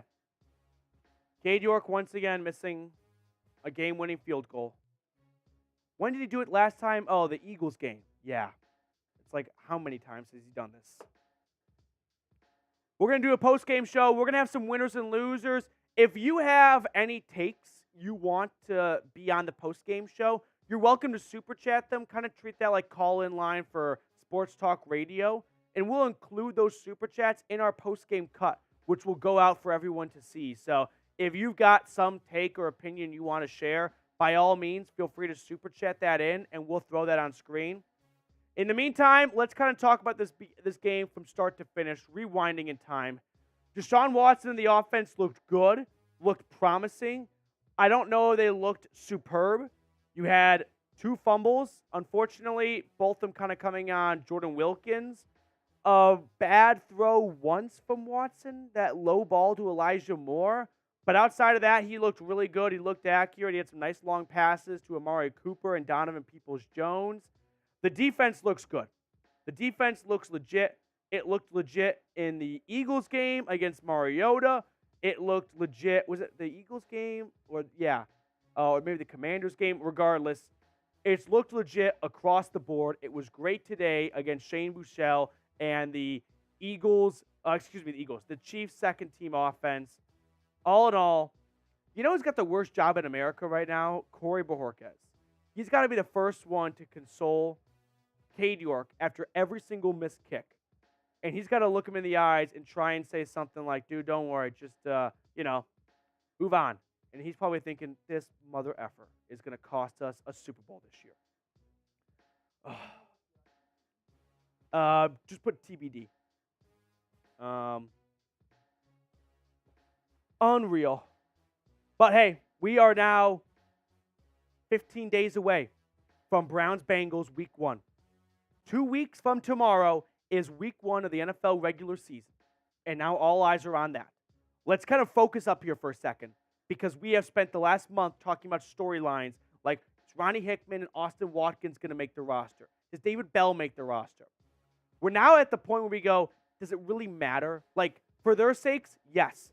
For the grand scheme of things, no, because you have Grant Delpit and Juan Thornhill playing every snap at safety and Rodney McLeod coming off the bench. And you have Amari Cooper, Elijah Moore, and DPJ and Cedric Tillman as your top 4 receivers. So now we kind of move on from the preseason training camp storylines and start looking at the big pictures, right? The big ticketed items, which is Deshaun Watson. Is he going to bounce back? That's way more important at this point than whether or not the 53rd guy makes it on the roster. Is this defense going to snap back and look like the defense that is being paid as one of the highest paid defense and is being drafted with premium picks? First-round talent all over the board. Trades to assemble this defense. Big free agent signings. This defense under Jim Schwartz has looked legit through very small sample sizes of a series or 2 every so often. But now we're hopefully going to see Jim Schwartz really let this defense feast. That's one big ticketed item. On the offense, it all comes down to number 4, right? How are him and Kevin Stefanski going to mesh, going to game plan, going to draw up plays and schematics for this offense, what's that marriage going to look like? Because it has to be a good marriage. There's no annulment. And as for special teams, nothing else has to be said about Cade York, right? We are all on the same team when it comes to Mr. York. It's not working, but it doesn't seem to matter. The Browns are just not going to give up on him after the preseason. They are going to give him more leash. Yes, Chipper. Scoreboard, and then we'll jump into some of the winners and losers and the stats that support those winners and losers. Yep, injured players. Actually, let's do the injured players right after the scoreboard. That sound good? Kind of right off the back, get into the injuries. And then we'll get into our winners and losers. All right, let me get some shout-outs here. Anthony is sad. I mean, am I sad? I'm sad because Cade York did not give us any confidence to believe in him going into the regular season. Right, he just left a bad taste in our mouth. But rewind, as I watched the highlights, I saw a Juan Thornhill interception for 6 points. I saw Deshaun Watson link up with Njoku for 6. I saw Rodney McLeod get an interception off a tip drill. We watched this defense make some big plays. There is a lot to be excited about coming out of this game. Ultimately, fucking Minnie Mahomes, this fourth-string quarterback for Kansas City, outdoes Kellen Mond. So, Browns defense, 3 sacks, 7 QB hits, 3 interceptions, and 2 pick sixes. A lot of nice plays defensively made in the first half of this game. The second half, the backups, it got away from them. So we are about to jump into a post-game show. Like I mentioned earlier, we'll do kind of a full-screen intro with the scoreboard at the bottom, and then we'll get into the scoreboard. If you have a take or a question, you're more than welcome to super chat it, and we will throw that on screen during our post-game show towards the end. And everyone watching will get a chance to see whatever your opinion, your take, your question is. So the floor is yours if anyone wants to hop on the radio. So we'll update that number right there. No, use the watch party weigh-ins. Yep, only watch party weigh-ins. And Boyd raising a good point, missed the extra point in the first half. Yeah, that is unfortunate. We're at 21,000. We got the updated number, 681.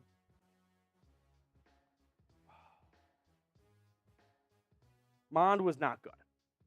The referees gave the Browns 20 yards on that last drive, which were very much needed. One of them came off of ripping off the helmet. That has nothing to do with Kellen Mond. Okay. Kia Adams and Cade York missed. Yeah, you probably know that by now. Just brutal. Just brutal. But we're going to get into a post-game show here with all the stats, like I said. 33-23. 33-32, I beg your pardon, the final. Got some good looks out of some players and whatnot, but let's, that's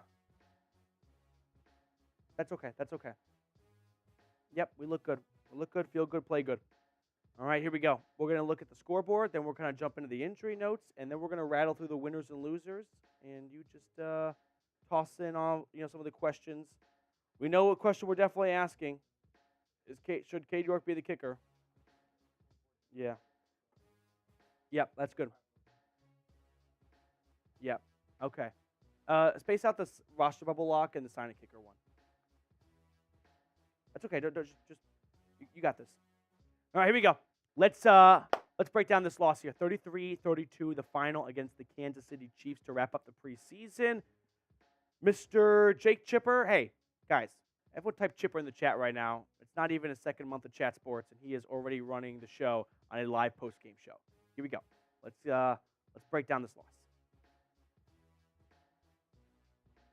The Browns come up short in the preseason finale against the Chiefs. There was a lot of good things in that game that I liked, but ultimately we all leave the preseason with a sour taste in our mouth because, surprise, surprise, number 3 struck again.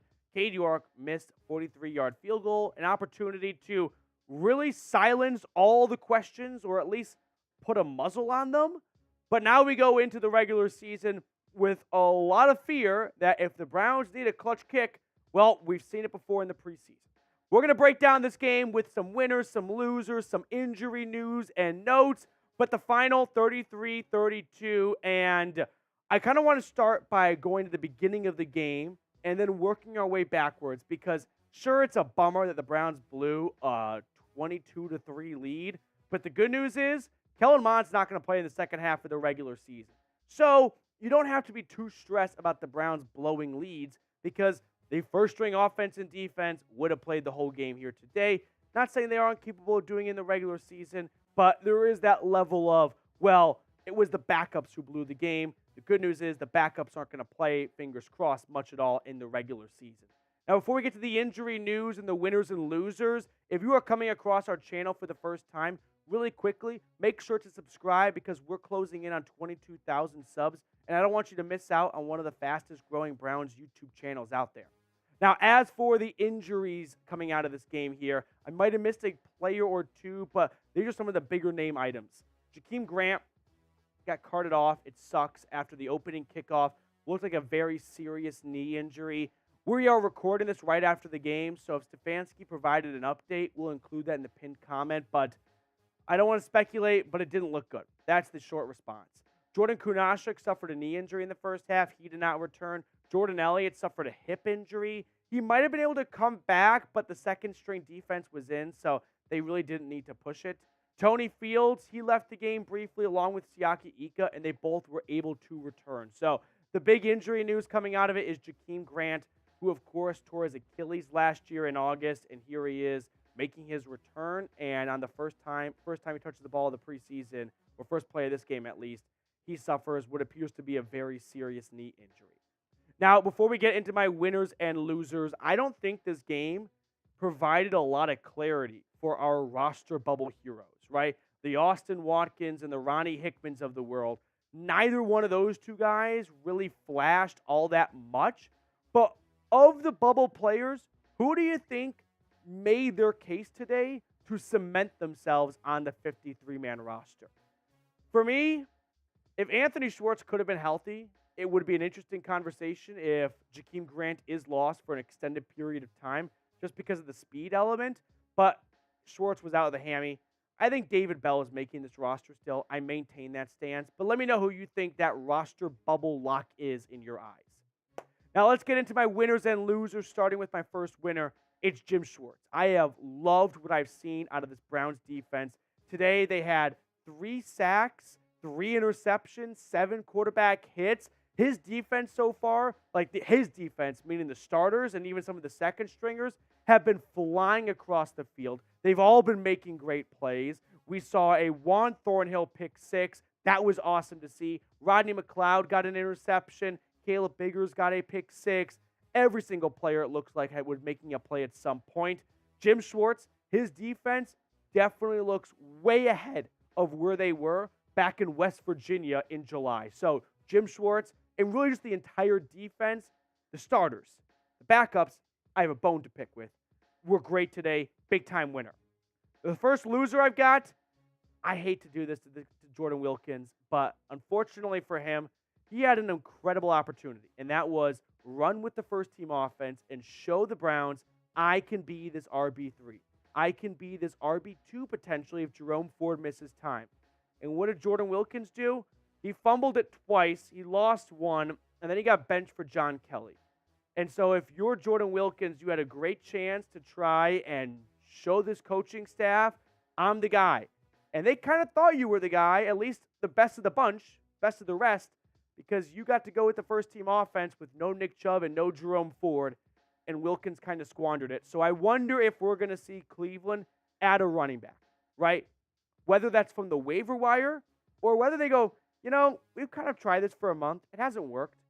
Let's go sign Kareem Hunt.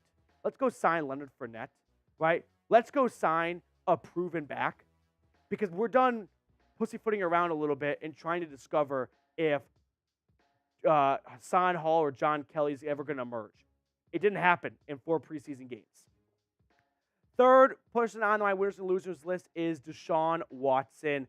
Watson looked, I would say, pretty good in this game. Was he perfect? No. He had that one kind of alligator arm throw to Elijah Moore, but he had a great pass to kind of open up the game to DPJ, another great ball to Amari Cooper, and then he had the touchdown pass to David Njoku.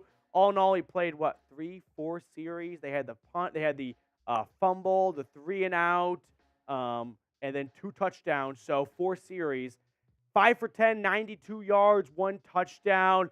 I liked what I saw out of Deshaun Watson. A lot of very positive, encouraging things. The defense has probably looked a little bit more concrete than the offense so far, but I'm not going into the season with much fear at all, to be honest with you. My confidence level on Watson out of 10 is at like an 8.3. So Watson, in my eyes, he looked the part.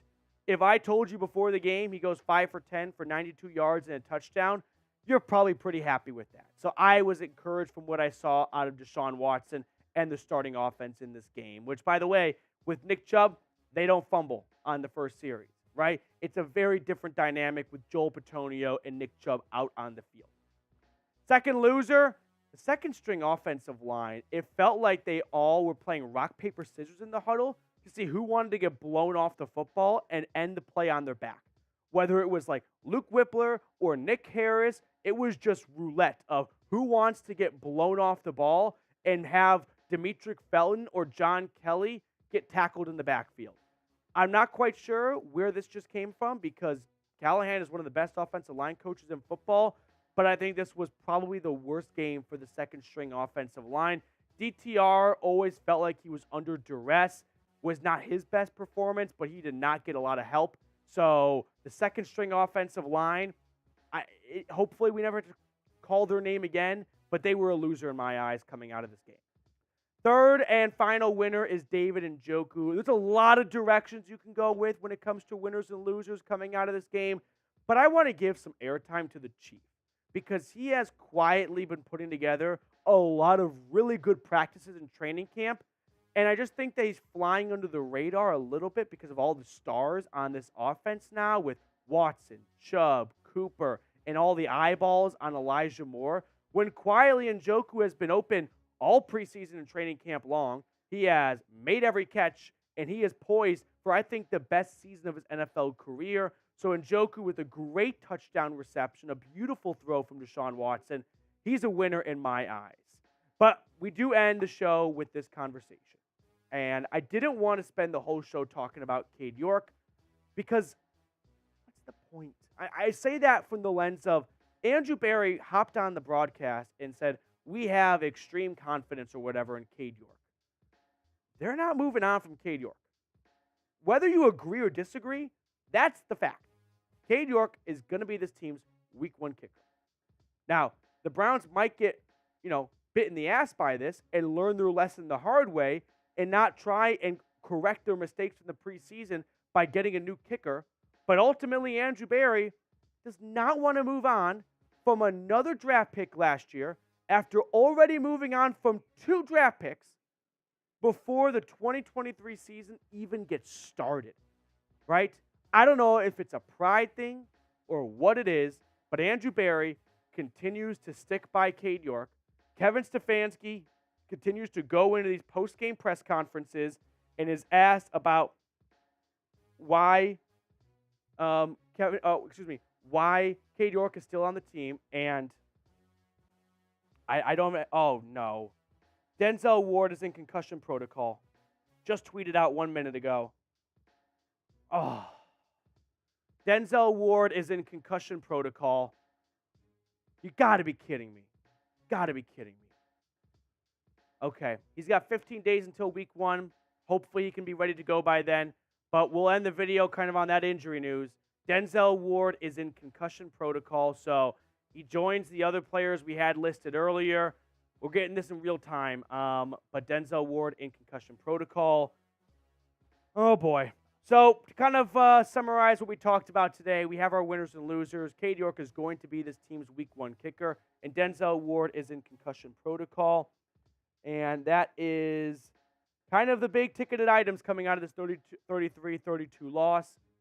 Mr. Chipper, do you want to pick a card to wrap up the show? Yeah, let's do it. What do you want to go with? I'm going to go with a Jack of Hearts. Hopefully Denzel Ward is okay. Spam your 21s. You want to go Jack of Hearts? Jack of Hearts. I feel like it just deflated the hell out of my Saturday. Okay. I'm going to go with the 4 diamonds. King of Spades. King of spades. That will do it for us on today's show. Thank you so much for tuning in. We will catch up with you guys on tomorrow. All right. Denzel Ward in concussion protocol. Doesn't mean he has a concussion. Just means he's in concussion protocol. That sucks. But that sucks. All right. Well, that's going to do it for us on today's show. There's a lot of bells and whistles here at Chat Sports and a lot of other shows that need to get some studio space to do their live watch parties. So we will sign off. Thank you guys so much for tuning in. Really appreciate all the support we had throughout the preseason. Chipper and I will bid you adieu, and we will see everyone in 15 days for Browns-Bengals Week 1 watch party.